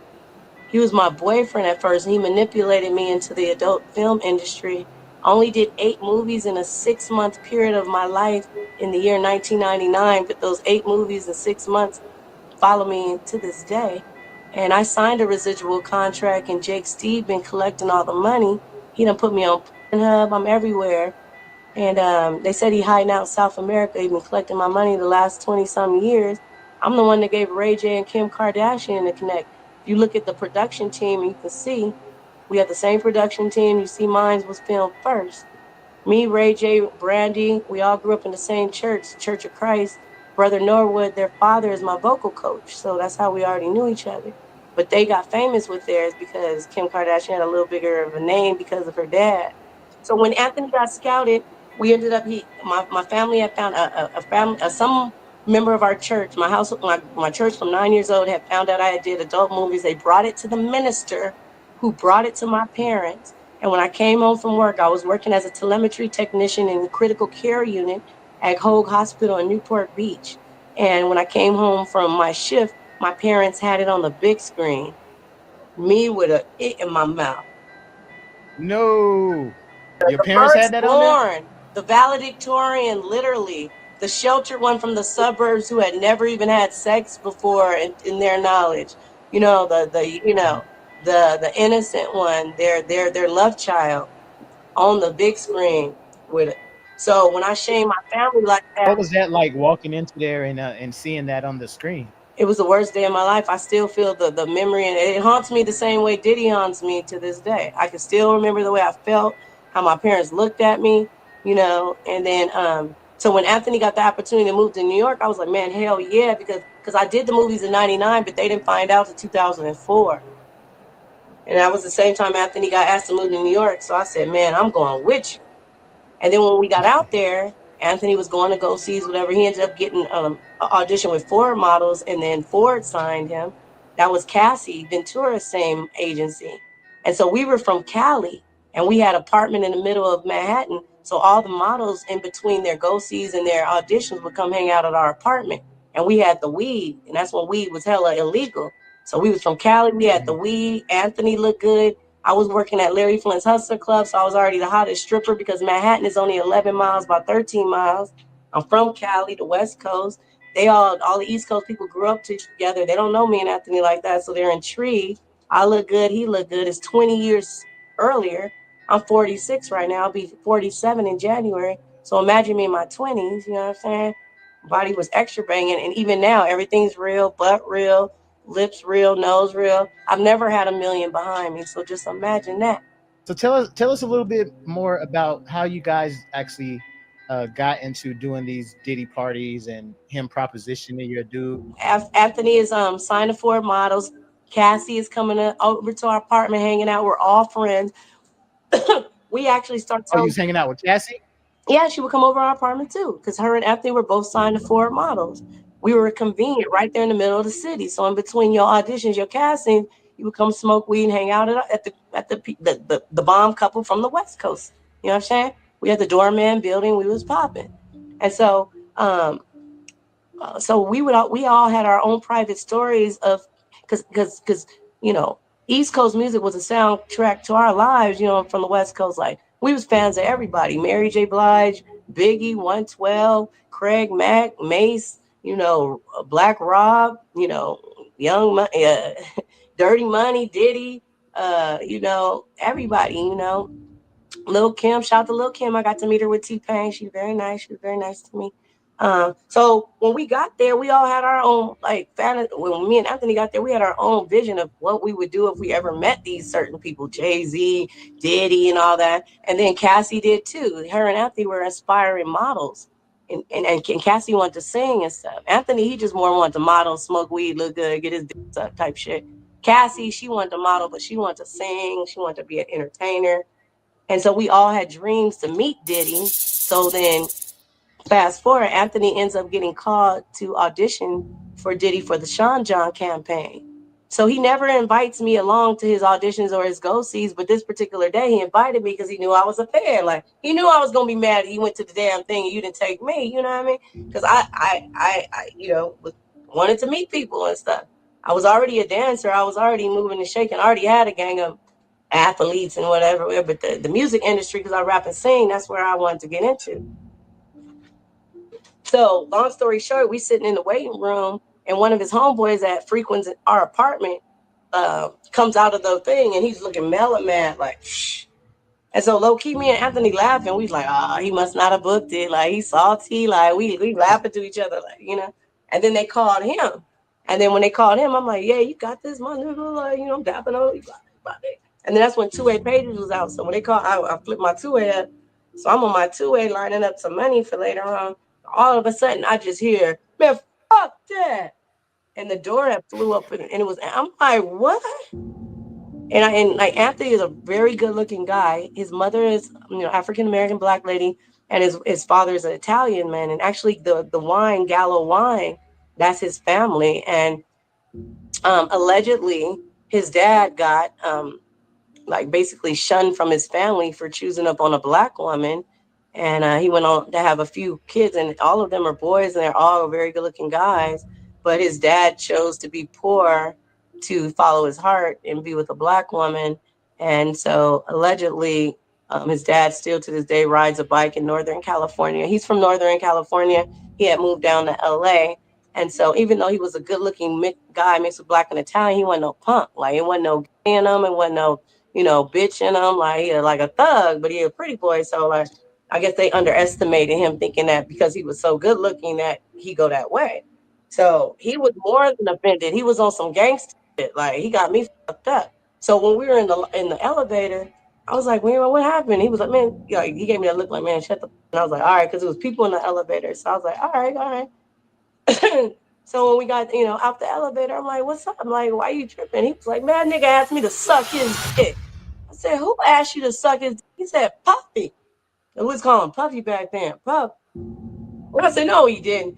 And it broke my heart, broke an arm. And I was like, nah. And he was like, he asked me to suck his dick. I was like, oh. I was like, well, then I see why, you know what I mean? For sure. Like, it's a wrap.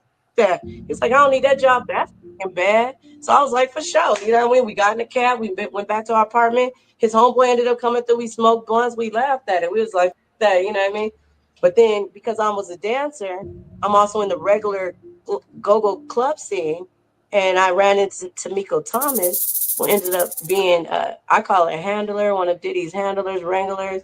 And she approached me with opportunity to help me and Anthony out if I would dance at Diddy's white parties, Anthony can go ahead and book the campaign. I agreed to dance at the white parties. Anthony booked the Sean John campaign. He was everywhere. He was on billboards, buses, bus stops, cabs, in the magazine, all at the same damn time. He was everywhere. But right now, if you go and try to Google any one picture of that Sean John campaign, Diddy done scrubbed it all. I can't even hardly find a picture. Now, did Diddy remember him whenever he eventually got that gig? Was he like, oh yeah, I remember you? Yeah, because when he booked it, after they had like a lounge party where it was like a celebration, like, hey, the new campaign, let's all, and it was a very small lounge, like only the models was there, the creative director, the photographer, Diddy, a couple other people, and that's it. And so you went over it. So it was kind of like, thank you for letting your girl work my party. You know what I mean? You came out great, my nigga. He didn't say my nigga. He said, what did he say? What did he say? You came out great, my guy. You're killing it, baby. You killing it. You know what I mean? So he basically tried to like go over the fact that he had asked him to suck his, because he tried him and he didn't fall for it. So he felt stupid. He didn't know he was that thug. So what was your reaction to that? I know you both of you guys were upset, but were you thinking like, damn, ain't no Diddy was like this? Were you guys shocked? I was, because I had been an ex, friend star, and I was currently an exotic dancer. For me, it was regular scheduled programming. Like, it's just what rich people with money do. Like, he tried it. He wanted to see, you know what I mean? To me, it was more funny, but Anthony took more offense. Like, no, like, he got me fucked up. So I had let it go. I was over it. When they asked me to work the parties, I was like, hell yeah, I would have did that shit damn near for free. You know what I mean? Just for the networking. I was a groupie at that point. And I didn't realize how pretty I was.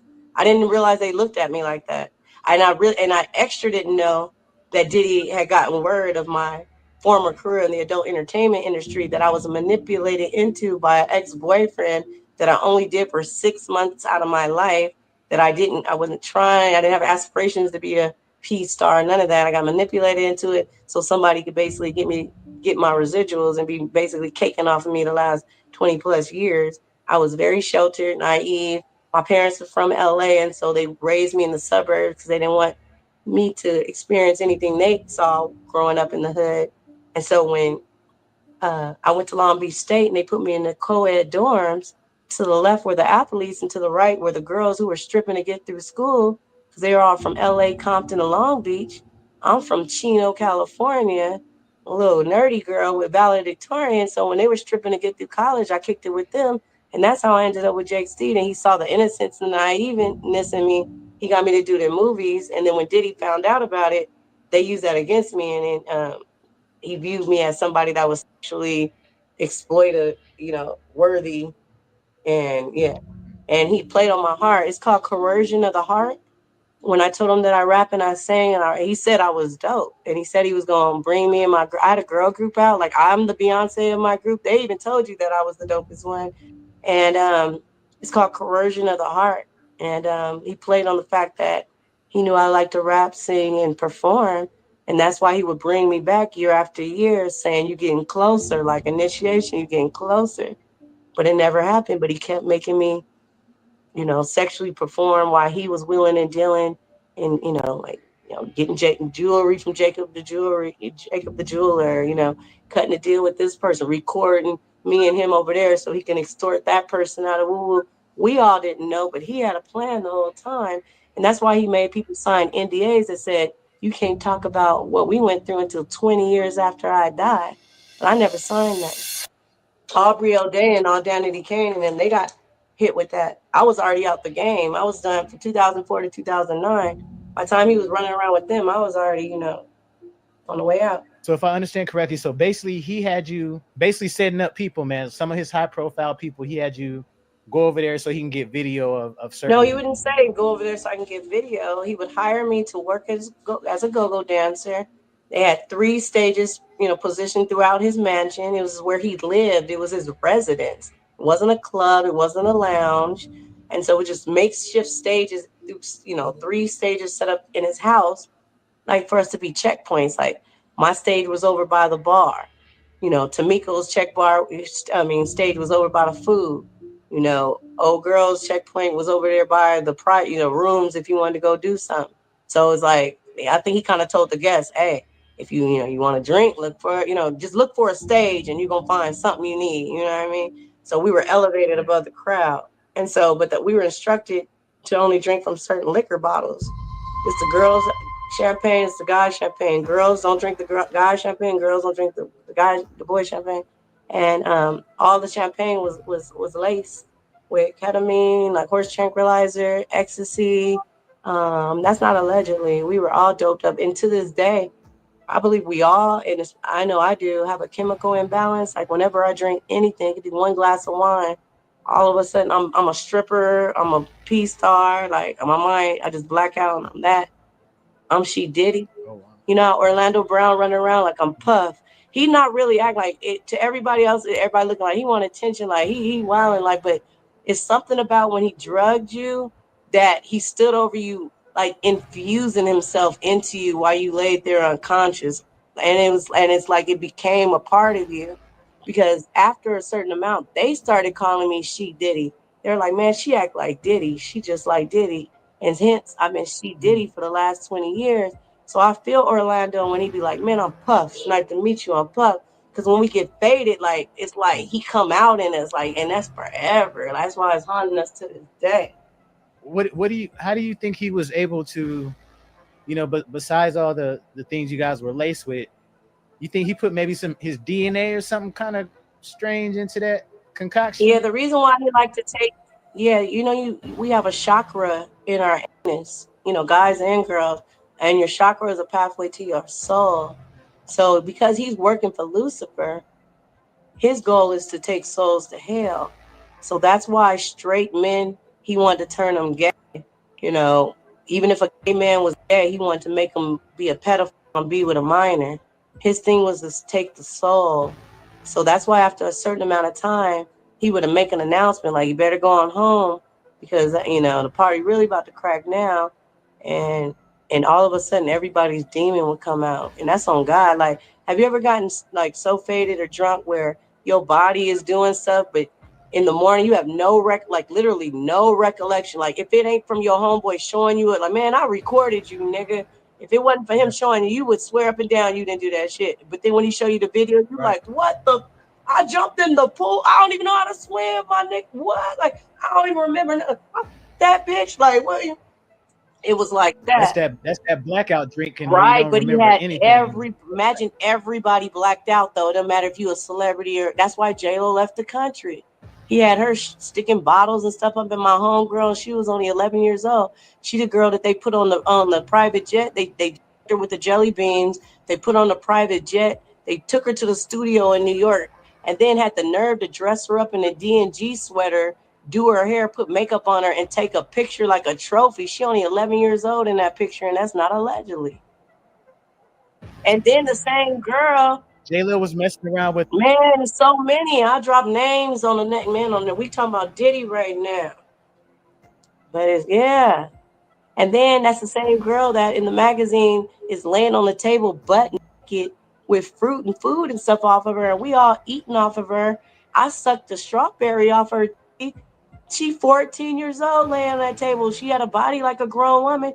You don't think anybody's looking at that thinking that's a kid laying there. You're assuming it's a grown woman. So he made everybody be with a minor, against your will, and he recording the shit.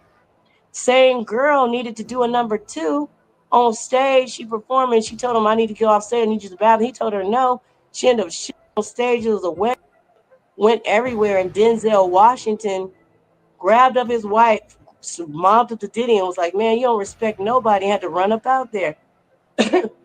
That's the incident they're talking about with Denzel Washington had to run up out of there. So that's why Denzel and his wife left that party because of that instance. She shit on stage, and she was only 14 years. He didn't know she was 14. It was just the fact that she shit on stage and in front of everybody. And then Diddy took her to a room and beat her ass because she shit on stage. Then he would only give her water baths and not let her wash with soap. I'm gonna say allegedly because she's still Jane Doe right now. I'm gonna say allegedly. You know what I mean? It's allegedly. But she wants a DNA on 2 of his kids. They took 2 babies out of her. They kept her locked up and they had her babies at the house. The 2 babies they took out of her stomach. That's not allegedly. Damn. And allegedly, I'm gonna say allegedly, she had a 3 with Diddy and his own mama / auntie. And she had a threesome with Nelly and Diddy. That's not alleged. No. Allegedly. Sorry, Ashanti. I love you, Ashanti. Congratulations on the birthday. I love y'all together. It was 20 years ago. Don't get mad at 20. We talking about 20 years ago. Don't get emotional. We just telling our truth. People, please don't get mad. It's some of y'all's favorites. It's gonna kill y'all. It's gonna devastate y'all when you hear the names involved, because we all grew up on these people. We all love these people. We'd have never thought these people would have been involved in the things that they're involved in. We're just telling our truths, everybody. And it was 20 years ago. So please don't judge us or say we lying. We're being nice enough to let y'all know what's going on from an insider point of view. If you were not even there, don't tell somebody they lying when you weren't even there. Big facts. And fans love to say, that people are capping or people are just coming up with stories. Now hold on, before we move forward, I'm still stuck on. You said Diddy and his mom and his auntie. No, Diddy's mom is really his auntie, has been claiming to be his mom this whole time. She's the one with the white nails. That's why he has that fetish. She's been picking him since he was adolescent, because his daddy got killed when he was a baby. As soon as he had adolescent, he resembled his dad. So she started picking him. She's the one that picked his head up initially. That's why. Oh, allegedly. I might be talking too much. Nah, go ahead. Keep going. We loving this. Yeah, but allegedly that's why he took Kim Porter out, because he has sex with his daughters, allegedly. The twins. The whole family has sex. The same girl I was telling you about, that the Jane Doe, the 11 and 14-year-olds, the same girl he made strap Justin Bieber down, and she had to strap him down while Diddy and two of his sons took turns, and she had to sit there and watch, and Justin Bieber was crying and begging to be let up, and when she went to unloosen him, Diddy socked her in the face in front of Justin Bieber. So we trying to get with Justin, because he would corroborate.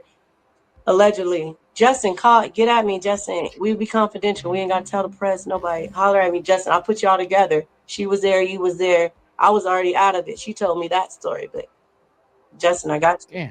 Also, you saying Diddy and Nelly was in bed together? She's had a threesome with Diddy and Nelly. Yes, the same Jane Doe. This Jane Doe was around from 11 years old to about 15 years old. Had bore 2 kids. I'm not going to say which one she believe are hers that he's been raising. You know what? On a side note, where is the white girl? Where's the white girl that he adopted? I got asked about that today earlier in the interview. I think her name is Ava Combs. Where is she? They said, the twins are staying with one of Kamara's friends, or Kim Porter, whoever. The son's been in New York and back and forth to LA. Where's the white girl that they was online bragging and proud that they saved her life and everything? Where is the white girl? She disappeared. Ava. Where's Ava? I want to call her the white girl. Shout out to my white people. Exactly. My mom's half white. I love white people. I'm white. It's white in me. Where's Ava? Everybody, can we do a campaign? Everybody, hashtag where's Ava? Where's Ava? We need to get some shirts made too. Right. Where's Ava? Mask, all that. Booty shorts. We can twerk to it. All that. You know what I'm saying? I got it. Man. That's to be continued. Boy, you done gave us some jaw-dropping information so far, man. This is whoa. Like Black Rob. Shout out to Black Rob. Whoa. Now tell us a little bit about how he ended up putting you with Jacob the Jeweler, and tell us how that Jacob the Jeweler story went down. So the first party I did, it was above board, it was on network. Excuse me, I saw everybody. I was there front line, like, I was calling back home to the Cali people, like, hey, you'll never believe this, like, for real, like, and then next party, it was like, yeah, you want to rap, you want to sing, right? You dance at the club, right? He started out like he was pointing me in the right direction. Because, everybody's been to the strip club, and every girl that's been a stripper knows you love the guys that come in, and if they're not the ones spending money, they point you to their homeboy that is. Have you ever seen a bachelor party come in, and they be like, it's not me, but get him. He's the one paying for everybody. So it was kind of like he did that. Like, he took the mindset that I had of being a dancer, of like, while you at my parties, I'm going to point you in the right direction. You take care of them, and I'm going to put you on. That's how I understood it. Coercion of the heart. And because I wanted to be on so bad, and he was actually real, Puffy. It wasn't like it was Puffy's assistant. It was like real Puffy saying it. I believed it. And I'm like, I had already been manipulated by Jake Steed and did, movies that got me nowhere. I was dancing at Larry Friend's Hustler Club only because me and Anthony Gallo had got robbed for everything. And it was go back to Cali, broke with everybody laughing, or you start dancing. That's how I ended up starting to dance. I'm dancing. We have a nice lifestyle. We got a doorman building, you know what I mean? But Diddy said, I just got to basically do the same thing I've already done that's got me nowhere and it's going to get me somewhere. Coercion of the heart. I was with it. But then as he kept adding on, so that night I was asked to wear a black dress at a white party, but I didn't think nothing of it. Like, he always supplied the uniform. That's another thing. In the Vibe magazine, let me go back to Vibe magazine real quick. I never signed a release. I wasn't paid anything. I didn't even know I was going to be in Vibe magazine. I woke up to Anthony getting a phone call from one of his model homeboys. Like, hey, your girl in Vibe magazine. Because back then, when a new story or a new campaign came out, it was on the newsstand and everybody went out to get it. It was an East Coast thing because in Cali, we didn't do shit like that. Nobody rushed out to get the latest magazine. But in New York, they did that shit. So we had just had the night before. So we laying in the bed naked. And I wake up to him smushing my head in the pillow. Like, what the fuck you doing in Vibe magazine? I'm like, what? I'm in Vibe magazine. Like, what? He was like, yeah, Nelly just called. That's his homeboy Zanell. Shout out to Zanell. He went on doing a lot of stuff with Diddy, Zanell Figueroa. I don't know. Yeah, but he was like, yeah. So I'm like, what? He's like, so we got jumped up, put our clothes on. Doorman opened up the door for us. Right there was a newsstand. Diddy's on the cover on the boxing gym. You know what I mean? Gloves or whatever. We open up, flip through it, and there I am. That picture that you see, big as day. I had no idea. That picture was taken in 2004. They didn't run a story to 2006. I had no idea that they put in there, Diddy supplied the clothing. Then they put the caption, guest strikes a revealing pose. I wasn't a guest. Who would I be a guest of? Who knew me? You know what I mean? Did Mary J. Blige say, come on, Sheree? And then if I am a guest, the audacity of me thinking I could just come in some little ass go-go shorts and a bikini top to somebody's exclusive white party with all kind of millionaires, and I'm a guest of who? But I'm their guest, and I'm gonna just show up like that, not a nice elegant gown or nothing. I'm gonna just show up all hoochie mama. No, I was on his event staff, but that's how they got away with putting me in there without trying to give me no employee credit. Right. And then I found out later, another reason why they put me in the Vibe magazine is so all the guys who wanted extras would know who to look for at the parties and to laugh at me because they took advantage of me after they drugged me and I was unconscious. The Fed said, well, allegedly, I'm not gonna say, someone said that when they did the raid, I'm on them tapes and there's multiple A-list celebrities running a train on me, including certain people that are presidential. No, we're not talking about, we're talking about Diddy. We're gonna come back to that, LB. Stay with me. We don't go any further till we get the result. Man. Hey, but anyway, once I found that out, I've been living my life for the last 20 years not knowing that had even happened to me. And now because they found out that I know that I'm on them tapes with them doing that to me, these are people that have smiled in my face since then. I had no idea that. But if there's a certain way the tape is going to come out and there's a certain way that it never will. You got to stay tuned. Did that scare you? Like, were you scared when the feds advised you that, there was some pretty high profile people doing some crazy things to you? It angered me actually because, I went in, under the presumption that we were all working together to make the, event hot. And I was doing my part as a hired entertainer to bring my West Coast vibes and to make, the part. And I was always complimented. That's why I kept being invited back. When there was multiple, girls all around the city, all around the tri-state, you go up and down the East Coast, you can get a girl in from Boston, Connecticut, Jersey real quick. But they kept rehiring me because I made that shit hot.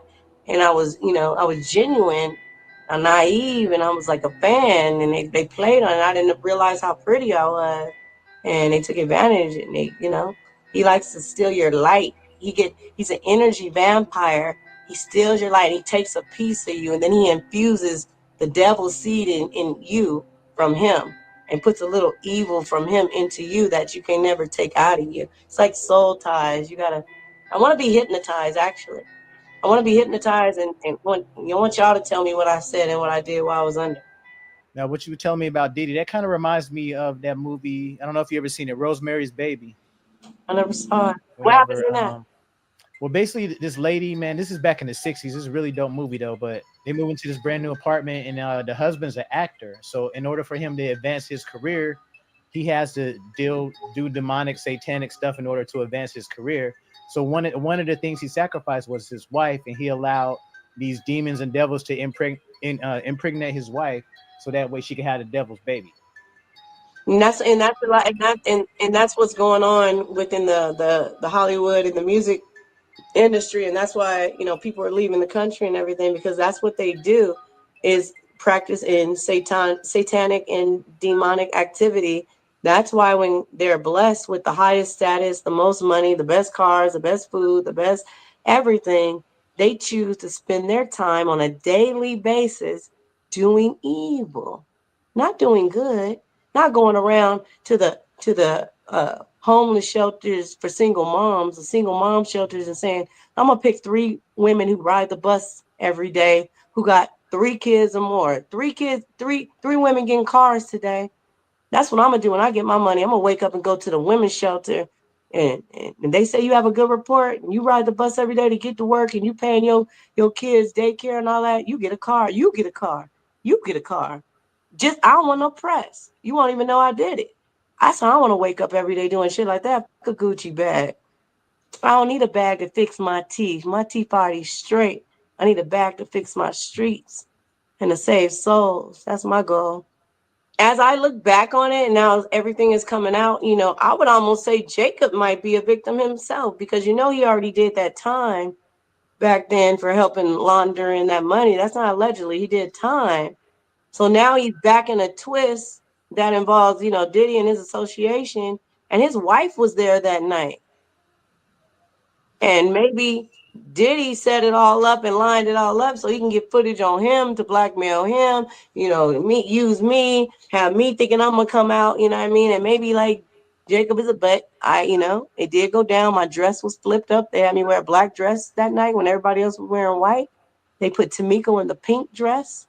She was the one passing all the money and doing all the back and forth, almost like a handler or a wrangler. And I got an extra 1,000 that night when I did the extras. That's when I thought, okay, if I just do the extras, like eventually it's going to be an end to the rainbow and I'm going to be home. So was it just 1,000 the whole night, or was it like 1,000 per person, or how did that work? Yeah, I only got 500 to do the go-go dancing. So when it was above board, the first part, I just made $500 plus the experience, networking, all that. When I did the extras, I got my 500 plus 1,000.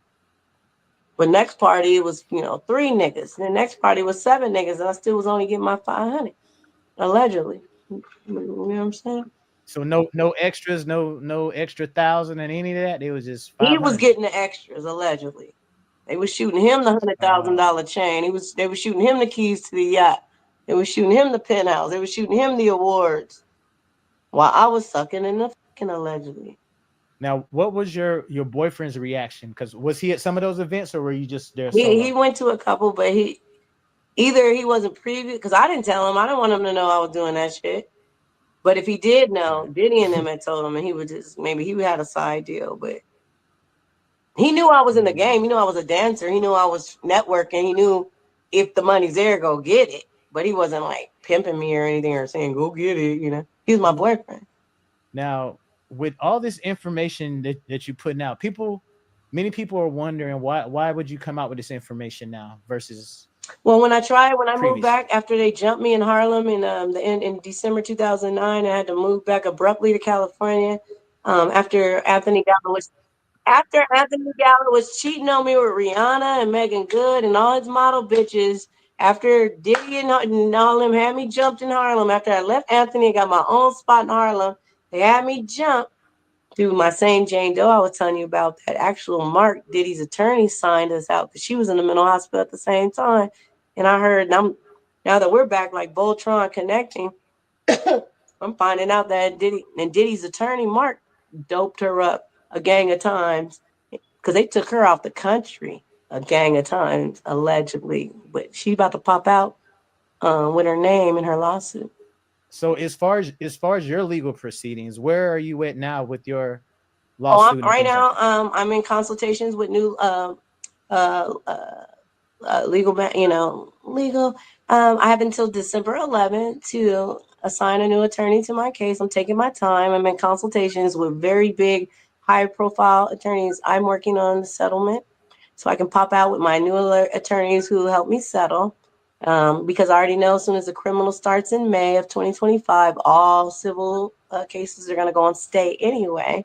So I'm working on settling mine because I already know I'm going to be called into the criminal. So that's where I'm at with it. Everybody thinks that I'm in some type of disarray because I haven't popped out, or it's been said that my people withdrew, and that a withdrawal was because of a fire. I don't want to talk. I don't want to give it too much attention, but somebody was being fired, and that's why they publicly withdrew to try to hurry up and save face and look like they left, because they were running around doing press and ad missions that I had not made or authorized, and I'm the client.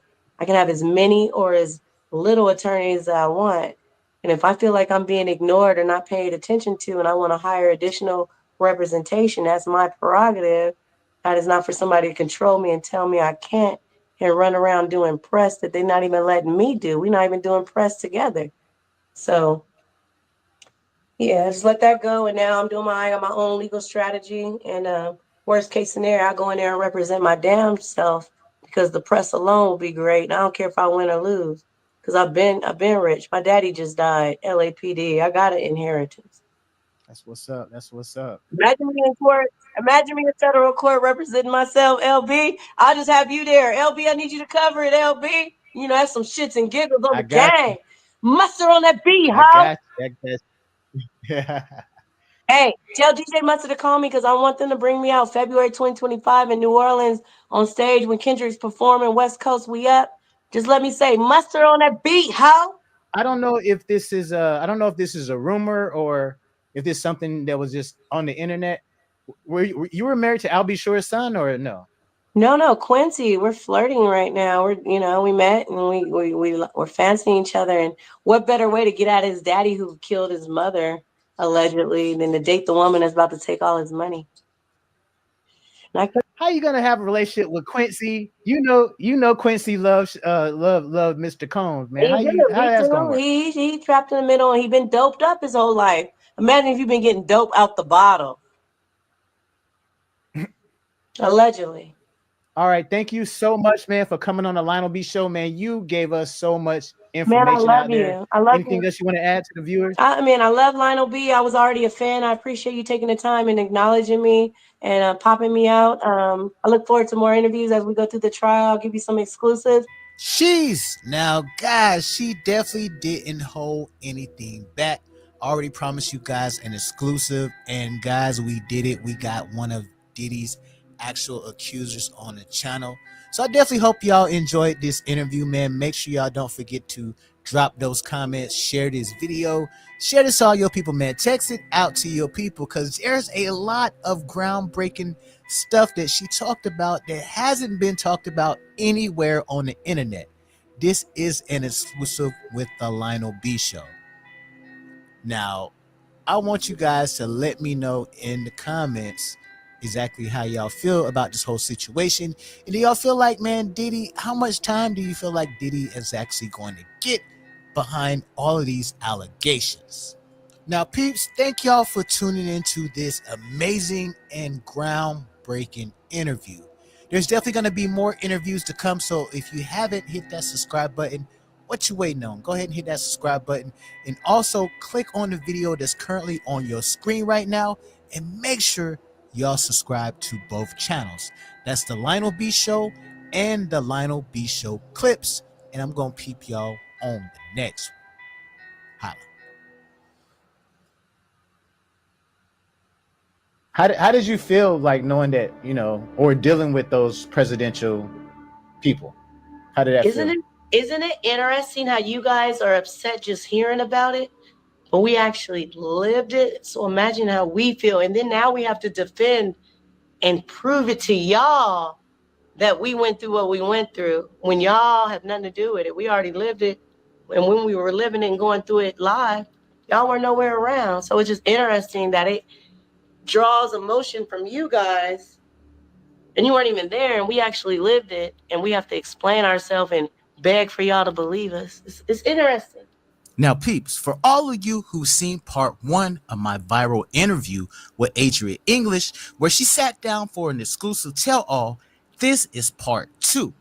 And if you hadn't had the pleasure of seeing part 1, make sure you watch it right after this video, as it will be linked in the video description and end screens. Now I sat down again with Adria English as she revealed even more shocking information that will leave you absolutely floored. She revealed all of the major celebrities, presidents, and royalty that Diddy trafficked her to. She also revealed some dark secrets about Diddy's mom. Now this is an interview that you definitely don't want to miss. Who were some of those major celebrities that Diddy actually trafficked you to? Jacob the jeweler. Hey, Jacob. The others are from European countries and of a royalty. Very royal. Very royal. Like princes, that type of thing? Definitely a prince. Whoa. The opposite of being smooth. If you have smooth arms as opposed to hairy. Ooh. So we're talking about the one that's newly married to the biracial lady. That's the only prince. That's the only prince I know. Okay. Damn, y'all. Allegedly. It's a few people that are presidential. A few. So it was more than one president. Somebody who should have just stepped down and retired and appointed somebody else to the actual power instead of them making them jump through a bunch of circuits and hoops only to not give it to them. You know you had the power to just go ahead and step down and appoint, but you didn't want to do that, right? Allegedly. Not allegedly. That's what you did. You should have stepped down. How you gonna back? Oh wait, I'm saying too much. But how you gonna back a campaign when all you had to do was step down and then appoint and say, hey, it wouldn't have to be no election. You know what I'm saying? Just to clarify for the audience, it was more than one president that was found on those tapes? Multiple. Damn. Multiple kings and princes from different countries. Dubai, shout out to Dubai. You got all the hoes in LA up. That's what the hoes out here do. Go to Dubai and get that bag and come out here and spend it. I told y'all game. Why you mad now? Not just LA, all y'all hoes. All the hoes is going to Dubai to get that money. I ain't mad at y'all.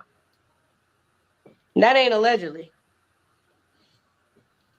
Yeah, there's a lot of celebs that we actually heard, a lot of female celebs that was going to Dubai and getting that Prince money and coming back. Exactly. So they also take flights and private jets and they come to America too to have a good time, you know? So they definitely show up for the party. All right, so tell us a little bit more about Janice, because I know in that first interview you definitely went in, you gave us some little bit of details, but give us some more details about Miss Janice Combs. Well, let's talk about Mama D. You know what you did to my friend. You know how you and your son played with my friend underage in the bed, Janice? Why you do that to your son, allegedly? Why you allegedly turn your son out and now he's this global, worldwide, global threat You know why he has so much anger against women? Because of you, Janice. Because of what you did to him. If you guys check with anybody that's been traumatized, especially sexually, a lot of times the person they're traumatized by causes a block in their brain and a hatred. So if you're a man that gets traumatized by a woman, deep down you're going to hate women and it might turn you gay. If you were traumatized by a man, you might just turn gay and just be gay because that's your first sexual experience. If you're a virgin and your first sexual experience is with the opposite sex, your mind is going to naturally go back to that to bust your nut. And if you were going to be heterosexual, but somebody took advantage of you, it's weird and it's sad to say, but even though it's abuse deep down, that's going to be the thing that gets you off because that's your first sexual experience. You feel me? So Janice, we know what you did. You know, it started with her, Clive Davis. Clive Davis, one of the main ones. Clive. Because Clive Davis used to abuse Diddy, correct? Correct. Allegedly. And you see right now when they trying to ask him about Diddy, he's huh, playing like he got no memory, what's his name? But he was right there in the rooms with my friend who was underage. Him, Harvey, Pierre. I'm coming for you too, Harvey. You're not innocent, my boy, my boy, my guy. Now, were you seeing Harv Pierre at a lot of the Diddy parties? I see him on video a lot. Yes, Was he at all of them? Okay, so let's talk about some of the celebrities that Diddy actually traffics you to. Are you able to give us those names? The judge just denied the gag order. We could talk again. We could talk again. Let's go. Let's go. Lionel B Show exclusive. Hey, we could talk again, everybody. How did you feel like knowing that, or dealing with those presidential people? How did that feel? Isn't it interesting how you guys are upset just hearing about it? But we actually lived it. So imagine how we feel. And then now we have to defend and prove it to y'all that we went through what we went through when y'all had nothing to do with it. We already lived it. And when we were living it and going through it live, y'all were nowhere around. So it's just interesting that it draws emotion from you guys and you weren't even there and we actually lived it and we have to explain ourselves and beg for y'all to believe us. It's interesting. Yeah, you guys can't be attacking victims, man. Like, that's not cool. And a couple of the presidential situations I'm talking about weren't very presidential back then. Some people were businessmen who filed bankruptcy every time they didn't want to pay their employees. Allegedly. Any presidential people that were kind of the darker skin as well, or were they all pretty light skinned? It's a few high-powered attorneys that are representing victims that were at the parties. Oh, victims right now? They're representing victims right now when they were at the parties. Whoa. That's crazy. That's another video. I have so much to tell you guys, but we got to do it one video at a time because I notice when I try to tell you guys too much, you can't follow and then you think I'm on drugs or whatever. I'm going to let everybody know I smoke weed, which is legal, and I drink lightly champagne or wine, a beer here and there. That's all I do, everybody. That's on my son. Everybody saying I'm a crackhead, I'm on this, I'm on that. I've had shroom chocolate before, and I liked it because it opened my mind up to really dig, thinking about some deeper things, but it didn't make me trip and go rob a bank or nothing like that. But besides that, y'all leave me alone. I'm not on any cocaine, no meth, no lean, no pills, no none of that. Whatever, what's his name? NBA young boy laid out with the pill bottle and all that. Niggas is dying of overdoses. That ain't me, y'all. Just leave me alone on that. You know what I mean? I smoke weed. Leave me alone. Now, you previously talked about there was a famous baseball player that you had an entanglement with. Did he come from Diddy as well? And do you want to drop his name? He had an entanglement And it's interesting because we both, how can I say it? Basically, Jenny from the block, I had your man before you, bitch. Whoa. You a J-Lo. J-Lo, you a, and you lucky you left the country, ho. I know what you did to my home girl. Sticking that shit up in her. Your ass going to hell, bitch. J-Lo, I'm coming for you, ho. Let me see you anywhere. And I don't care, we at the Met Gala, bitch. I'm running up on you. It's on site. So which dude of J-Lo's did you have? Who was the guy? I love green eyes. You know my husband has green eyes? My ex-husband, I should say. The one I married. The only one I chose to marry has green eyes. I love green eye guys. And that's not allegedly. I love green eye guys. So he had, wait a minute. So he had green eyes. He used to be with J-Lo, and he paid for it. I met him at Larry Flint's Hustler Club in Manhattan on 51st and the West Side Highway, initially.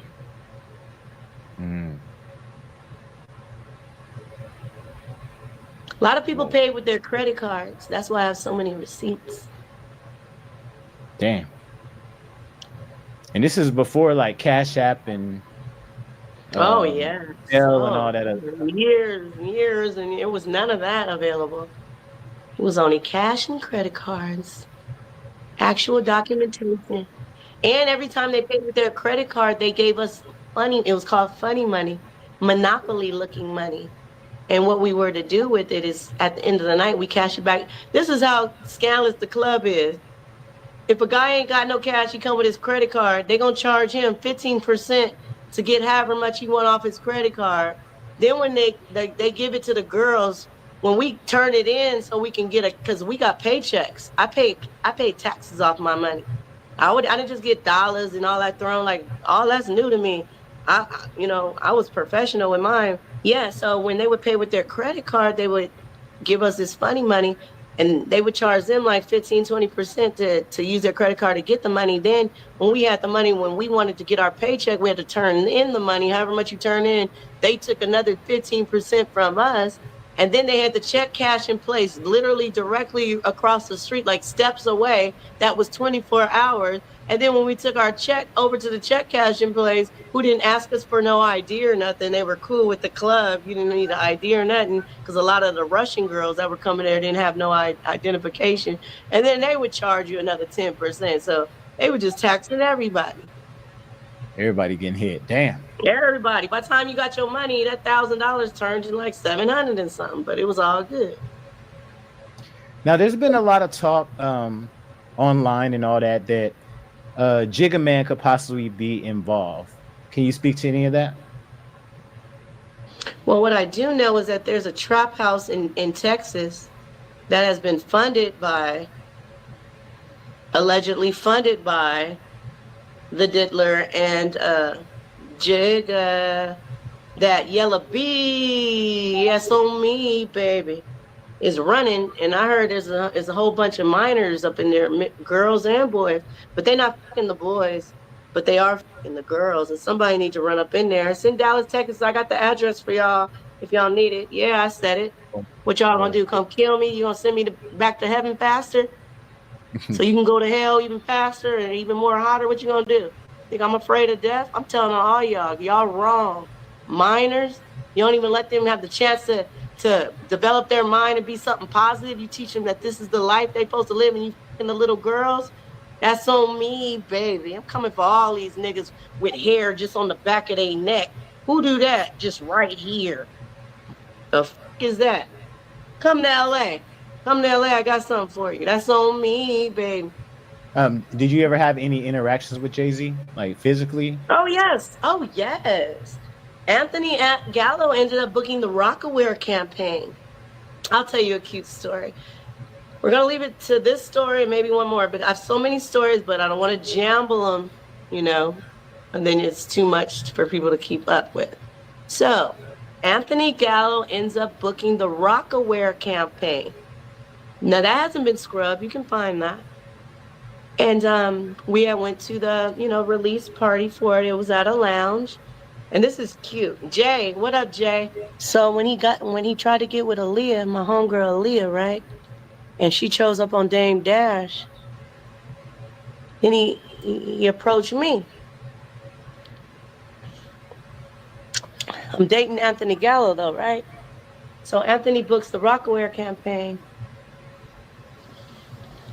So because he books the Rockaware campaign, we go to the celebration for the, the release, whatever they call it, the launch party. And we walk in and there's a bar. It's like a long bar. It's a lounge. And literally when we walked in, Jay-Z was like at that end of the bar, but in the entrance is a bar. The bar starts right here and it goes down. So you can clearly see that Jay is at that end of the bar, right? So we're walking in, everybody's shaking Anthony's hand, like, oh, good campaign, it looks nice, whatever. And then we were at the end of the bar, and I was like, we always pre-gamed at our apartment, you know what I mean? So, and then every time we went to these events, it was always, open bar, like, it was free. Like, so we came in a little tipsy. So anyway, he was like, Anthony said, I need to use the bathroom, I need to go pee. And I was like, all right. He was like, yeah, I see Jay-Z down there. If I come back from the bathroom and you're down there talking to him, it's gonna be problems when we get home. And I was like, I would never disrespect you, but at this time we fans, you know what I mean? So he's talking to me like on some real shit, like that's the real Jay-Z, because I hadn't met him. I didn't get to go to the Rockaware shoot. You know what I'm saying? So I'm like, that's the real Jay-Z right there type shit, So he was like, I have to pee, then I'll take us around and mingle you so you can network. But if I come back from the bathroom and you down there talking to him without me, we leave and it's gonna be a wrap. So I was like, all right, I got you. So he went to the bathroom and I was just standing there. Tell me why when he came to the bathroom, who was standing right next to me? Jay-Z left his position at the bar and came and stood and was all in my face like this. And when Anthony came from the bathroom, Jay-Z was standing right there and he knew I didn't move one step and he saw that Jay-Z came to me. So tell us more about Janice Combs and some of the things you actually seen her witness her do. Janice likes minors, allegedly. Janice knows about everything that's going on. That's not allegedly. They're hiding money in other countries. I know where the countries are, and my investigators are on to you guys. It's a wrap. There's pretty much nothing you guys can do. I know about all the people globally that y'all been going around to the third world countries with people with no voices and promising to bring them back to America, only for them to be human punching bags. Oh, someone has bodies all around the world. They're a global threat, allegedly. But Janice, you the worst one. You created it. You've supported it. You've held the secrets. You had the nerve to take all the kids and go in there and go visit and, all of that. Yeah, but she likes allegedly to have threesomes with her son.